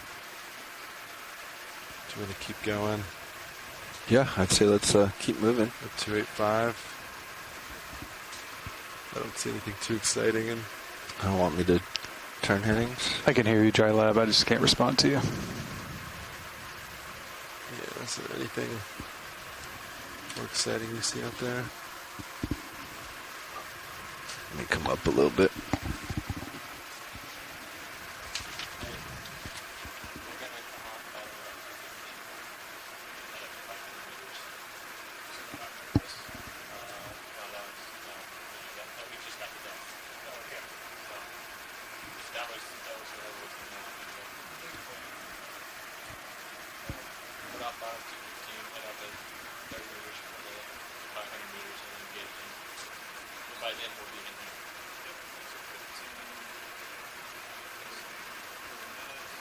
So the crabs do this as a intimidation thing or defense thing? Or is that for... Make themselves look bigger? Is that for food?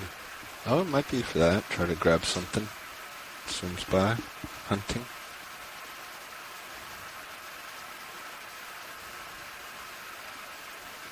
Coming back towards you. Yep.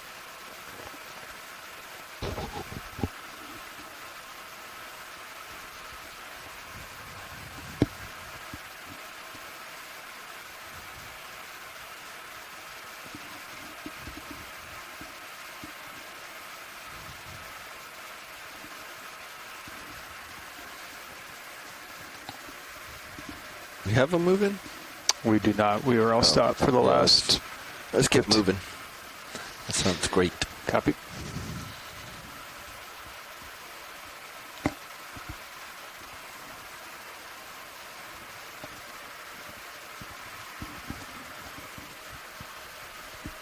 Bridge RV now. Hi, yes, we'd like to put a move in, please. Range 30 meters, bearing 285, speed 2 knots. Copy, thank you, Bridge.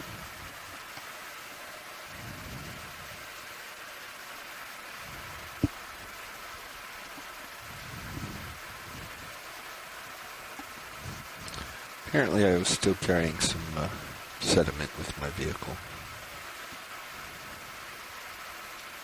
Yeah, the sediment can really stick in. Even once it's back on deck, you can...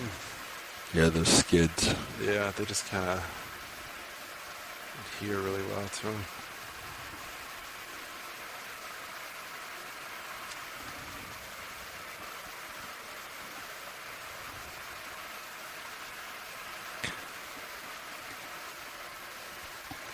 I'm sorry I misled you on the transect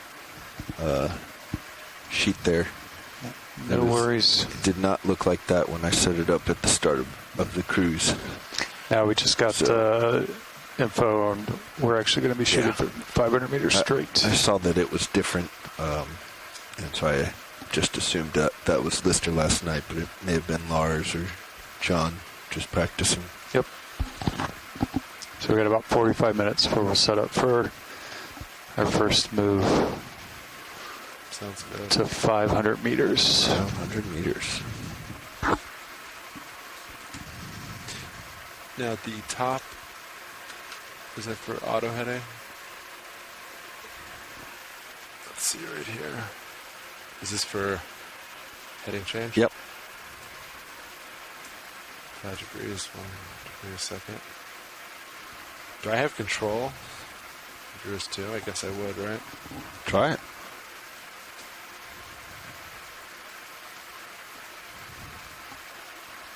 Nice. Yeah, so if I'm sampling, you can help drive me. You stacked 2? Yeah, Press so, it twice, does it stack them? yeah, so hit the green, let it go halfway, and then watch, or hit one of the moves. See how the green bar jumps back? Yep. Yeah. Oh, it just adds from where it is. Yeah, so it's not click a it double twice, in. It doesn't give you 10. It gives you another 5 from where. Okay. Yeah? Cool. Wait, it does? It doesn't give you 10? Yeah, so watch the heading. I'll press it 1. Gives 2.5. I press again. And it just makes It's only from where you are. Yeah, it doesn't double. Oh. That is very good to know. Because I was kind of a fan of the 1-2. to like go 0.2 instead of 0.1. Good to know. Sure, it's an easy change if you wanted them to. No. Operator can change in this scenario. I think that's nice, because then, in case you go too far, say I go lateral, starboard. Oop, wrong one. Let me. Oh, so if you click a different button, it just cancels it. So I'm going lateraling to starboard. I want to go to port. What kind of moves are we making to starboard? That's taking so slow. 0.1 meters a second. Oh. Yeah, I guess, okay. So what's that? 20-second move for 2 meters, yeah. So now you're going port. But then if you click something else... Didn't cancel? Oh. There it goes. Oh, so if you hit the reverse, it cancels it. But you can do a lateral and a forward-aft move at the same time. So yeah, you're going forward. So now hit... I did hit forward 6 meters, which I don't really need that. So it cancels that, and then if you hit port, it cancels that move. You can also just hold. Yeah. Cancel everything.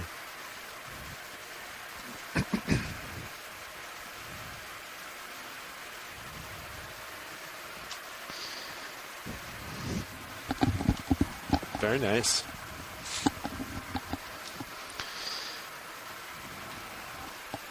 All right, camera is 45.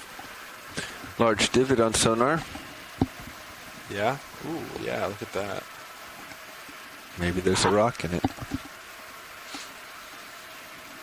That's only one way to find So out. you're telling me I should go 2 meters to port and 6 forward. Yeah. While adjusting my heading.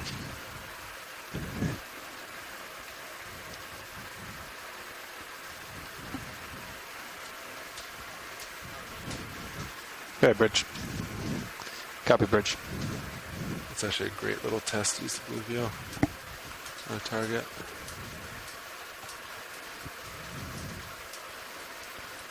It's definitely a divot.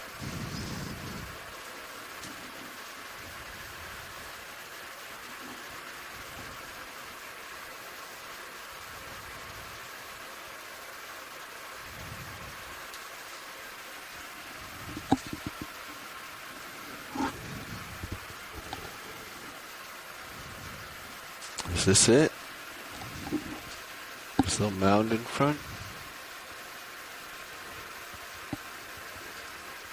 Must be.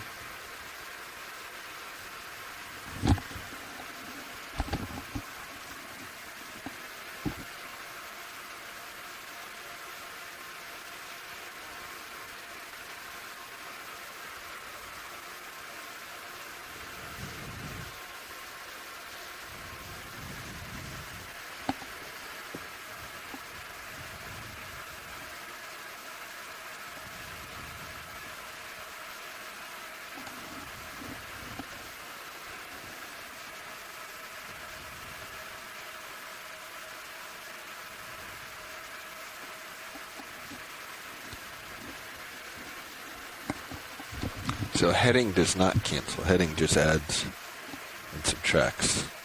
Ooh. What is that? Let's stop here. Hold. Let us go see what this striped object is. Or am I seeing stuff in the sand here?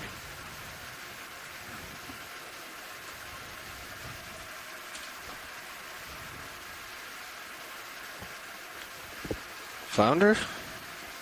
Let's snap for ID. Ooh. Yep. Alright, let's come wide. They look like stripes to me at first. Setting up for you, co-pilot. Yep, understood. Camera's at 45. I'll rotate up a little bit. Delta 13 looks great. Sonars are nice and clear. Maybe some divots ahead. Where are you taking us, Nav? Yeah, I like this. I'll keep moving. 285. Bridge, are we now? Yes, we'd like to put another ship move in, please. Range 30 meters, bearing 285, speed 2 knots.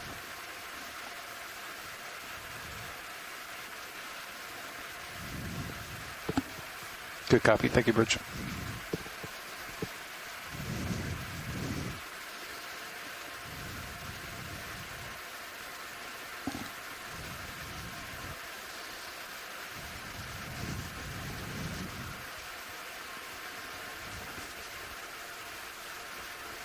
That big shadow out there to port.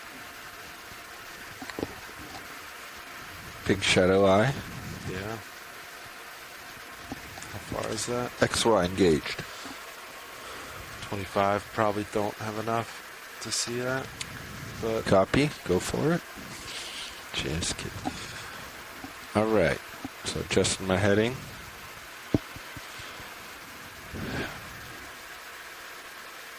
What do we think? What do we think these wedges are, degrees wise? And what do you think our swath is? It's probably 1. So your shadow's on my first line to port. Yeah. So you're not 180. You're probably. You got the measure tool? Maybe we can just 15 and 15. Might be 150 total. So that'd be 1, 2, 3, 4, 5, 6. I bet 120. There we go. Each thing's 20. All right, so this is 0. And winner is 21. It's probably 20. Like that. This isn't me clicking anything. This is from Origin. 21. That would be such an odd increment. Yeah. At far end, we're 60. Maybe the competition had 20 degrees, so they just add a little bit. 43. Yeah, I'd say they're 20, so you got 100. We'll just say 20s. 120 degrees of sweep. All right, so 20 degrees off to port. We still see your shadow, so that would be heading 20 degrees.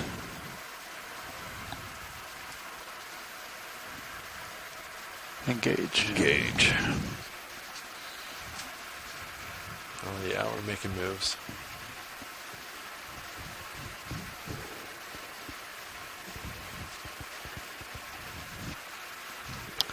It's lining you up. It's 20 meters out.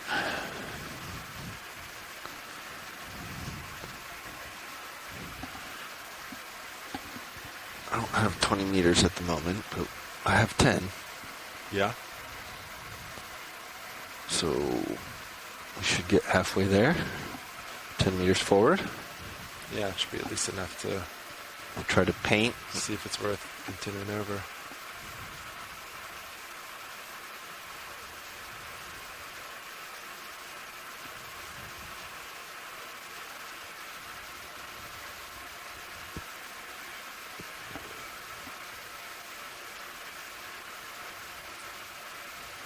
Five meters to go. We're losing our divot. It's still there. 15 meters out.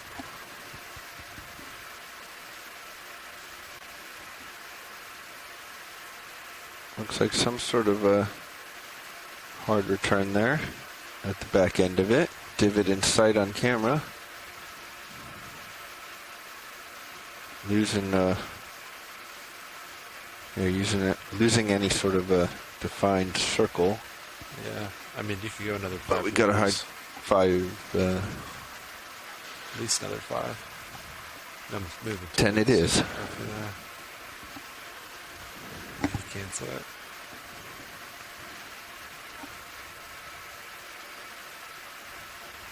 Got a hard target. Is it the crab? Oh, here it comes.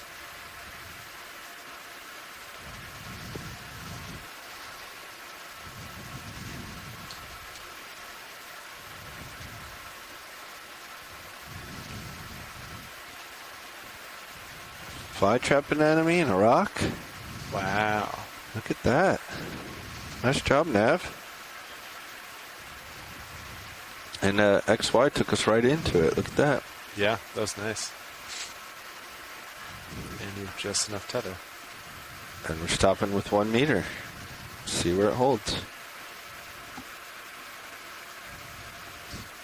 Oh, that was actually a really good test of the autopilot system. Yeah, lined it up from 25 meters out and just went to it. It was, yeah, single heading change. And we only did 2 forward commands. Oh, shark. Ooh. Right. Go ahead on shark.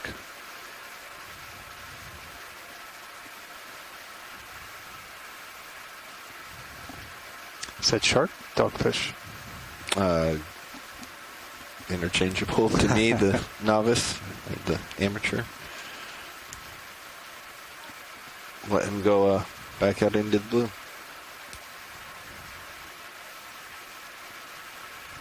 Thanks, video.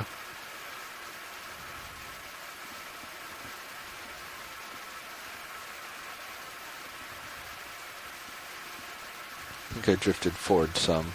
Yeah, you're okay though. Moving towards you. A little off to my port, but looks good. Where to? If you just back up, yeah, you'll find it. There it is.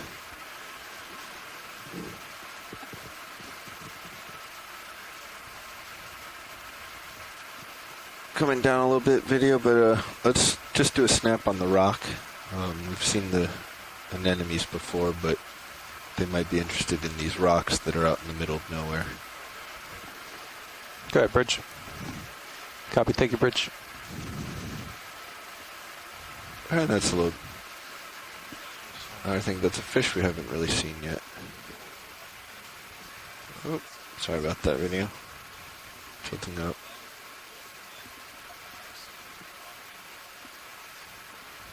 Alright. I think that's good. Let's come wide so I can center up for co-pilot.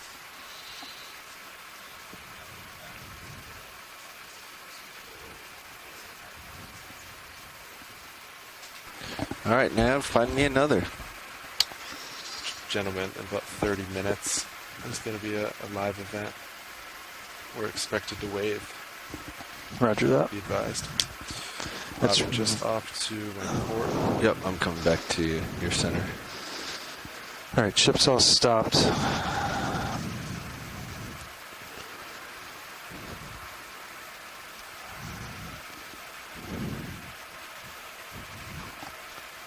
You want to keep coming up the top of this local? I'm not really sure where our slope is. Should be just off to... Kind of looks to me like we're curving. Yeah, a little rounded.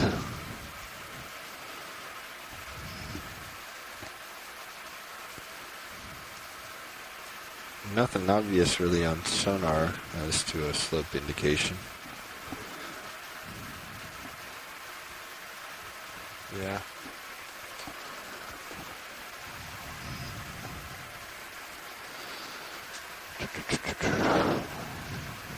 Another 30? Yep. Copy. I think kind of any way you want to take us over there. Bridge RV now. Yes, I'd like to put another move in, please. Range 30 meters, bearing 280, speed decimal 2 knots.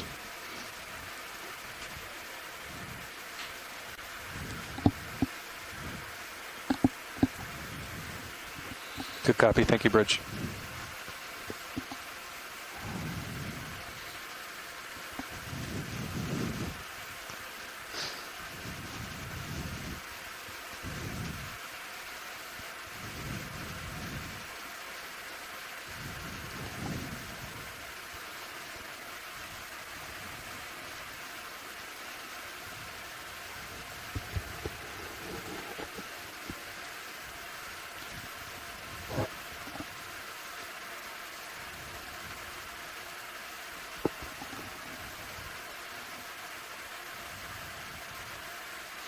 All right, Nav, find our next rock.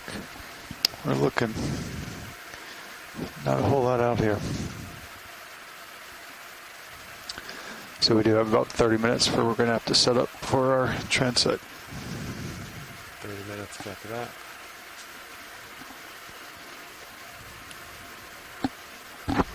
How far out do we get on this sonar now? If I tilt up.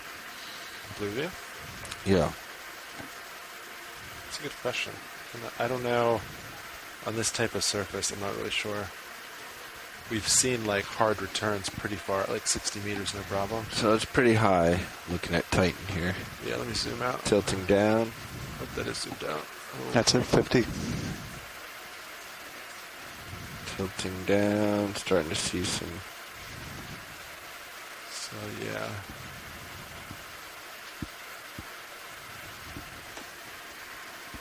So maybe 40 out. Let me change heading here, see if I can get, because that's indicating that the slope is to my port here, like the ridge. Can you range out for me again?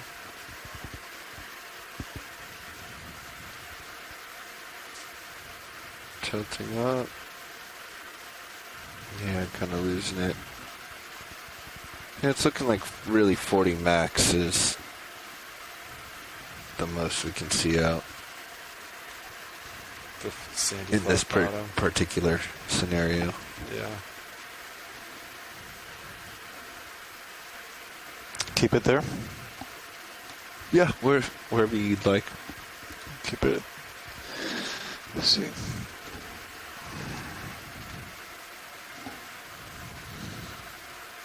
This is suggesting we're on the top of the ridge. High pack would suggest it might be just a local. Yep. All right, let's go 10 meters out.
Temp probe 2, would that be the one on the front? Temp probe 1 would be the inboard. Not sure.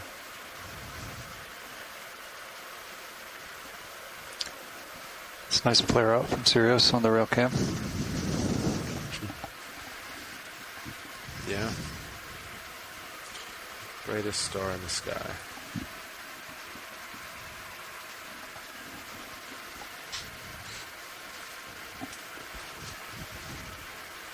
Almost 20% brighter with the new LEDs.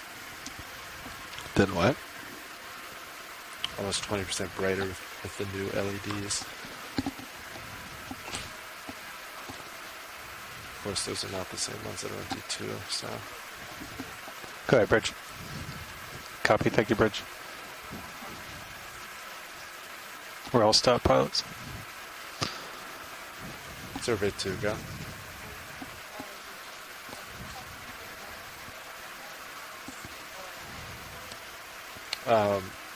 I can, yeah. Is that of interest? Okay. Pilot, there's a request to talk about the new LED lights. So, D2, we've recently upgraded to new LEDs in D2.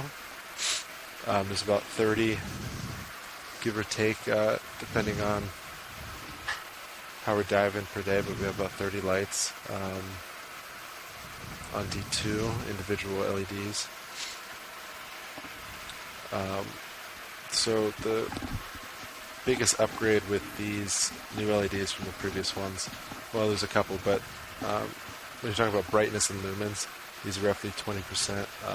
You get more, about 20% more brightness out of them for each unit, which is pretty significant. And then when you're talking about the, I think it's the CRI value, I forget what it, color something index. Yeah, that's where floating by you can go in. But it's on a scale of 0 to 100, 100 being the best. And that's essentially how as the light shines on different objects, the accuracy of the color it represents when it's being shown with those lights. This common rating for LEDs, a rating of 100 would be like nice ambient sunlight. So our old LEDs had a rating of 80, which is considered good. They were nice quality LEDs, but these new ones have a rating of 90, which goes from good to excellent. So anything above 90 and above is considered excellent. Not saying previous footage has been inaccurate when you talk about colors, because we do correct each dive at the beginning to make sure we're getting really accurate representation of all the images and footage that you see. But it's just another upgrade that the new lights offer us. And then, so that's brightness, better color representation, and then the last would be these new lights are dimmable. So we have about, 8 different banks. So from the 30 to 32 lights we have on D2, we've separated into 8 different banks. Each bank is now dimmable from 0 to 100 with pretty fine increments. We have them set at 5% increments, but you could get more accurate if you wanted to. So each bank is now dimmable independently. You want to go to the 30? Bank. So that's really good for You might want to take us just adjusting lighting for imaging. more uphill Because before all we could do is shut off individual based on lights. high pack. Now we See how can my slope's coming down now? have a dimming function. So you can use that for dialing in just better lighting overall. I think we'll want to aim There's more different areas that reflect lighting on the RV. 255 or so. So if there's a flare up somewhere in Or, the photo, you have really fine-tuning capabilities to get the It's best lighting for the scene. counterintuitive because that yeah. means your slope is Recap, looking this way. brighter, better color I think it's just a representation. local. Now we have Yeah. really I accurate think we're dimming probably coming off functions a on bump lights. Gotcha. here. So that Dipping down summarizes in. the new D2 So I LED think we'd want to upgrade. go aft from what I'm pointing. Copy. So yeah, I would say like 260 maybe for our next one. Yeah, we just came off of 280, so working our way around. Yeah. Bridge, are we now? Did you And copy Bridge, that, I'd like Sean? to put a ship move in, please. I missed it. Go ahead. Range 30 meters, bearing Next one's gonna be 260, speed decimal 2 knots. And I'll line up here again. Yeah, come back. a It little looked bit. like I'm starting to go downhill. So we're going to try to head what looks Good like copy. up Thank you, on Bridge. high pack. Yeah.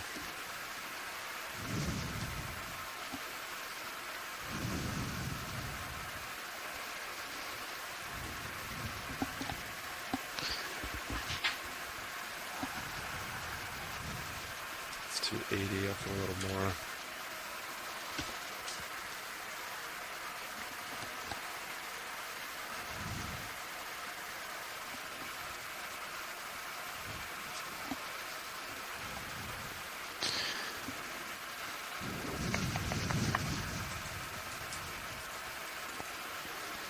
All right, about 20 minutes before we set up for transect.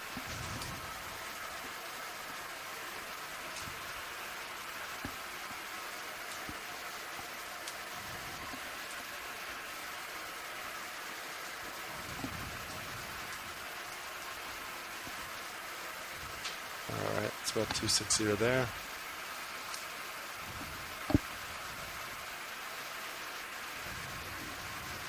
Delta 14, camera angle 36 degrees.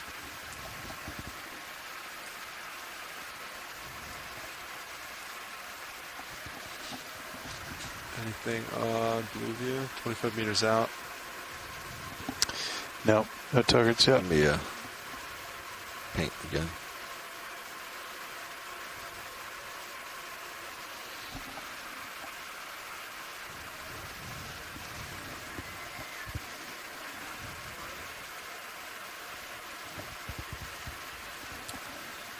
Interesting. I somehow, well, maybe it thinks it's somehow stumped the autopilot system here. You did? It thinks it has 0.9 meters to go forward.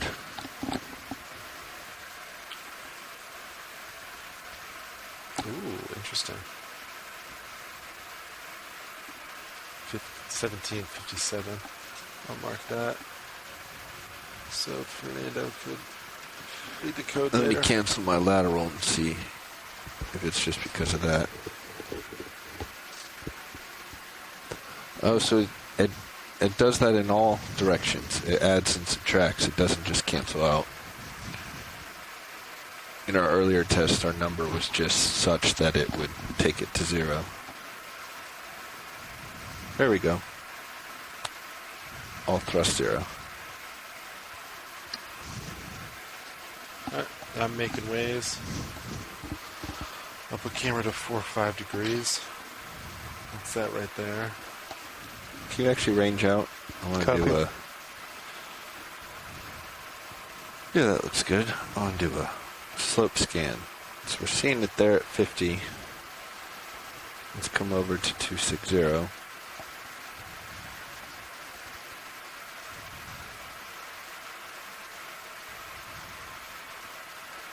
Yeah, we still got it out there. Come around.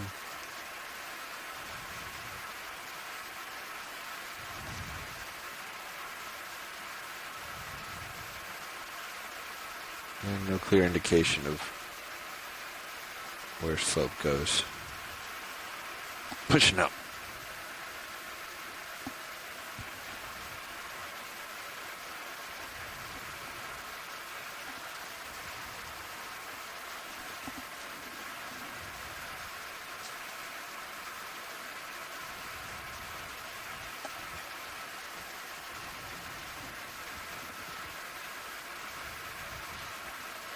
Just another shark coming in.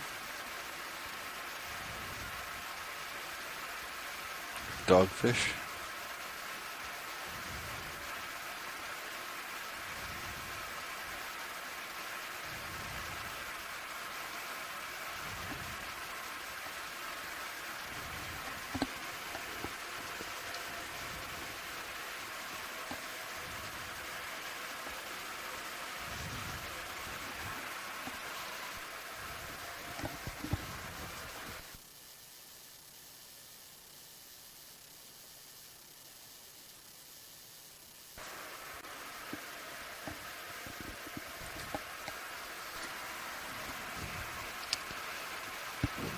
Minutes till midwater transect setup.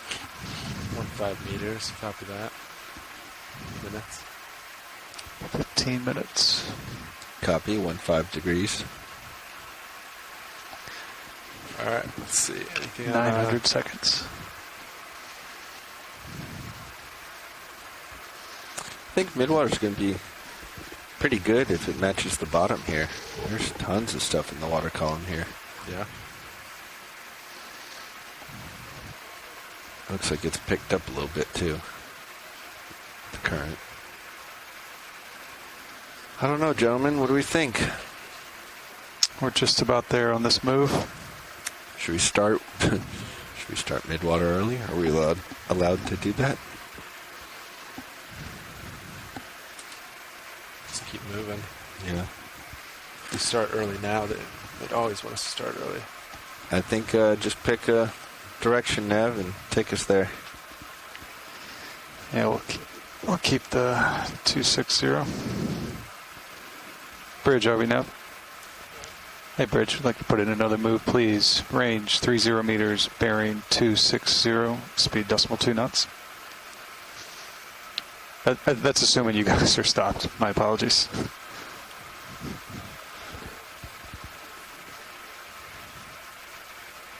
Good copy. Thank you, Bridge. So that looks down. Blue view, right? Yeah, blue view's looking kind of downish. Come up a little on it.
Come down here.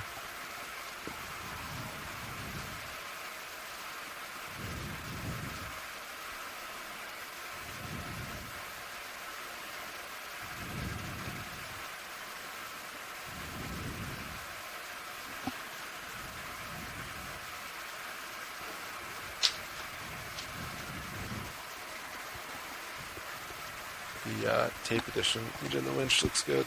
Makes it much easier to... I can actually follow it now while zoomed out. Oh yeah, and we're zoomed out too. Yeah. Which is nice because now you can also see the level line. Yeah. Angle. Hey, Brian.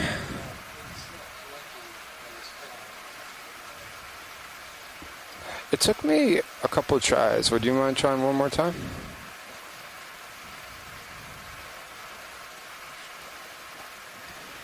Thanks. We're having difficulties. Let's go here, video.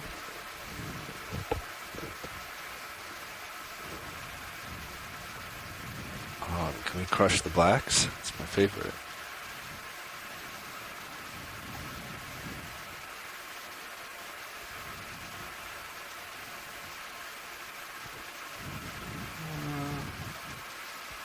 Ah, yeah, he got in too fast.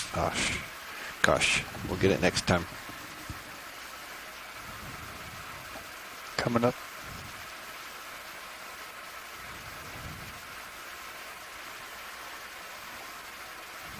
It's kind of interesting.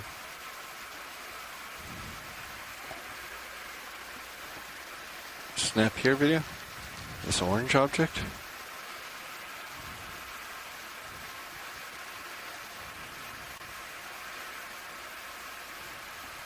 Oh. High beams?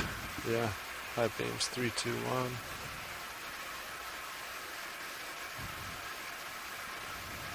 He's real close to me. Yep. Okay. Alright. High beams off.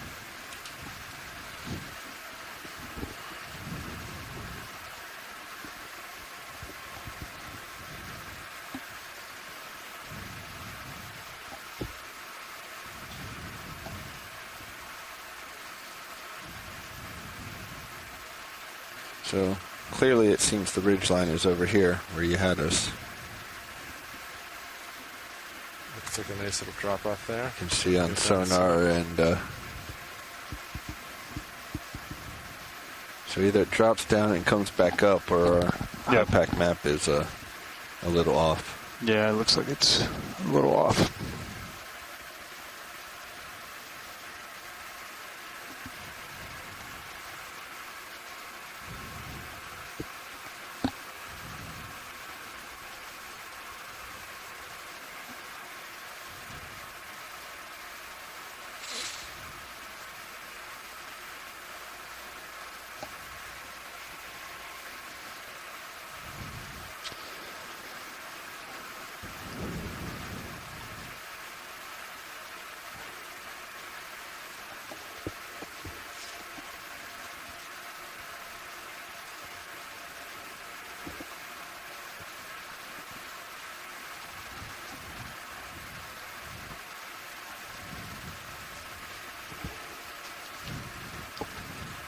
Starting to get a little bit out there.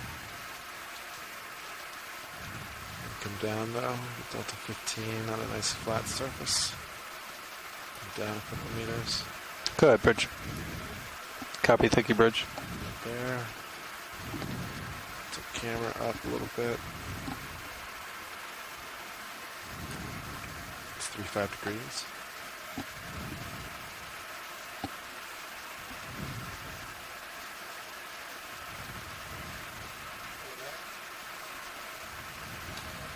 Go ahead, video.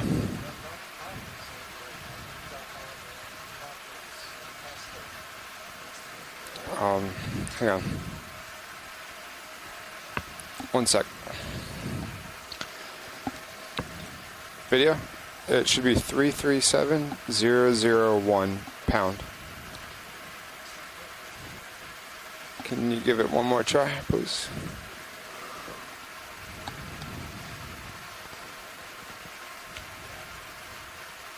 Probably sort of drift a little off to my starboard side.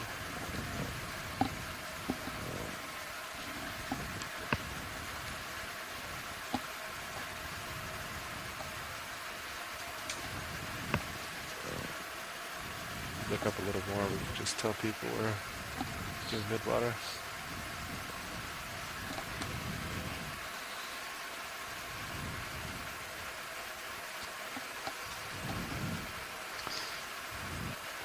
The ox light just flashed again.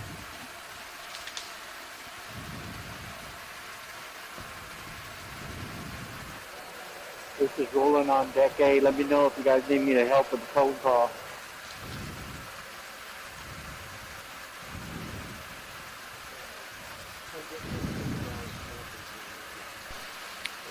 Hi, Roland. Yeah, I think some help would be appreciated.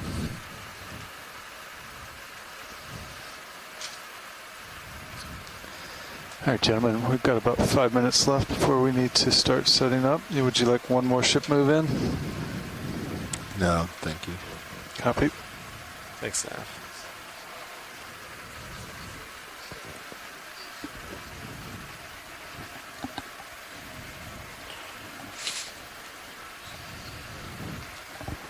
So, have we discussed about what we want to do with the blue view during midwater?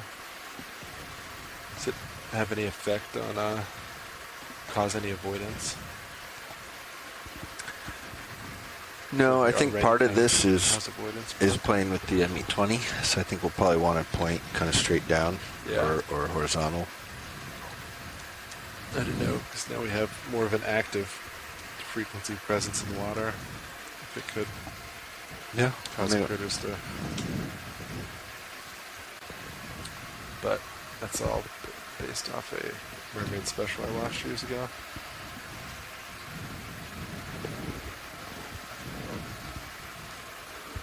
Delta 15 looks good.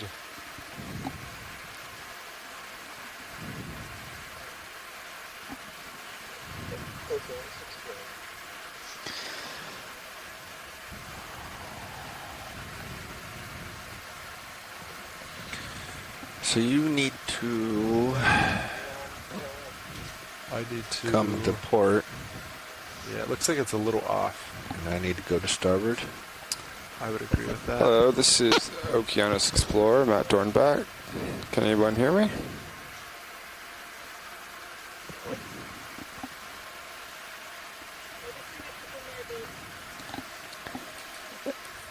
Adrian, can you hear me? Adrian, can you hear me? This is me. Hi. Start getting swing arms in, I guess. Yeah.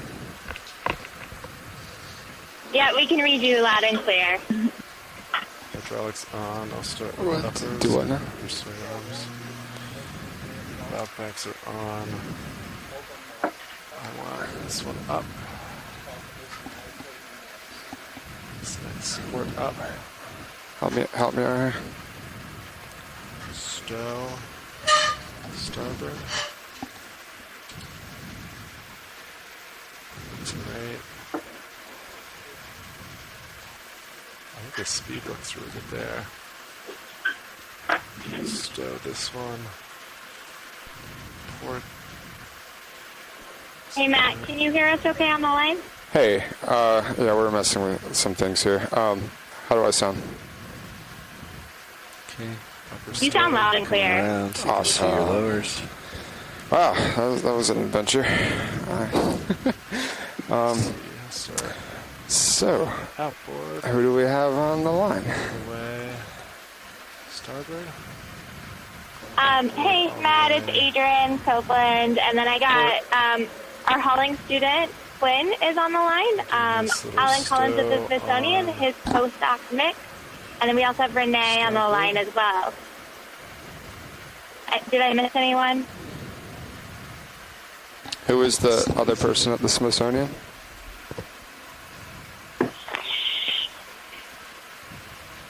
We have Alan Collins. Oh, go ahead. Yeah, Alan Collins here, and then also Nick Spezio is a PhD student. He'll be starting at the Smithsonian University of Maryland very shortly. Yeah. Welcome all of you. Thanks for calling in. I think we have a slight delay in our ascent off the bottom. Let's see. Should be around 220 now. Uppers are up. And in and out. have you guys been following the email thread real quick? about the depths and the low light camera and all of that stuff? Hydraulics Yeah, so I know on. Brennan Phillips sent an email request to see if he could get the specs on the low light camera. So yes, we did see that. And then Shannon Toy just sent me a great screenshot with the EK38 kilohertz. I think we wanted to discuss what dive depth we were planning for the transects today. I thought. Okay, one moment. Let me grab Shannon. I think she may know more about that. It's not letting me put my forearm down anymore. That's fine. It'll find its own. Yep. There's some plastic bits there. Okay. To everyone else on the line, are you all okay getting the high-resolution video feed in that Matt shared? There's a direct link to the high-res video. The normal video that's on the oceanexplorer.noaa.gov website is okay, but it won't be able to give you as high-def views of some of the organisms. To port, maybe 60 degrees. Yeah, I was able to access it fine, and it seems to be working really well, and it's very smooth. There's a nice slack in the tether. I as well. Yeah, I'm going to push out. Great news. Sounds good. Come up this hill slow. So there's a link in the most recent email from Matt with the high-res nice link. slow. He specifies in it that's for science use. I'm also yes, I see that. lateraling to starboard a little bit to come under you. And then there's also a chat room link in there. If you guys have access to the chat room, you can log in there, and we'll probably have some scientists that won't necessarily be on the line, but they'll be engaged through the chat. That looks great. And then during the dive today, we'll have the C2 V3 up for people to annotate in on dive 10, and Matt also provided a link to that direct for the dive 10 today. Looking back now. Looks and I know great. Quinn will be in there annotating whatever you all see during the dive, which will be great. So we just got an email also from Mike Vecchione saying he's having issues accessing the conference line, so I'll respond to him, and hopefully we can get him on the line as well. Out, auto Hey, out. Adrian, it's Shannon. Pushing out sight. You can. Can you hear me? Hi, Shannon. Hello. Yes. Great. I just came in. I'm not sure what the requests are. Do you just want to let me know what questions you have, or target kind of depth talk 500 about meters, the plan, 30 meters per minute ascent rate? or go over the depth layers that we're Stand by now. seeing? Copy. Yeah, it might be good for you to talk about the plan and what the depths look like for the deep scattering layer, and then we can maybe discuss as a group what we are thinking for the transect today. Yeah, absolutely. So I just sent out a altitude. screenshot to that email that hopefully everybody saw, but of what we're currently seeing for the D2's deep off scattering bottom. layer in the 38 kilohertz. It looks like the bottom of the deep scattering layer is about 670 meters, and the top is about tether looks real good. 375 meters or so. Last I bit discussed to with go the away. I was looking straight ROV down. team just to try to figure out what their engineering priorities are for this dive, because this is still the shakedown expedition, so I'm not sure exactly what they want to test out operationally. But it seemed what they were most interested in doing was where the most intense layers were. I think they're testing out, Matt, correct me if I'm wrong, the camera. Yeah, their newer low light camera. It sounds like you can come out during one of the each transect, they want to try to cut it off at certain points to see if there's any bioluminescence occurring. Yeah, so it seemed like when we were very quickly and briefly discussing this, that they were most interested in going to the most intense locations of the deep scattering layer. And I also put those in the screenshot for you, which looks to be about 480 meters, 440 meters, and 375 meters at the top. That's much and that was kind of the plan we had honed in on. I think, again, Matt, let me know if I'm correct or not. I think we have about an hour and a half for this exercise. Ready to come up? Yeah, those are the parameters that I'm aware of. All right, we're coming up. we may be a little shorter than that. A little shorter than an hour. Probably, and a half. probably we'll say an hour. We'll just be conservative. Yeah, if we have a we're little looking more for a target time, depth then of 500 even meters. better. Okay, 500. So unfortunately, I think our team lead, ROV team lead, is doing a live interaction with the Oceans Bowl. Sorry, I don't really know. So we don't have the operational feedback right now on. But if you can communicate to me, Adrian, and through all of you guys, what you're most interested in, then I can pass that on to him once he's finished. I accidentally switched my knob here to. Hi, thanks for that, Shannon. I just emailed Mike Vecchione too. He is having issues with the conference line, so hopefully he'll be able to join shortly. I don't know, team, what are your thoughts on what Shannon just said? Typically when we do the water column exploration, we like to have a couple standard depths that we kind of keep consistent throughout all of the various locations that we go to allow for comparison. And then we also add in a couple depths to augment that, to looking at features or characteristics that might be interesting or unique to that particular location. With today being kind of a shakedown dive in our initial water column of the entire season, we have to be obviously a little more flexible and hone in on just 3 depths, which makes a lot of sense. Are we full wide? Is there any preference for this group, though, of on the main cam? what kind of depth you would be interested in?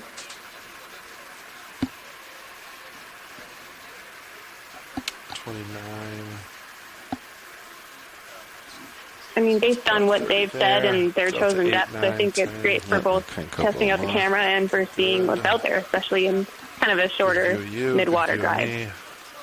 Tyler looks happy. Streaming to the north. Great. And Shannon, can you, confirm again, what were the depths? I'm sorry. As you just Yeah, commented on. no worries. I'm actually just talking with Roland to see if we can get the EKs on stream 3 for you all. There. So 1 second. Yeah, I guess I'll have to do it nice and slow. I think All that's right, okay, and I'm 'cause just if going you're to just going update that slow, from the screenshot easing just because into it looks like it's Yeah. moving just a little It's a bit. little- So the deepest fine part with of that, it but is about I'm sure we'll be 670 meters, and the I shallowest think part of the every 2 deep feet scattering might- layer, might is that be what you're asking me, sufficient is about to not make it look 370. like a carnival ride. Oh, no, All right, sorry. 30. I was All right, asking what were the Delta's final 3 depths that Okay. the ROV At pilots were 78%? talking about? I'm so sorry. No worries. Decent. There's multiple people kind of like asking questions. Sorry about that. Okay, so the ones that look like they're the most intense scatterers at this point in time looks to be about 490 meters. D2's actually like really. And the next one is about 450 meters. and the next one is 390 meters. 14. And the EK38 should be showing on stream 3 right now. When I was, if you want to follow along with me. Rest, I could go almost to 95. Thank you for that. So, just thinking about this a little bit from kind of balancing the high-intensity scatters with kind of our standard mode of operations, do you think they'd be willing to do maybe a depth at 500? Because that's pretty standard that we've done across the board. And then maybe they could hone in at like that 450 or 400 that you're talking about. And then maybe doing one. We typically, the standard depths we do a lot of the times is like 700, 500, and 300, allowing us to get like within and outside of the deep scattering layer. But I do agree with this being a shakedown and wanting to really test out those low light cameras for bioluminescence. It makes a lot of sense to be within the DSL for that'd today. require some real dampening with Sirius's up and down, so it didn't. Yeah, I think that sounds like a great compromise. Yeah, that 500 one is right there. And then you have to filter that 500, 450, and then well, but yeah, 385 or so. Seems like a good compromise. And yeah, we can talk to them about. I think the plan is to test out the low light cameras. So 5-meter range. That should be good. Sorry, I'm not working with all the information here for you guys, but all right, that's good. Yeah, I think Delta's improving. Go swimmingly. Not seeing too many yanks on the tiller here. Not a problem. I completely understand. Does that sound like a good plan to everyone else on the line? 500 meters. Sure. Yes, that sounds not great. on the way up, but during the mid-water transect, you might. Okay. And did anyone else join so far? I know we're having some conference line issues. Mike is saying he tried 3 times with the same that will be result part of the to testing. get in. Is seeing what's required to. Okay. Yeah, try different things. Yeah, I think it's a goal to test the new See in the Dark cam. Great, we're just communicating 500 for the first layer right now so it's to be a lot the of, ROV team. Trying new See settings, if we can stop helping there. you focus on watching the little stuff, etc. ROVs and the EKs. It looks like they're about. We're just the delivery team here. 900 meters right now. Delta 5. Yep. Good. Okay, that's great to hear. I might too good. hop off to try to troubleshoot the conference line for Mike, but everyone else, ETA 13 please minutes. stay on. And 13, understood. if you guys find cool critters and the water column, don't feel like you can't annotate them live and say what you see. But I'll try to hop back on in a little bit when I hopefully can get Mike Vecchio back on. Pretty calm Great, and yeah, I'm not typically the one running the show here, so if you need any more information from me or requests, just let me know. I'm happy to pass anything on too. And then Matt, just for our awareness, I'm assuming right now it's not being broadcast live, correct? Inch. Doing 30. Or are we? That's good. Say hi to some high school kids. I think Matt's going to talk to Roland to double check and see what the status is. Okay. Yeah, that'd be helpful. Great, thank you.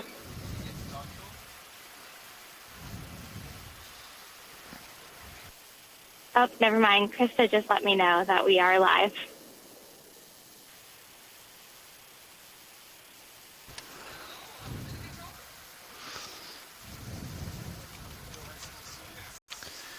Well, I guess since we are broadcasting live,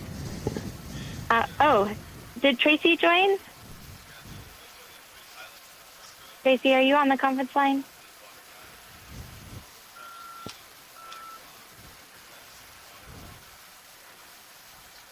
Well, since we are broadcasting live, why don't we do a round of introductions for everyone that's on the conference line, and then I will try to troubleshoot behind the scenes.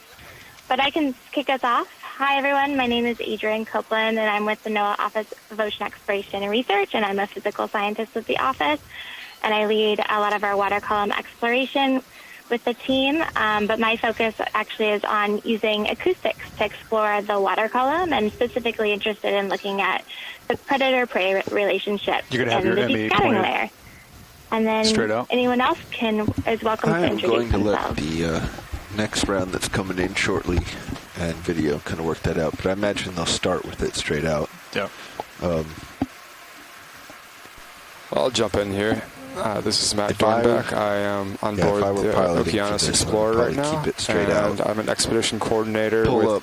NOAA Ocean Exploration. Yeah, maybe even just pull I up welcome ME20 everybody else on instead the of my main telecon Zeus. and Just watching drive from by home. that Yeah. with it straight out and not even touch the pan and tilt. I can jump in. So my name is Renee Martin. I'm actually new to this. This will be my first Okeanos conference call. I'm a fifth-year PhD student at the University of Kansas, but I actually study the evolution of lanternfishes, which are one of the major midwater groups. And I really enjoy looking at the ocean, explorer, Okeanos dives. It's been a great honor to be invited to come and actually help identify some of these fish. So thanks for having me. Some of the bounce, but that's really dependent on getting dialed in really well. We're super happy to have or you. letting the water column take you. Oh, go ahead, Alan. Yeah, this is Alan Collins. I'm with the NOAA Fisheries Lab that's inside the Smithsonian called the National Systematics Lab. And I am very interested in Medusae, so obviously interested in this. Oh, there goes a beautiful Yeah, I don't have. It's just southwest on the surface. Yeah. At the bottom, though, it's blown to the east, right? I'll go. Tether was Hi, going. I'm Quinn Jurasic. I am a hauling scholar in the NOAA Ocean Exploration are Office, and I go to like Juniata this. College. Well, you seeing the tether off to D2's port side I'll go. relative? Yeah, so that would be east. My name is Nicholas Cesario. I'm going to be a first-year CH student at the University of Maryland this year, and I like jellyfish and ctenophores, and I'll be working with Alan Collins. 500 meters. Great, thank you all, and I'm so happy to hear that you all joined today. Like Matt said, So if you guys are trying to make are currently going to point start one, our point two through water water, column exploration the soon. ship's actually So the ROVs have pointed left the 180 bottom and are ascending. wrong way right and we're now. going to do our first Yeah, so what transect you do is within the just water column at 500 Try to meters. figure out the pilot tries to So figure today is more of a where it's thrown shakedown at you. operation, but we're excited to collect some additional keep it data out about just to what get, is like, happening gotcha. in the So you water don't actually column. want to turn the heading. The water column of the is actually ship one of the itself. largest biomes on the planet and the least explored. So anything we're able to learn is great addition to science, and we're really excited to be here today to see what we find.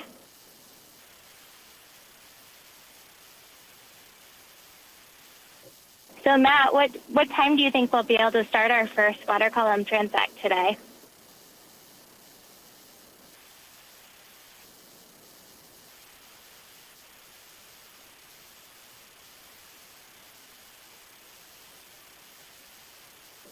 Did we lose the ship? Sorry, we're on. We're just dealing with a pilot change right now and trying to communicate some information. Yeah, Adrian, can you repeat last if you had a question? Yeah, we were wondering about what time do you think that it will be the start of the 500-meter transect? We are so close. We are about 730 meters right now or so. So I think probably within the next 20 minutes or so. Maybe 30. Maybe less. Okay. That might have been an overestimate. Apologies. Let's say within the next 10 minutes. It's not a problem. Okay. Thank you. I'm sorry, Adrian. we are trying to keep the show going. It's not a problem. Okay. Maybe, hey, Shannon, why don't you tell me a little bit about where we are if you have some time? Yes, absolutely. And I could also introduce myself. To the bottom. Yeah, yes. I'm not, okay, so if anybody can't tell, I'm not typically the one on these calls. I am Shannon. I am a mapping lead and an expedition coordinator for the mapping cruises. So my job is to do all of the planning and executing of our mapping operations and then also the stewardship of our equipment. And so, which is why I'm here with the EKs. And then where we are right now is we're on a little canyon north of Hudson Canyon. I think it's called, I'm going to I'm going to ruin the name, Uchupi Canyon. And it's a bit of a smaller canyon in comparison to the Hudson and just north, but pretty unexplored in terms of previous dives. A 2-page and that's where we are right now. Did you thoroughly read your document ahead of time? No. And I think Matt's going to kind of take the reins now as I go hop over to the operations meeting. Let's go over the main points. Okay. We're stopping at 500 Thanks, meters. Shannon. We're getting in flying formation, so Sirius should come up maybe 10, 15 meters higher. Perfect. So we're still having some trouble with the conference line and D2's trying camera to will be get pointed people on. horizontal at 0 and less zooming. Lower So swing I'm arms gonna fully try to stowed help and troubleshoot outboard. that a little bit more, Matt. Upper swing arms fully stowed and I'll up. be back. Engage auto depth or set C bias to stay neutrally buoyant. Okay. Sirius No camera worries, down that's at why I was 45. All light banks on. Auto heading on. Yeah, Delta, it says a 15. So keep everything stowed perfectly and Yep, camera at 0 camera and at drive 0. around. Yep, drive around. Is that what that's what the SOP says to do? Yeah. I don't remember that being the case, though. Okay. And then for the ship, we're going to maintain a speed through water of 0.1 knots. Yeah. That's what it says. ROVs need to be 0.1 knots, right? So we use So the it ship sounds to like maintain someone that. just joined. Yeah, this is Mike Vecchio. Yay, we got you on, Mike. Do you want to introduce yourself for everyone When listening? Shannon calls. Yeah, Mike Vecchio, and I'm a squid guy. I work for Alan Collins, who already introduced himself. 450, 375, sweet. These are going to be about 20-minute transects. Thanks for that, Mike. I'm just so Roughly happy we're 20 able to get you to copy. join. And So then today we're gonna be we're doing going oblique to start out essence at as well, the so 500-meter at transect like, and do things a little bit differently 10 today meters because per they minute. had some low-light cameras that they want to test 10 out. meter a And minute actually, oblique hopefully, essence. we'll be able to see some bioluminescence in the water column, which would be a great addition for us to look at. Lars? Pilot. Hey, Mike. This is Matt on the Okeanos right now. Welcome to the conference call. Sorry for all the issues. Yeah, I had a brain freeze. It took me to figure out that I had to put a pound sign before the 337 as well as after it. 100 meters to go. 3 more minutes before we get to start the excitement. We're definitely going to have some extra time because I calculated for 10 minutes setup and unsetup, even though we're just going to be going up in formation. So there's no change. So we might build in an extra 10 minutes here or there. Okay, and then Matt, I just wanted to check that we're still showing the EKs We're going to on have plenty camera of time 3, in the correct? transects. Oh, good. This is summarization. So we're a little early. Yes. We have time for engineering. They should still be. So can on the everyone, engineering can someone side. I else wasn't confirm completely that? wrong. No, you were absolutely right.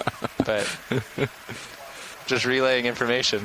Yeah, I see him on Would our you screen mind through here. passing down the SOP or rereading the Yep, I see them now. vehicle Great, setup? thank you All right. so much. So we'll talk a little bit about that, It's- the camera it's 3, for the D2, D3 for everyone it's that's just tuning normal. in from So, like, home. So everything's stowed. if you're on Nothing- our live feeds, nothing you'll see that new. there's 3 Camera camera at 45, options. Delta The 10 or first camera, 15. which is the Oh, one no, your that we camera most is at use, 0. Sirius is camera's at going 45. to Delta's be 15. Yeah, Yep, yep. for his setup, Cirrus camera 45. We're trying to make a speed through water for the and that vehicles one of is the main 0.1. one that we'll use to I mean, zoom most in on likely y'all are critters just in going the to turn water around and look column. at the current because it But looks then like we you're also streaming have out, camera right? No 2 Ford. and You got a camera little Ford 3, way out. and camera 3 Yeah. is the one right We'll see now what's showing going on. our But EKs, it's or about 0.1, then we don't our have to move echo the ship. sounders that That'd be great. Shannon was telling But you then all the big about thing is we're doing earlier. oblique So ascents. we use those For EKs that, or echo sounders to It's just adjustments may look be at made what's in the depending water on present column. So those are sonars that Yeah, emit so we're a coming signal in or a sound out of into the water configure column at a some specific points, so maybe frequency, working. and we look at the you're gonna echoes stop of the roughly 15 returns meters from above objects in the water column to 1.5, see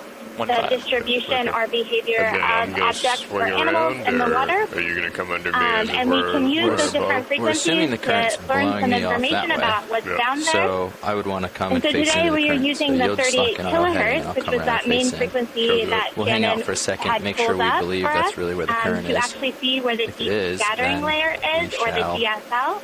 continue. The deep scattering layer And if it is feels a like it's a layer little slow of or a little organisms fast, that we'll adjust the concentrate ship. around about Our ship move in 300 all the to way down accommodate. to about 800 meters in So the water I'll go to column. 485. And that concentration is actually based on light. So The organisms will actually be at a specific depth based on the light looms or the light penetration in the water column. I'll read and, you guys the they'll stay at that configuration depth, but later at night, when we start our first. about We're about half to get of ready those for organisms roughly will migrate to the Take a little surface light to down, a feed, camera, and they'll that kind of migrate stuff. back Yeah, down to to the depth summarize, during the camera day up past to the avoid skids and predation. some lights are off. So we're actually looking at the depths of these animals, so that way we can plan our remotely operated vehicle transects So it within says, that layer. well, I'll just read it. So D2 we can camera be up able to 45 see what's 45 within that degrees. layer and get more information on the distribution and behaviors of the animals in there. So anything in the water that has a sound speed or density difference will actually reflect sound. So we use sonar or those acoustic echo sounders to actually get information about Sirius will those be a objects delta and of the 20 meters above distribution. it. Sweet. So today we use Sirius that crossed layer to 500. plan our I'm transects, at and like I said before, 508. we'll be starting initially at 500 meters where we see a high concentration of those organisms, and then proceeding a little bit shallower as we ascend in the water column. Okay.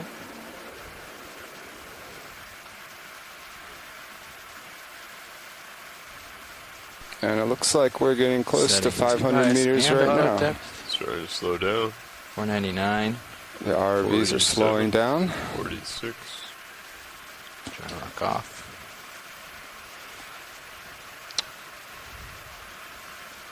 Thank you, Matt. So we can't hear the pilots on this line, so would you let us know when they start an in-transect? And Quinn's going to actually go into C2 version 3 and make the science annotations of those start and end times, so we'll have a very accurate idea when we were on transect. Okay. Yeah, I'm going to add the comments, and I will relay any information.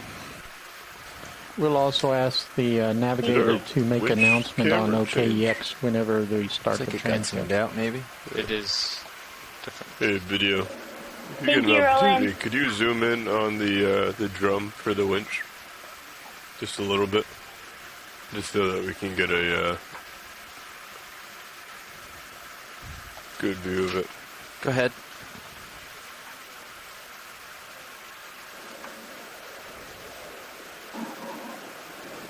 So I think, Mike, I'm going to let you take over good. now for the narration of the water column, because I know I will readily admit to everyone listening that I am not the taxonomic expert on this call. I can definitely tell you that might be a Medusa or something else, but really I'm going to rely on our experts, which includes Mike and Renee and Nick and Alan and everyone joining in from our chat room too. So hopefully we're able to identify all these critters for you all.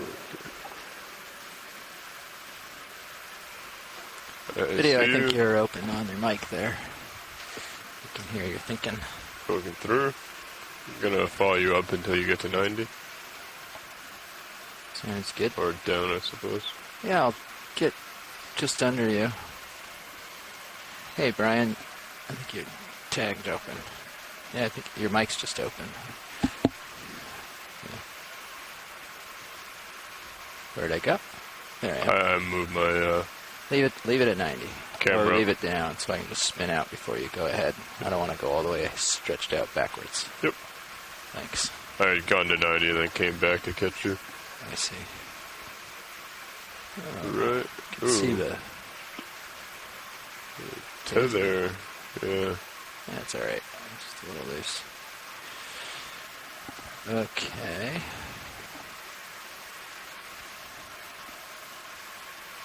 Yeah, just keep an eye on that. I'll spin out here.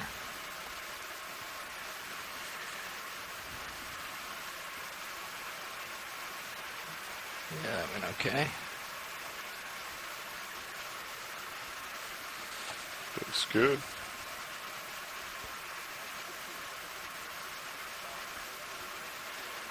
Yeah, okay. That'll be good.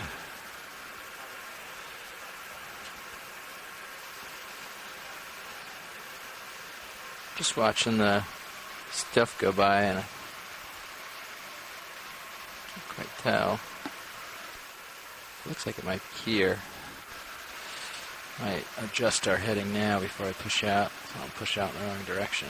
Okay, you want me to come over and meet you at 2.5? Yeah, let's start at 2.5, see how that looks. Got me swing my head to 0.25. I am lateraling while I go. Copy that. I'm gonna keep myself centered. Okay, I have you at exactly 90. Great. Pushing out a little. Okay, I'll follow you up with the camera. Great. And I'll come up to 500. I had sunk in a little lower for our setup. Copy that. So maybe while we wait to join, to start the 500-meter transect, Renee, why don't you tell us a little bit about some of the fish you study in the water column?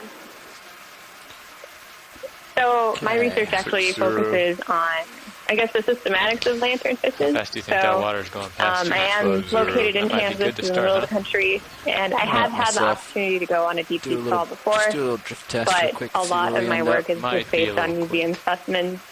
So in order to kind of supplement that, I rely heavily on watching some of these deep sea streams because I do really enjoy seeing the behaviors of these organisms.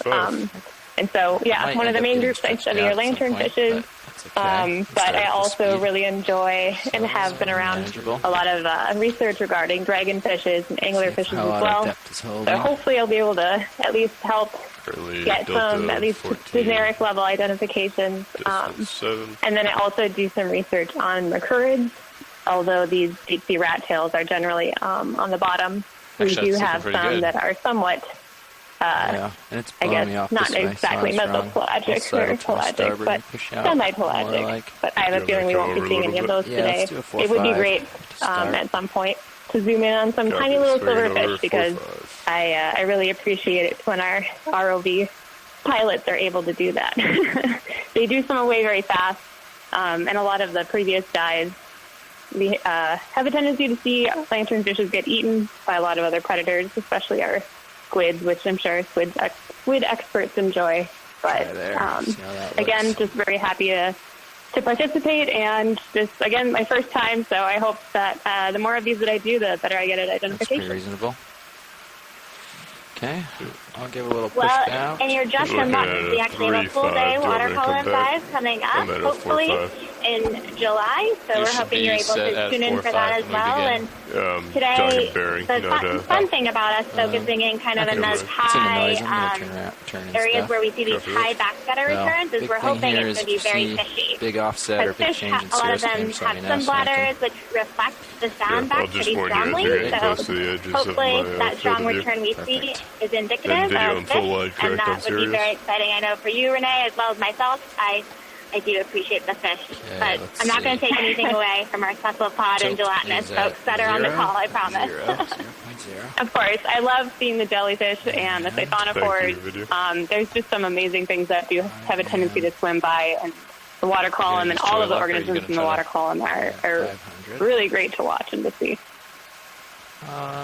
I'll stay in auto heading for now.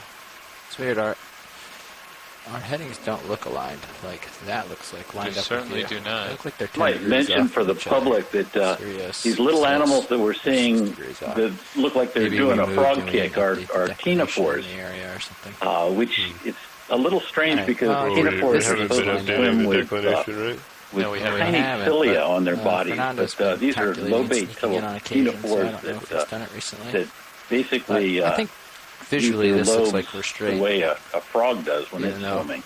It says we're 10 or 11 degrees off. That's okay. Yeah. All right. I think I'm set. Let's call that good. Yeah.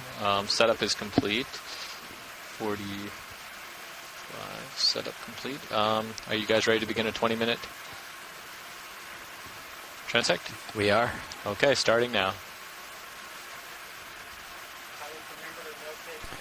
We are starting our transect for 20 minutes right now. I think so, right? I see it blinking. Here's something coming into view. I don't know how close it is yet. Thanks, Matt. We will add that now to the C2 Take a little zoom video. Let's see how we look. Oh, I just put it in, but you can add it too. The auto depth holds. It's pretty close now. That works too. Thank you. Auto depth is a little bouncy. Okay. You drifted back. Yeah, I was trying to. So the way we do it, come out wide video. The way you fly this is you give a little bit of a push out. I get lined up out where you're supposed to be. Come wide, video. Try and drift back with the subject. Full wide. That is yeah. full wide. It is? Roger that. I think it's focus maybe. Or just focus. Yeah, there you go. Perfect. Trying to catch stuff out in the distance. So we're going to push out ahead here. Give it a little shove.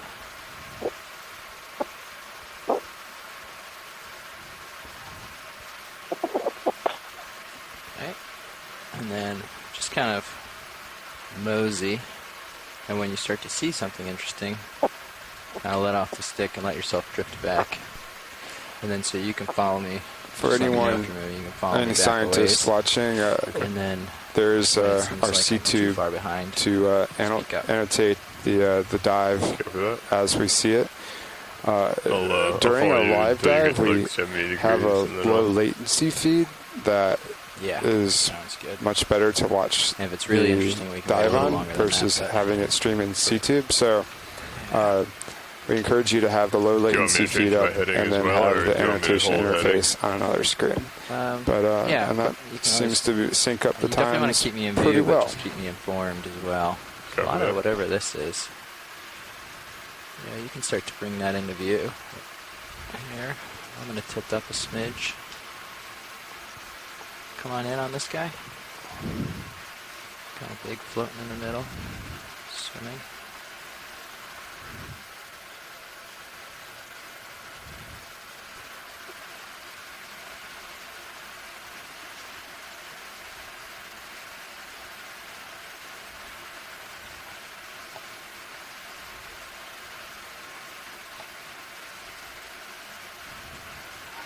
I think that is one of the gelatinous ctenophores that was referred to earlier with their frog kick.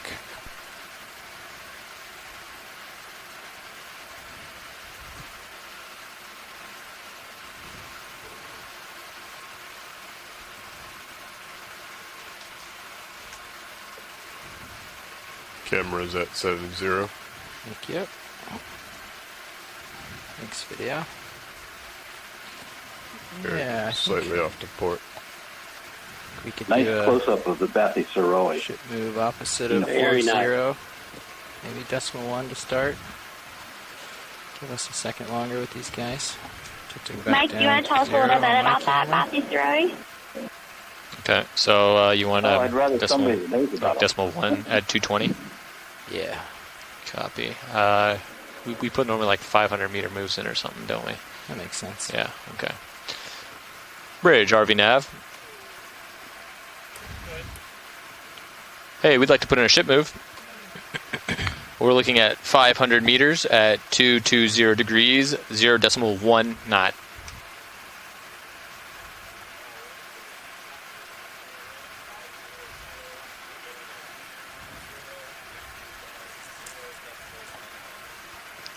One knot. Put 0.1. Yes. Good copy. And FYI, we may be changing that. We're just going to put a long jump in case it stays the same, but we might call up and adjust it. Following you up as you push forward. Great. So we're basically kind of fly fishing, right? Cast out, push ahead. I think we just had land, someone and join then the drift line. back slow. Who just joined? Exactly. And then cast out again, drift back. Yep. Okay. Adrian, that may have been the sad someone leaving tone. Hard part is if something really, if you're getting on a push and something It's really a new exciting conference comes into with view, mine this year, you so I gotta have try to not hit been the able to brakes, but you recognize don't the want tone to yet. blow it away. Yeah. Yeah, it's So it a looks little like we cheerful are- for when someone joins, and it sounds a little sad when they leave. Move on. Do we still have on Collins on the line? I think we just zoomed in on a nice gelatinous organism Once we there. get the speed on the ship a little more dialed, I can start trusting myself to come out of depth and do a little better following, maybe. I have Z-bias set. Pretty close, I think, to where it needs to be. So right now with auto depth, you're pretty much just following it with the camera tilt. Yes, yep. That's definitely a method.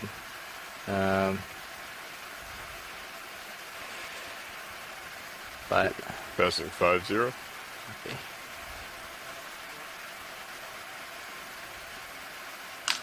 Okay, Sirius is at 4-5. Not right this second. I will want that in a little while. maybe. Okay.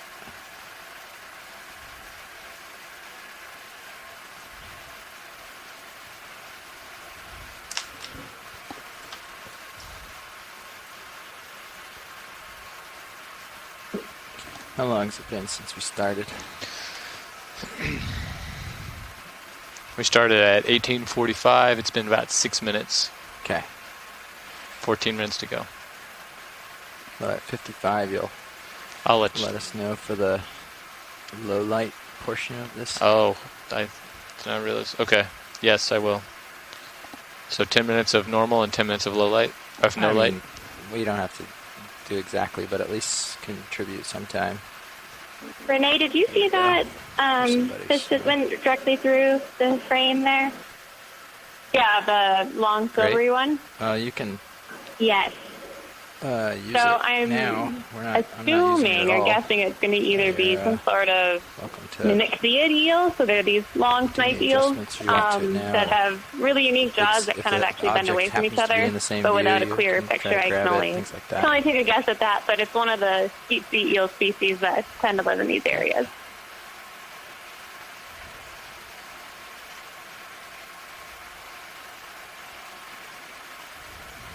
I don't think Tracy's on the call line, but he annotated in the chat box that we passed a Serivomer eel. So that might be the one that you're talking about. Yep, it could be Serivomer too. They're a little more robust, and I mean, that one looked pretty robust, so it could have absolutely been Serivomer. I suppose the mixiids are a little bit darker in color.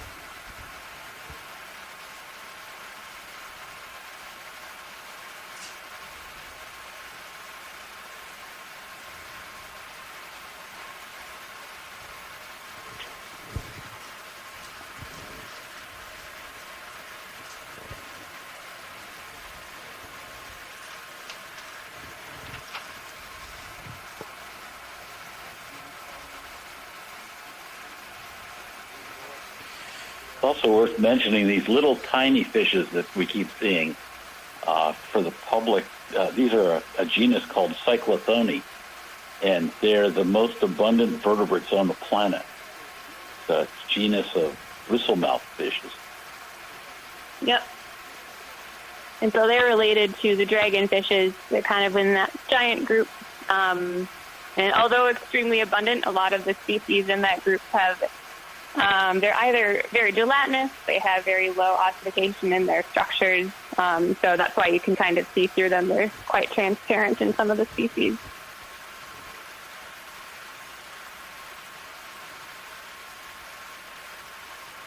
Are there any estimates to the amount of biomass, or are they very high in the vertebrate world for that too? Yeah, so biomass-wise, that number constantly changes as we get better and better technology to estimate these, like the abundances of the fishes that live in the midwater. I remember mucous membranes being a pretty popular I believe in the millions of yeah. tons, but since they are so, I guess, small their size is very small, and since they are quite gelatinous, it is thought that the lanternfishes are slightly more in biomass, if not in numbers.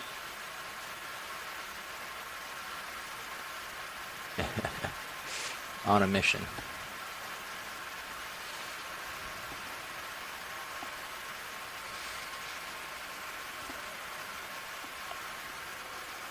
Just zoomed on a different kind of ctenophore, a sidifid ctenophore. They have two tentacles that drag behind them.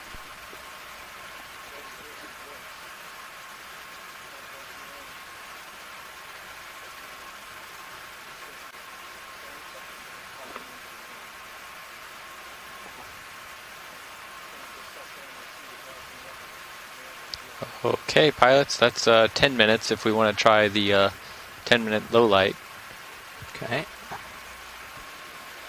So we're going to try the low light camera, and they're going to set it up right now and give it an attempt at the 500-meter water depth. We're about 10 minutes into the transect, so I think we're going to try to hit the middle of these transects with the low light camera. Will that come across on one of the feeds? That is our stream 1. Okay. Stream 1, okay. That's good. All right, Roland, I'll try So your Matt, when they try multi-viewer the for a low light second, see what it camera, looks they're like. going to actually You can dim throw it the up on light, this screen. correct? Is there anything else they'll change about the ROV when we do this kind of test? Yeah, they'll take a lot of the lights down or off, and the ME20 low light they'll increase the gain on it to. You're actually viewing it on stream 1 right now, but then they'll just increase the gain more to try it. Basically pull in more light, and maybe Roland could fill us in a little more. Sure, I'll try to do a little bit of and we can talk zoom on it. past the. Just if you guys look at stream 3, I just modified it from the full EK60 to be a quad split. So in the top left, you're seeing the ROV primary camera, and on the right screen, you're seeing the HD2 or the low light ME20. Brian. And in the bottom left, video.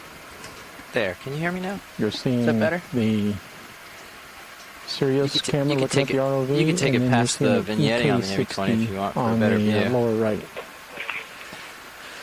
Okay. And the ME20 is a new Give addition myself we've a little added more this year. space. You could go to like what we Delta refer 16 to as a just low in light case. camera. It has some excellent So low let's add a light little bit more properties. extra You space. can increase the gain significantly And I'll without start with the picking rear up the lights. typical noise that you would at about 6 or 9 dB gain with the standard cameras. This one we can take up to just shy of 50 dB gain, which is a measurement of how bright you can make it. And with that, we also have is there some any noise initial reduction settings you in want to order do on the ME20? Bring out as for much the low of the light darkness as we testing? can. We've done some recent low light testing in the depths of the ocean in the darkness as we descended and also sat there, and we actually were able to see some bioluminescence during those tests. So we're hopeful that during this midwater section that we'll actually see quite a bit of bioluminescence. Disturb the water? Is that what's going on? You're just trying to get critical focus. Because we have to turn the lights out, the pilots still have to remain in a safe setup. So we're setting this up for the first time, so it may be a little tricky and maybe a short run depending on how you see the ME20 on my pilots screen have for to be you? able to still see the vehicles. We'll keep the rear lights of the ROV on so that Sirius can see the ROV as it transits. So. Oh, I see the ME. Gotcha.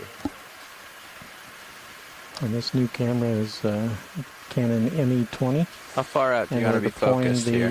robotic arm so that we can have a focal point, something to actually get the focus of this camera. Once you're in the darkness, then you're not quite sure where you're at. So when we did this test the other day, during the that like zoom in lined up with me bringing this in. I thought for sure the dispersal or the movement of the water around the fingers initiated the bioluminescence.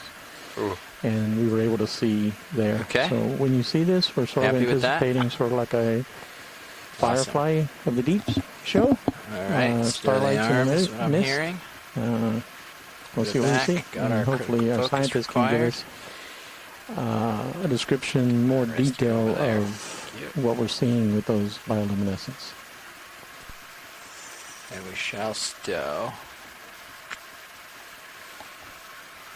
out of the way.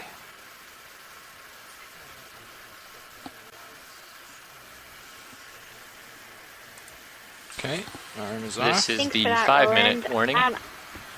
I'm going to actually turn this to Renee, because I know many of the organisms that bioluminesce are the fishes that do you want to talk a little bit about some of the species you study that bioluminesce? I got everything but the mains almost all the way down, so you can start bringing the mains The majority down of lanternfishes do have bioluminescent photopores. And it is obviously it's a little bit different with fish than it is with invertebrates. But generally, in the realm of the deep sea, there's two different ways that you can bioluminesce. You either are in a symbiotic relationship with bioluminescent bacteria, and you usually house that somewhere in some sort of organ in your body. And so a lot of organisms use that bioluminescent bacteria and do different flashing patterns and signals. But within fishes and with other organisms too, the other way is intrinsic bioluminescence, which you so actually still have some of our LEDs on now, right? Yes. Yeah, we got like and 10-20% a lot of this bioluminescence all the front lights and the organs that are associated with it are using something called counterillumination. So counterillumination is where you have these different photophores or light organs located on like your stomach or the ventral portion of your body, and you excite those photophores in order to basically hide your silhouette from predators that were lurking below, and the color and the intensity of the light that's coming off of you is actually matching that comes from the surface of the ocean. So even though it's very, very deep and dark down here, there's actually very, very minute amounts of light that is filtered all the way down. And maybe we're pretty right on right now. Yeah, you can have another minute. I think we can leave the ME20 focus. Right.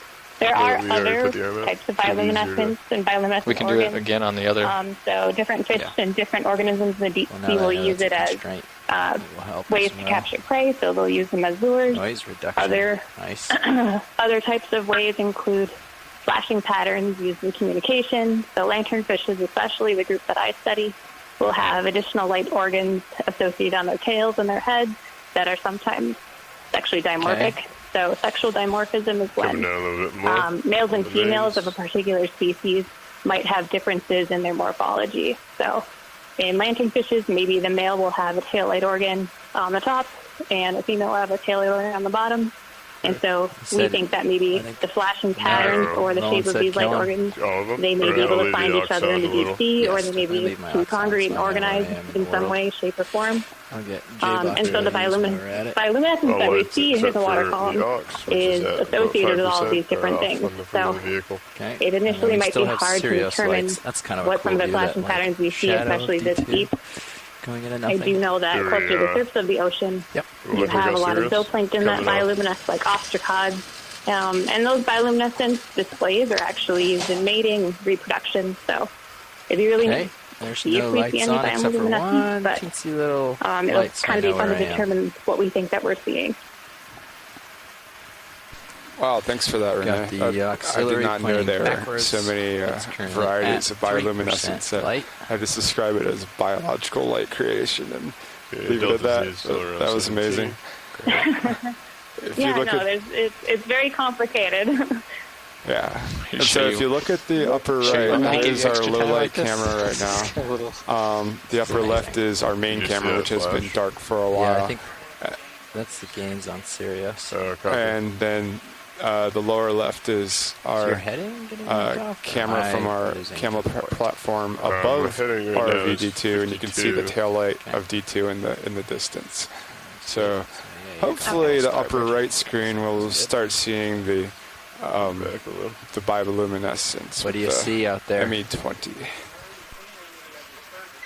I saw a little one. Okay.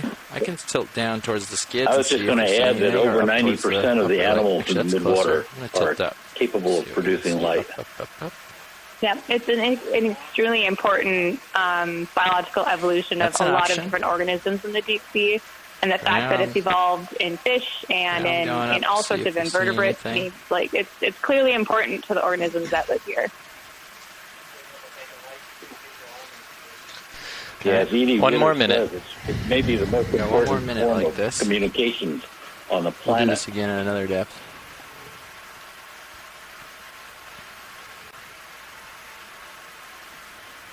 Tilting back down.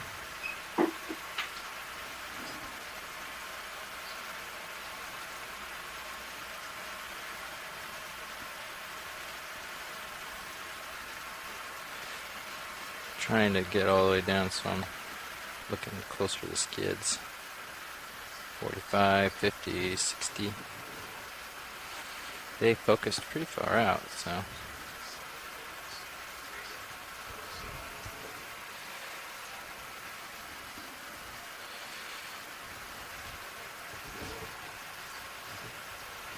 That's time, pilots. Okay. All right, we gotta start slowly bringing the lights back on.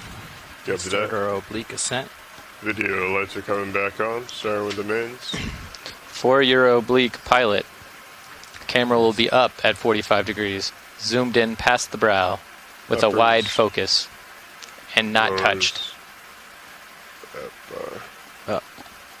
And no mains. You can leave the mains off. Lower swing arms fully stowed, but slightly inboard until light is uniform. Roland, can you hear? Main banks off. Main banks are off. Oh. What? It's an ME20. 45 degrees positive? Mm-hmm. That's what you said? And zoomed past the brow. So I guess we can adjust that because there's a giant camera there. My new mechanical stop, or software stop on this is 39 degrees, so I can't quite get to 45. Okay. We'll modify that. So you want max. lower swing arms partially inboard? Yes. Get lighting uniform. See if I can get the ME20 out of the way. Nope. Can't really get a sense of light with the camera up.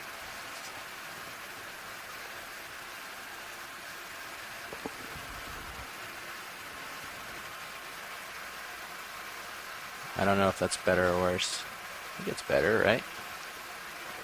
It's kind of definitely uniform in, but it's giving us a pretty terrible glare. There, that's hidden. Okay, so ME20 all the way right and all the way up to hide it out of the way. All right. It works for me. Okay. Are you happy with the lower swing arm inboard?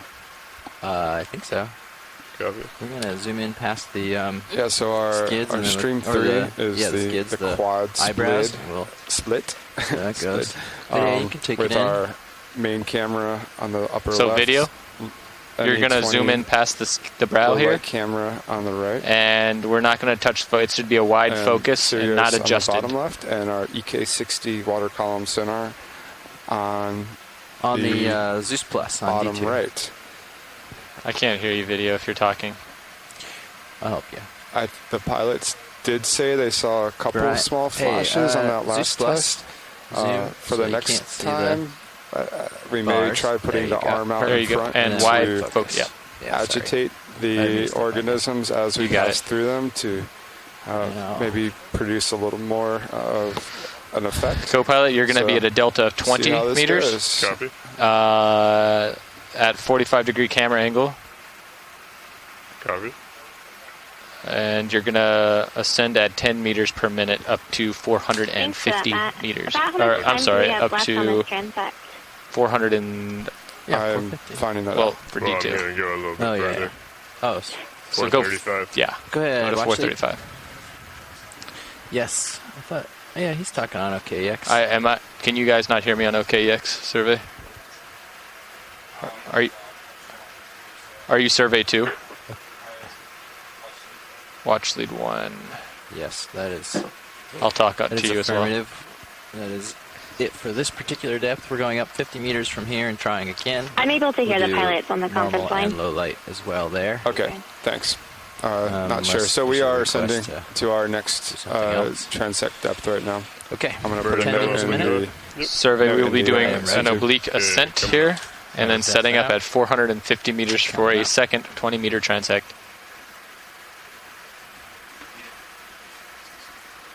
Thanks, pilot. We copy. All I did was punch you out Z bias, so I'm just going to float for a minute here and see how that goes. Copy that. Pushing out a smidge.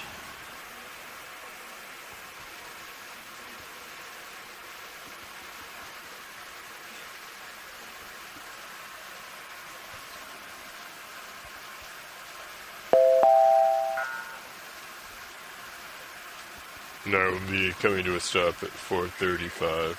435. Come up a little quicker. Delta's 20 now. Okay, for everyone tuning in from home, I think I just saw Isn't there a exceeded shortcut an to error. drop a waypoint from D2? F5. Yeah, F5, and then if you hit F6, it will call up the properties for the last point drop. But for everyone tuning in from home, we just finished our 500-meter transect, which was our first transect of our water column exploration for today. We did 20 minutes at this depth with about 10 minutes with our lights on, and then we turned the lights off and tested our low light camera.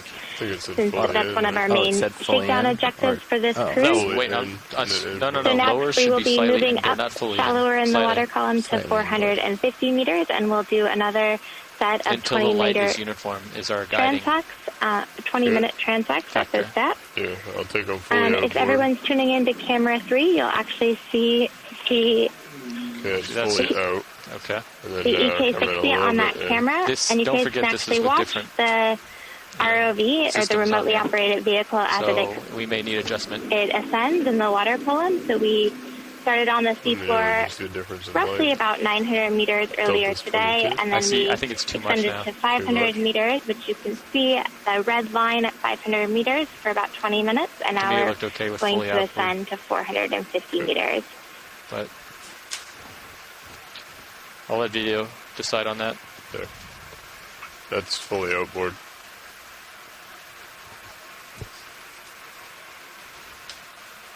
Delta 23. You want me to slow down a little? No. Nope. Good. Adrian, could you maybe give an explanation of why these animals congregate at these specific depths? Sure, yeah. So we talked a little bit about this earlier, but like we mentioned before, we're exploring today within the deep scattering layer, which you can see is this layer of colors on camera 3. So those colors represent the amount of backscatter or echo that's returning from objects in the water column, from the sound that we actually are emitting from the ship. So we have these echo sounders or sonars on the bottom of the ship that are sending out signals, and we're looking at the backscatter or the echo return from them. More out of the east so now. Many of these animals actually congregate in this layer at depth. For today, the depth range of the deep scattering layer was about 380 down to about 600, 700 meters today. So these animals, this layer is made up of multiple different animals.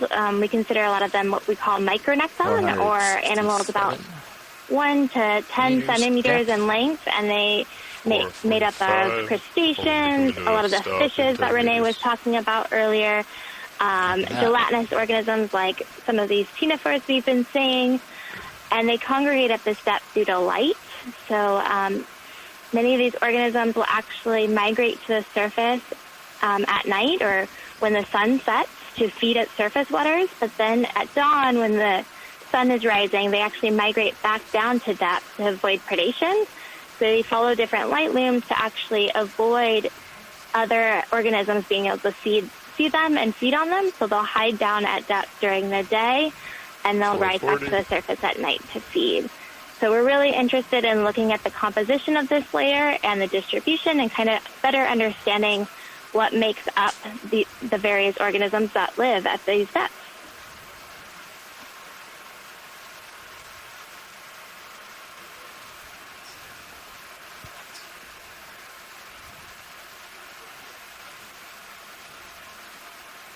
And coming to an easy stop at 4:35. I think I remember David Attenborough saying this is the largest migration on Earth. Would you consider that accurate?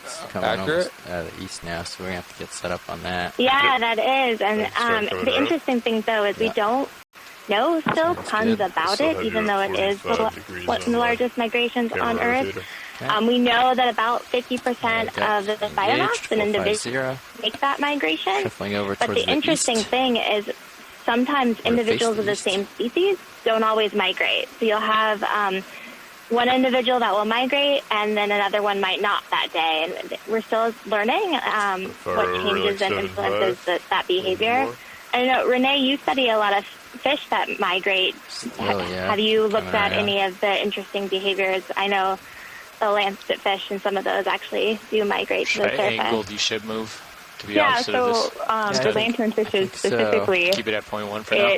it can depend on species, but it can also depend on age Well, class. it's hard to know because the So ship's moving, so some how much species of of this current is lanternfish like just have a tendency dragged, to how much is stay at depth, and they don't migrate with the rest of the vector group. of all But of there that. I don't know are how it'll line up, definitely but yeah, you can there's just kinda definitely get them been moving more research like done that will westerly. show different age classes of different species of lanternfishes will Bridge, RV nav. generally younger age classes will migrate to the surface at night speed, where lower or older age classes have a tendency to stay lower at depth. Yeah, I'm lined up at 100. And when you are ready, we'll put Part in of a that different could be ship due to the fact that older age classes are larger, and they can actually become more opportunistic feeders. So as they become larger, they can either cannibalize each other or continue to feed on zooplankton and gelatinous creatures, whereas smaller individuals are probably more reliant on some of the zooplankton that are at the surface. Copy. We're when going they to feed do at a night. Some of that is 500 meter speculation, at but they have been 270 seeing at trends like that, where 0.19. even within the same species, they do have a tendency to segregate based on size and age. Good copy.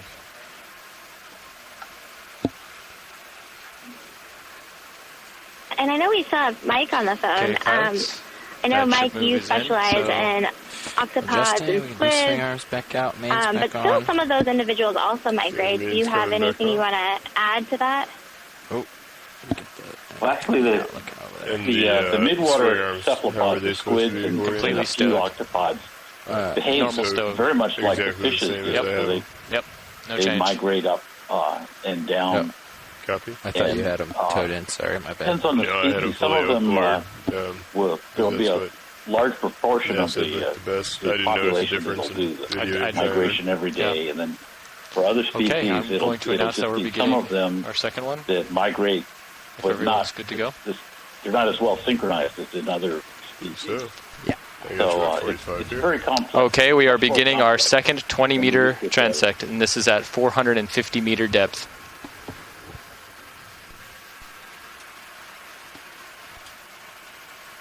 Thank you, pilot. Down to 0. So for everyone at home, this will be our second water column exploration transect of the day, and we'll have one final one after this. So we'll spend about, I believe, 20 minutes at this depth. I think, correct me if I'm wrong, Matt, we will keep the lights on for the first half, and then we'll dim the lights towards the end. Yep, that's right.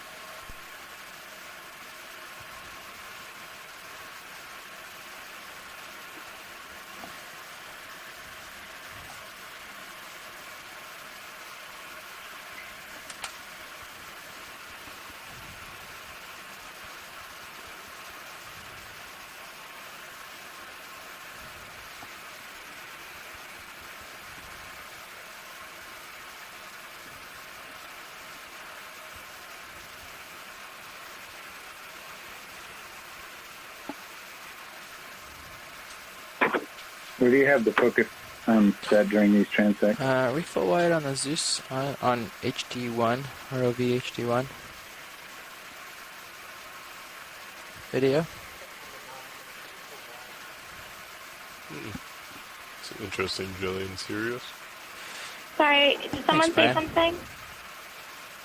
Yeah, this is Steve Haddock. I was wondering where you set the I'm focus settling in during the at transect. 8.7. If you want to come over a couple few degrees with me. Oh, hi, Steve. Welcome. You want to introduce yourself, and then maybe, Matt, could we have Roland answer that question for him?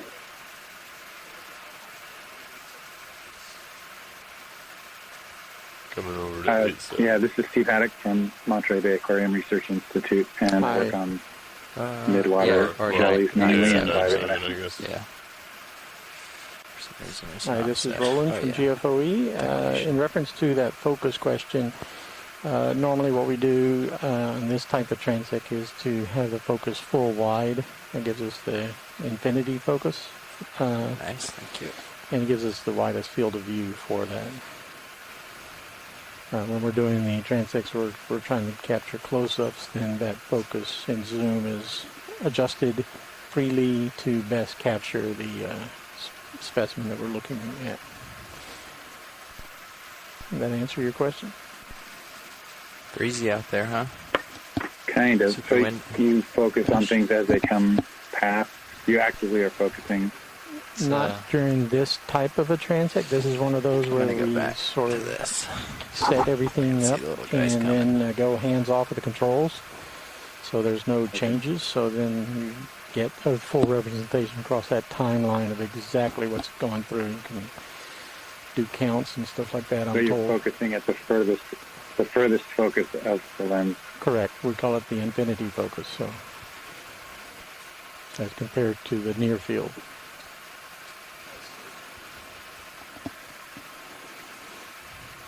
And we only adjust the focus getting blown to the right a little, so I think we're doing the close-ups for the far various specimens. East, but it looks good on the screen. Just have to shoot over that way once in a while.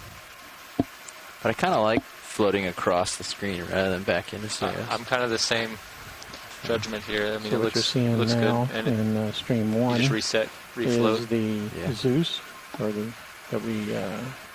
Zeus Plus, our HD primary camera. The zoom is full wide, focus is at infinity, and the iris is optimized for these lighting conditions. Oh, we never introduced ourselves. With the last time Sure. Do I need to announce on and all KEX? Yeah. ROV lights I'll talk to brought in board Roland and when he's focused ready. as far forward as we can.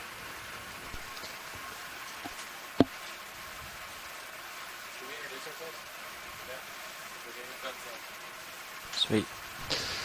Okay, this is a good opportunity for us to introduce ourselves here in the control room. I'll go ahead and kick it off.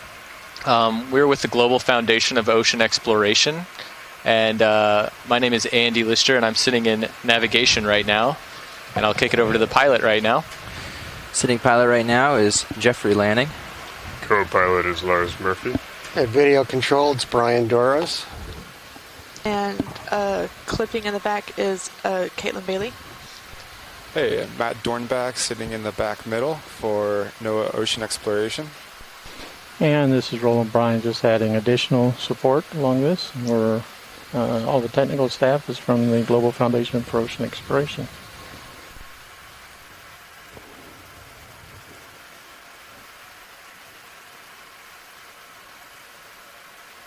I'd like to thank everybody on the line today. I'm learning a lot personally about our mid-water depths. I personally also tend towards the benthic areas, but we're having a lot of interesting sights, and I'm having a lot of fun watching this.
Sends a Bathos-Siroi around.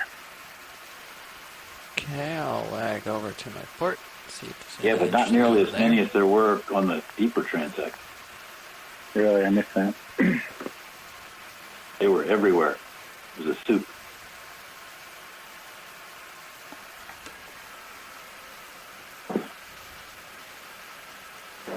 Do you want to tell us a little bit about them for the public tuning in?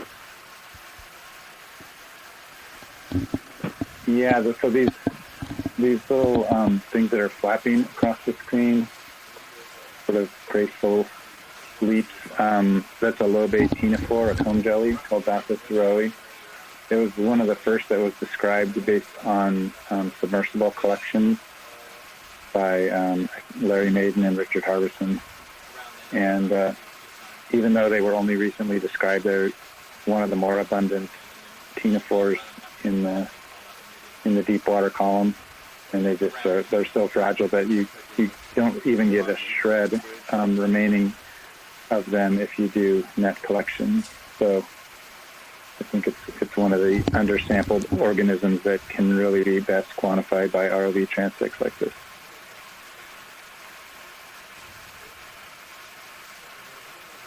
Did anyone else catch the siphonophore that was at the top right potentially? I think it went out of view pretty quickly.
For that comb jelly that was recently described and collected by the ROV. Okay, pilots, this is your 10-minute warning. If you want to do a half dark, we start now, or if you just want to do... Okay. Yeah. Maybe we could do... yeah. We could also do like a 5-minute or whatever you guys feel. That sounds good. I'll get back set up. Manned submersible, crewed submersible. Dimming lights and getting the camera set. Do you want to try and get your arm out there to excite something? Yeah, I think we'll focus on the jaws before we go totally dark and see if we get any excitement nearby it. So we're now beginning to set up for the second half of this transit. We're going to I'm going to start taking down the lights halfway. And prepare for the low light test. Coming down the mains. Coming down the uppers. Lowers. And you're going to put something out in front this time to stimulate bioluminescence? Meters like before. Yep. Cover that. Coming up a little bit. A lot here. Yes, Science, I think I heard you ask if we're putting something out front. We're going to put the manipulator out front and see if we can't disturb some creatures. Yeah. Okay, Delta 17. Already seeing some fun reflections. I see some specks in the dark, but that may be reflectance from Sirius. That's viewing down on all Sirius lights on. The D2 right now. Well, I gotta pull the manip out in a second.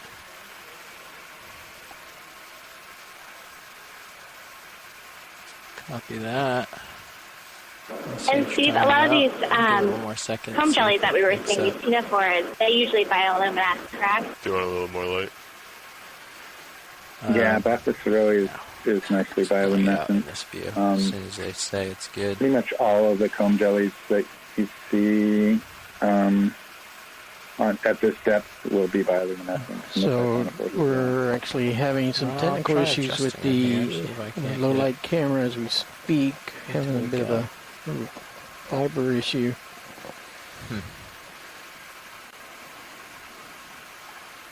Yeah, they're not getting great video, it looks like. Why don't you come back on for now? Okay, lights coming back on video. Copy.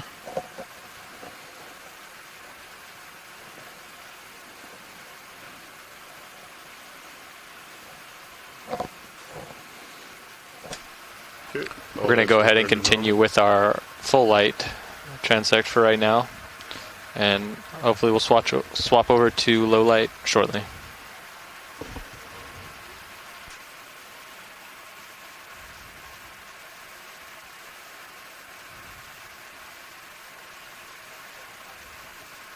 Sure. I can.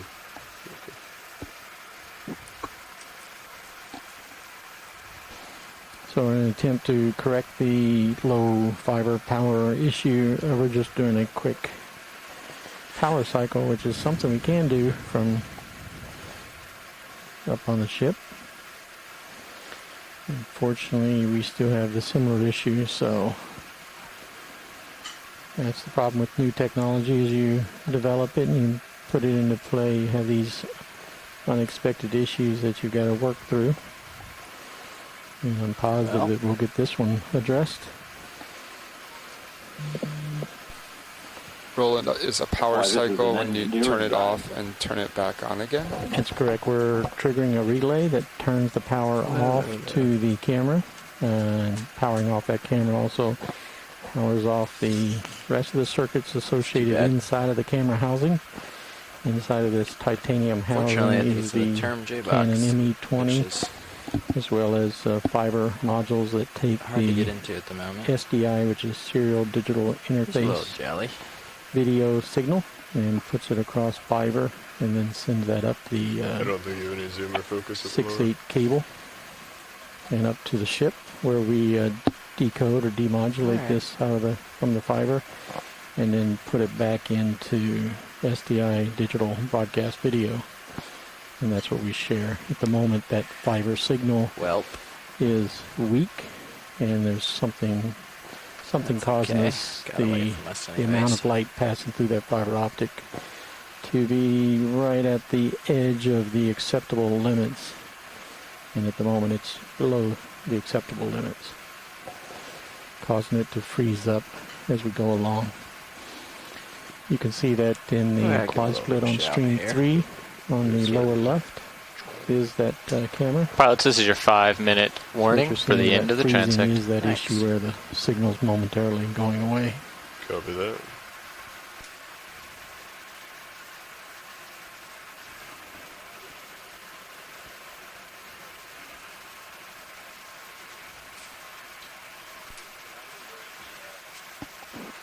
Renee, I've been able to see a couple fish swim in and out of you. I know we haven't been able to zoom in on any of them, but do you have any thoughts about some of the fish you've been seeing? On Blue View, go to the... It's really hard to make a judgment call just because a lot of the fish in the midwater are all very small. A lot of them are very similar in size. But the main groups that you're probably seeing are, like was mentioned before, we have a lot of cyclothony or bristlemouths out here. Earlier in the dive, actually, when they're on the bottom, I got to see a hatchet fish, which was somewhat surprising. I haven't seen anything with a body shape that would resemble one of them here. But some of your other possibilities are like your lanternfishes, potentially some things associated with like pearl sides, which again are within those dragonfishes. We haven't seen any dragonfish proper. Usually they're darker, longer, elongate fish. So bristlemouths and lanternfishes are the likely culprits for those silvery little guys that you're seeing swimming by.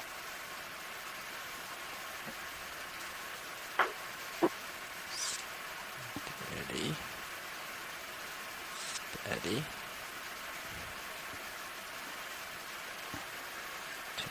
Bias a little. There's a couple gelatinous organisms that we see a little far off. I don't know, Steve, if you're able to identify any of those.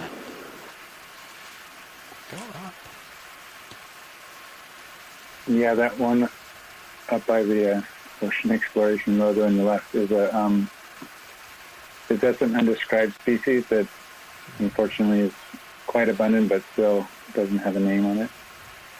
All right, man. Coming back up. Trying to come out of depth till I hit Z-bias more tuned. It's starting to slip down to the starboard. That looks like a foraminifera, like Hastageronella, that little sparkly ball that just went by.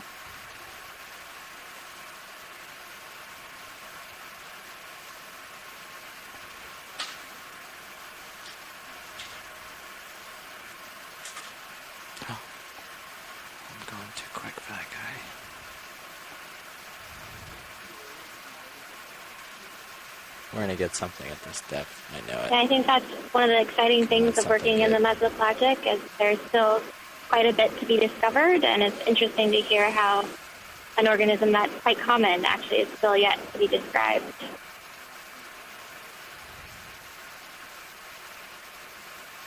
Coming up a little. Is there any desire to try and get a sample? I don't know. It's unprecedented, Lars. Just kidding. I think we did it with suction sampling before. I think now is probably not the time. Not on the first one. We still have Alan Collins on the line. I'm seeing quite a bit of other jelly-like species.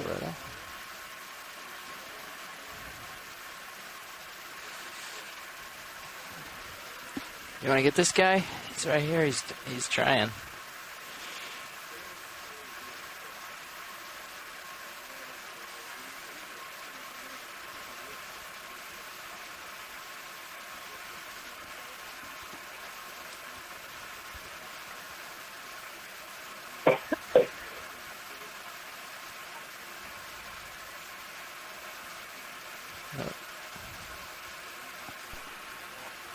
Okay, pilots, we're on our final minute. Okay. Thanks, video. I'm looking down 5-0. I came down just a little bit. Copy. Pushing back out. Was that a comb jelly that we just zoomed in on there? Steve? Sorry, I missed it. Sitting at 4-5. Sorry, what was that question? I think it's the same one. Oh, yeah, we just zoomed on. Okay, pilots, on that is time. That concludes the second transect. Okay. The next one will be at 375 meters. 375, copy. Copy. I will continue on to 360. Anchored right at 10 meters per minute. The body, right at the edge of the bottom. Pretty distinctive. Okay, mains down. Mains are coming down. Mains are off. Awesome. Okay. In config. Yep, I'm ready when you are. Okay, let's do So it. for everyone tuning in from shore, we just finished our second transect, and we're moving on now to our final transect for today in the water column. So we'll be doing another 20-minute transect at 375 meters. Okay, I'm dialed in. It was cool to see that, like, appear almost out of nothing. Hmm. Oh, we're doing a transect. Can you do that? Come back in, please. Thanks. Okay.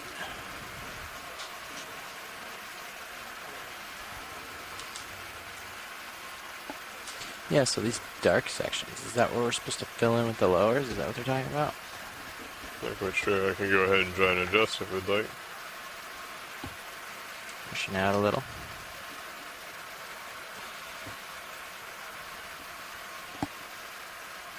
Okay, I'll come inboard slightly. Okay.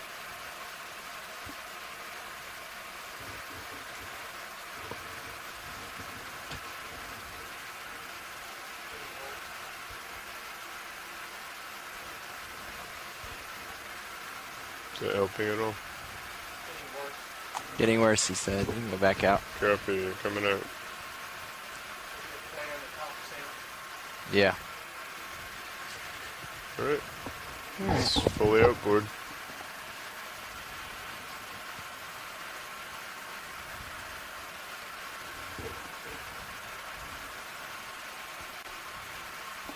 Delta 21. Great.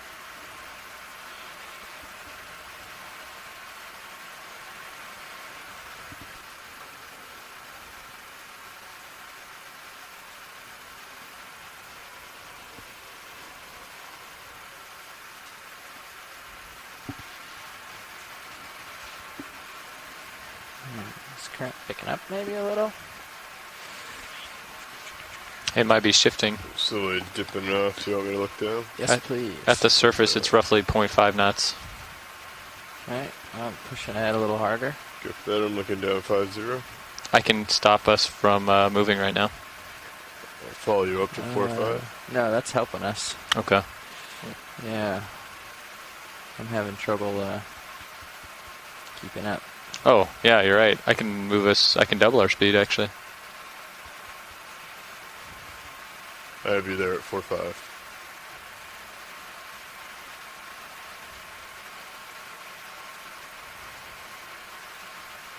Thank you.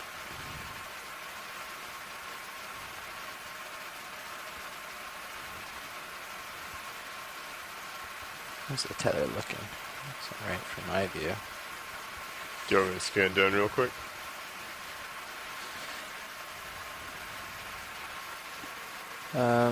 No. Copy that. Try and find it in the Titan. Looks like kind of shifting a little bit on us. Quinn, are you still on the line? Coming out of north now. Yes, I am. Around. Oh, great. Maybe for our listeners at home, why don't you tell them a little bit about your haulings opportunity that you're currently participating in? Sure. So, NOAA has a program called the Hauling Scholarship, and that program comes with an academic scholarship as well as an internship between the junior and senior years in undergrad. And so this summer I am working with Adrienne and Catherine in the Office of Ocean Exploration, and I am using CTD ROV video footage, coming up on 400 meters. We're going to acoustic data and satellite data to look at the organisms in the pelagic portion of the ocean, and we are looking at how they compare to the organisms in and outside of the Gulf Stream. Still lateraling quite a bit. And you are a rising senior, is that correct, Quinn? Yes, I am a rising senior at Juniata College, which is a small college in central Pennsylvania. Yeah. And then we still have Nick on the line too, right? Yes. Hi, Nick. And so are you a first year PhD student or just starting with the Smithsonian, or? Yeah, I'm going to be starting at the University of Maryland this fall.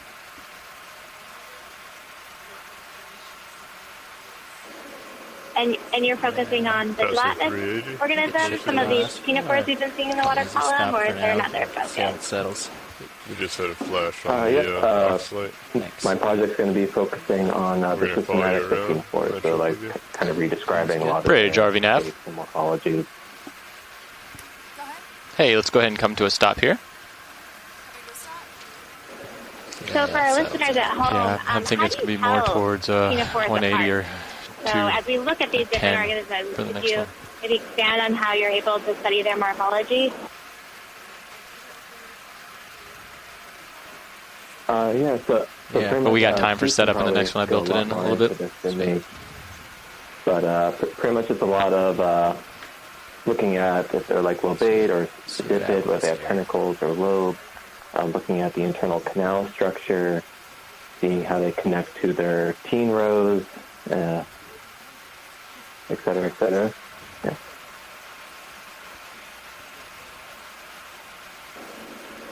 Thank you. That's Passing 370 on Sirius. 385. 10 meters to go.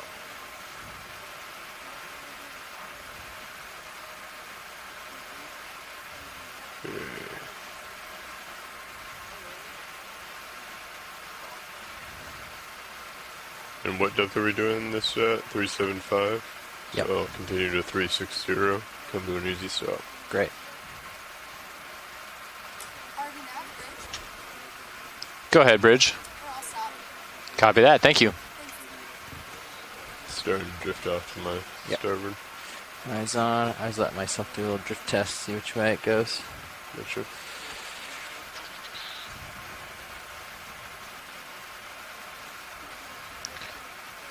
feeling like 210 is going to be the target for this one. Okay. You think it's quicker than it was at depth? Seems quicker. I might start him at 0.2 this time. Okay. Sounds good. Yeah, I'm at an easy stop at 360. Yep. Awesome. Delta 16.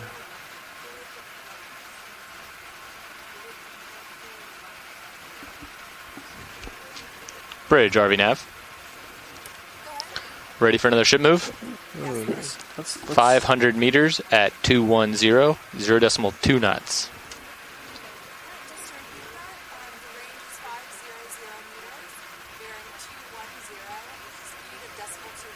Good copy. I'll go ahead and bring your lights back on, pilot. Thanks. Video, main lights are coming on. And they're on.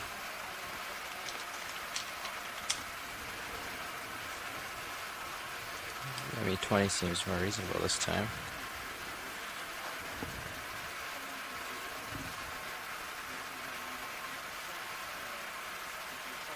I think it's doing well.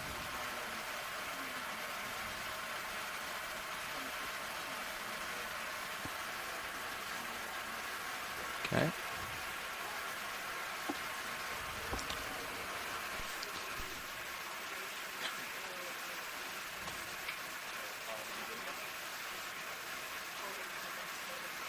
With the... Give me 1 second.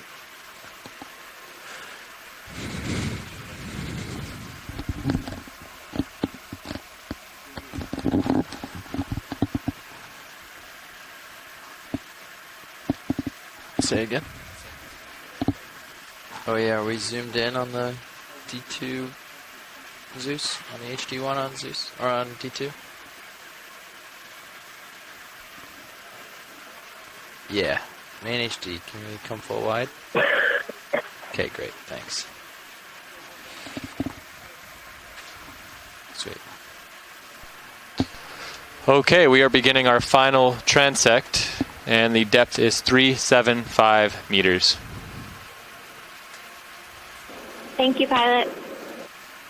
Maybe 20 is doing better at this depth, so we should certainly allot some time for that.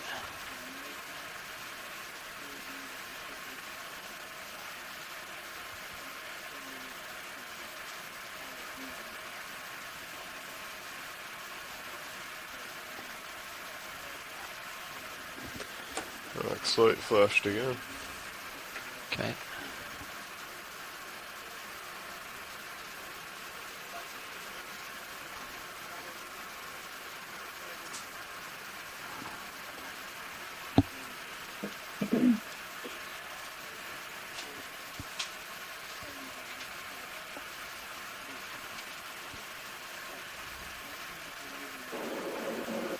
So for everyone at home, this will be our final transect, exploring the water column during this dive today. Right now we're at 375 meters. We began our water column exploration today at 500 meters and have progressively gotten shallower as the day has progressed. And we will spend about 20 minutes at this depth exploring what is here. And then about halfway through, I believe they're going to try to dim the lights again to see if we can shake down our low light camera. So we'll continue on this for about 10 minutes with our light on, seeing what we can see in the water column. Video, you can see if this is anything that's interesting here.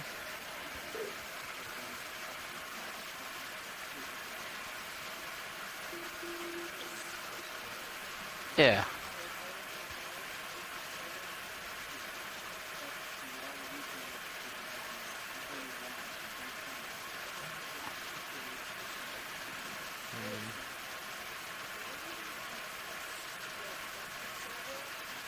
Next.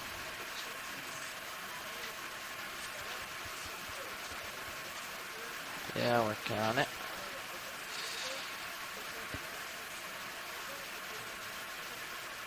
Yeah.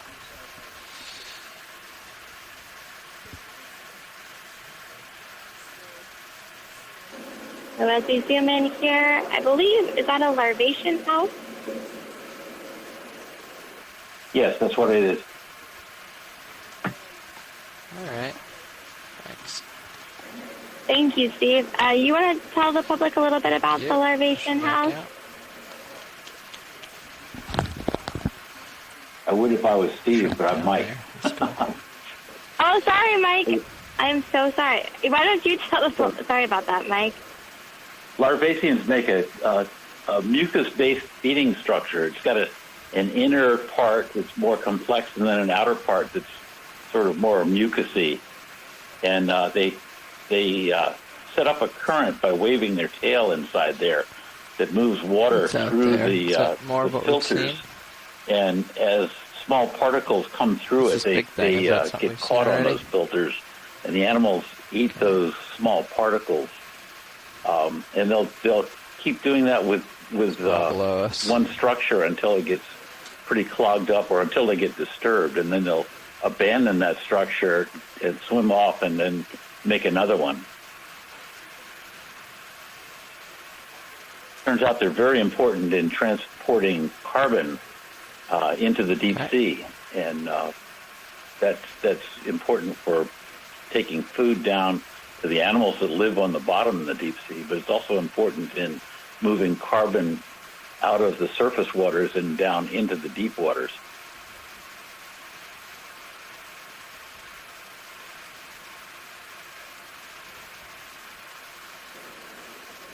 Thanks for that, Mike. It looks like we're zooming in here. Yeah, go ahead. I was just going to say they're zooming on another lobate ctenophore, and you can see the rows of cilia that are beating that look like waves of light moving across. That's actually reflections of the light from the submersible. Taking a little tilt. Like those really tiny cilia that are beating in the rows along the sides of the ctenophore. Can't back up. Thanks. Turning my head left. I did not move my camera. You're still at 45, just in the lower starboard. Great. Give it a little push out here.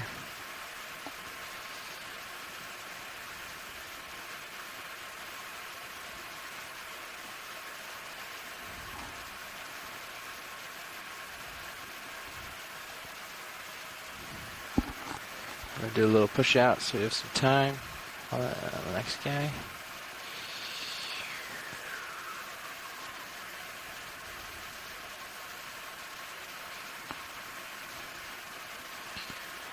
Yeah, it looks like there might have been another one that was at the top left of the screen that went out of focus. I think it's just like getting accustomed to them. They act differently than you're used to. Just kind of. So you're in no auto right now? Yeah. Okay. Z bias. Set at what? 18.7. Yeah. Okay. Pushed out pretty good. Got a couple minutes of zooming time again, so we can look around for something interesting. Snap in on this real quick, make sure it's not something that's we want to see more of. Oh, what is that? Oh, I don't know.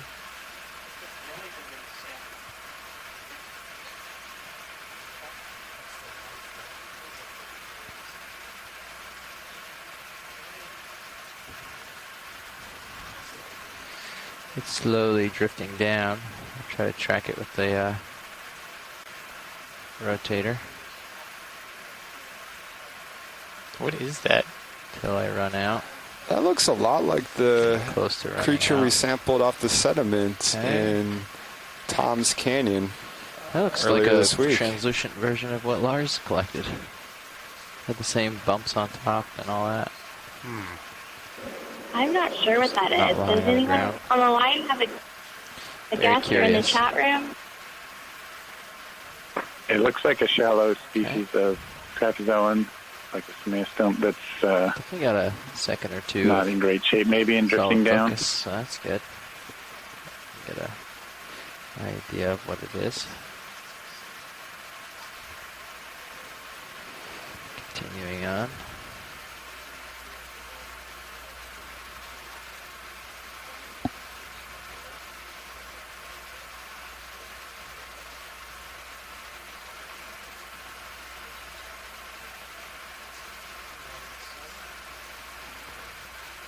We've seen a bunch of those, yeah.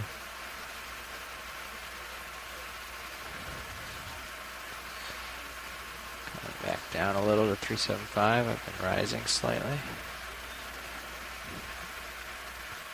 Go to 18.9.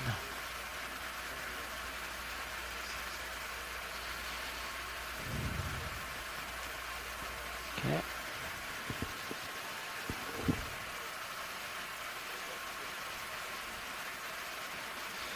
Back to 375 depth. We're coming up on halfway here. If okay. Yeah, the ME20 looks happy. I think we do it. We will try the low light camera again. Okay. You wanna? I'll set out of depth. You wanna give me a little bit of space, Lars? Coming up. Thanks. Setting up for lights off. Great.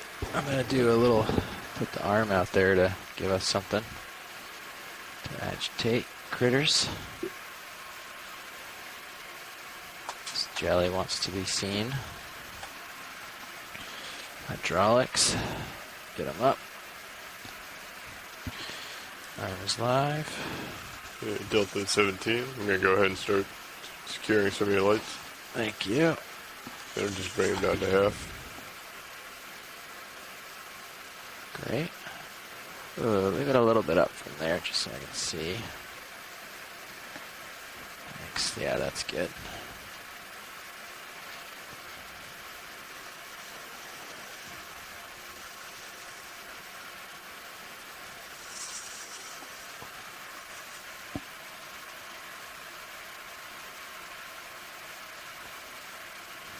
Okay, put it out in the view of the ME20. Get that glob off of there. Get out of there. Okay, good enough. Okay, now I will leave this enabled close by. Pretty much. Yeah, I hit my limits on, well, yeah, I can get it. I can bring the arm lower and point the camera down more if you want more space between it and the camera. Is that true? Sure.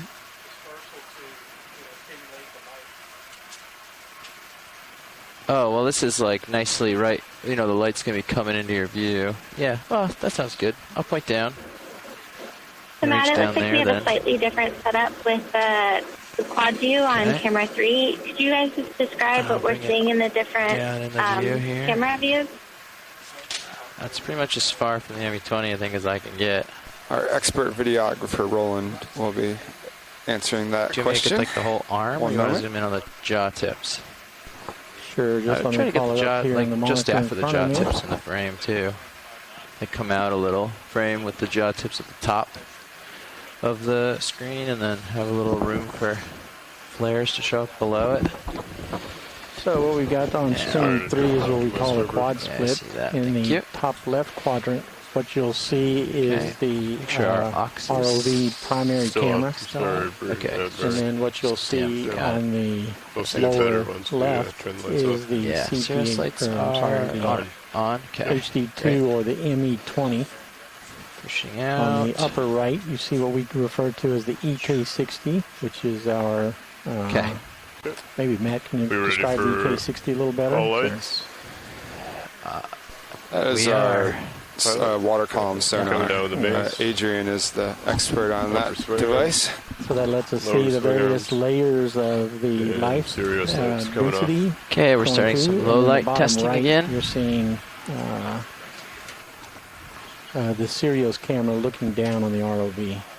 So upper left, the ROV primary. Lower left is the ME20. You see the font just turned on. Delta and the lower 18. right is the Sirius camera. Got my little safety light back there. And we are putting the manipulator arm out in front to attempt a little stimulation of the biology as it flows by the RV in front of the camera. Hopefully see a light show.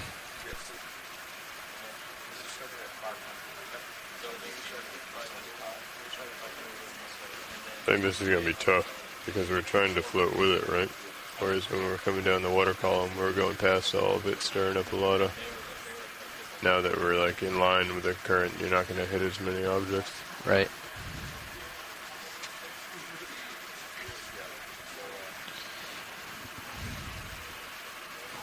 Sorry to drift. I bet if we had the ME20 on Sirius, we'd be able to see a bunch of bioluminescence on D2 as it's getting pulled through it. Yeah. Well, it is possible for, another oblique to, like, turn all the lights out and just look at the brow and do 10 meters a minute up. Yeah, this is the last one, though, right? Oh, yeah, this is the last one. That's true. Okay.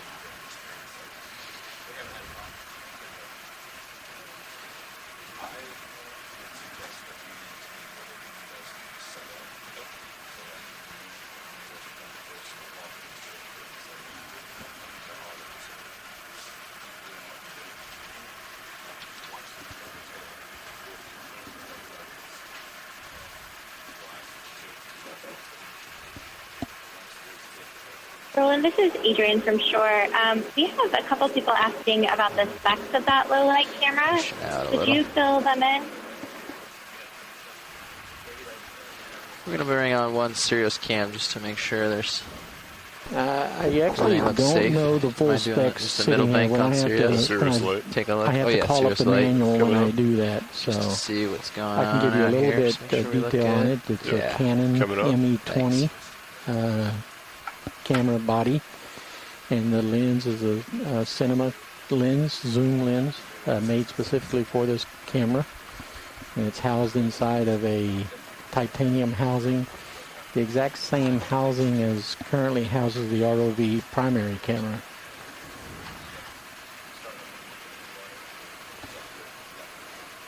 That's about all the details I can give you at the moment. The wrist around to see if it stirred up anything. Didn't do anything. Didn't do much. And during our testing the other day, I believe right now, I'm going to ask the pilot to maybe if he can rotate the hand to see if we can stimulate any more.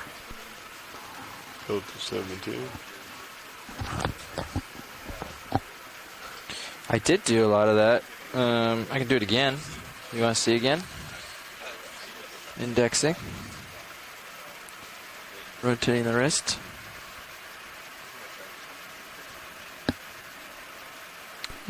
I'll turn on continuous wrist. I'll just spin here, making a little propeller out of the wrist. Okay.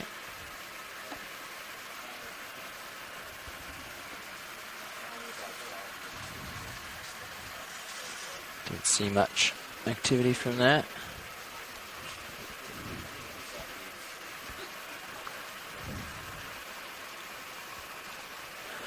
Yeah, so we're not seeing nearly as much bioluminescence as we were seeing during descent and ascent. Well, so I bioluminescent bugs are quiet today, I guess. Amount of maybe we shall water flow passing across our view.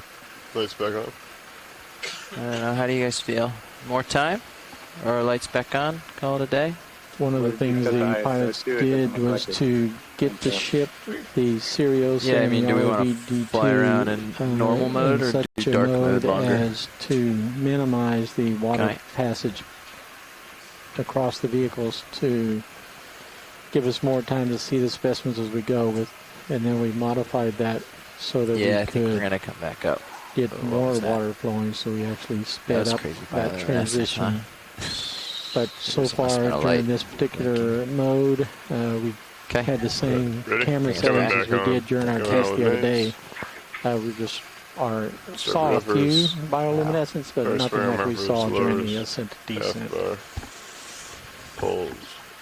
Maybe on another dive I can convince the pilots to go into no light mode during the ascent descent again, and we can capture that. We did record our test the other day, so that is in the video storage banks. Go ahead, watch lead. We have a couple more minutes. It didn't seem like we were getting a lot of bioluminescence, so we're just going to look around for something interesting again. Maybe next time. For everybody watching, we have a couple more minutes We have left. about 2 minutes watch lead. 2 minutes left in the transect, so we weren't seeing much on the ME20, so we're going to keep moving forward with our regular camera. It's hard to get the glares with all the swing arms in, but we'll do our best. You think we got enough distance during the recovery, or we're only at 375 meters? Huh? I was going to ask for it during the ascent, but we're not very deep. Yeah, we're not crazy deep. We could do a little bit, maybe. But. So, pilots? Yes.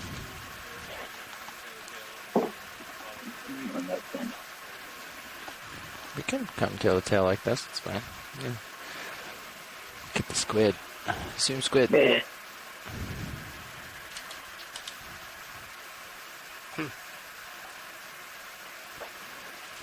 Good.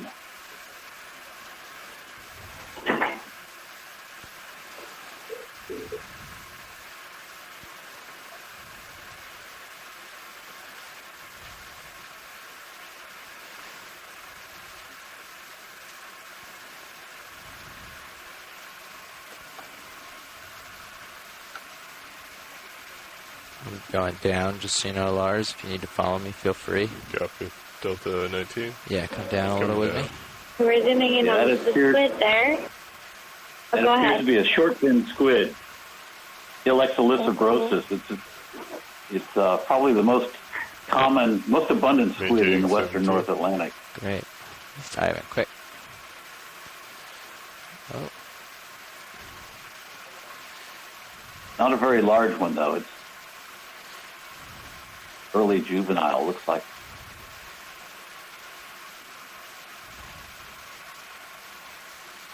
Nice zoom on it, though.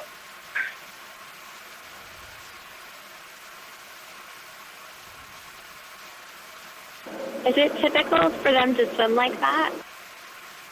Yeah, it's sort of a defensive posture. It's reacting to the presence of the ROV. Lower my camera a little. Thanks. I do it 5-0. All right. All right, everyone. That is time. Okay. Well, that's a good thing to end on. Get as long as we can here. We've got a pretty quick stow That was a and great go, end. Thank you, so pilot. How much did you allot us for going home?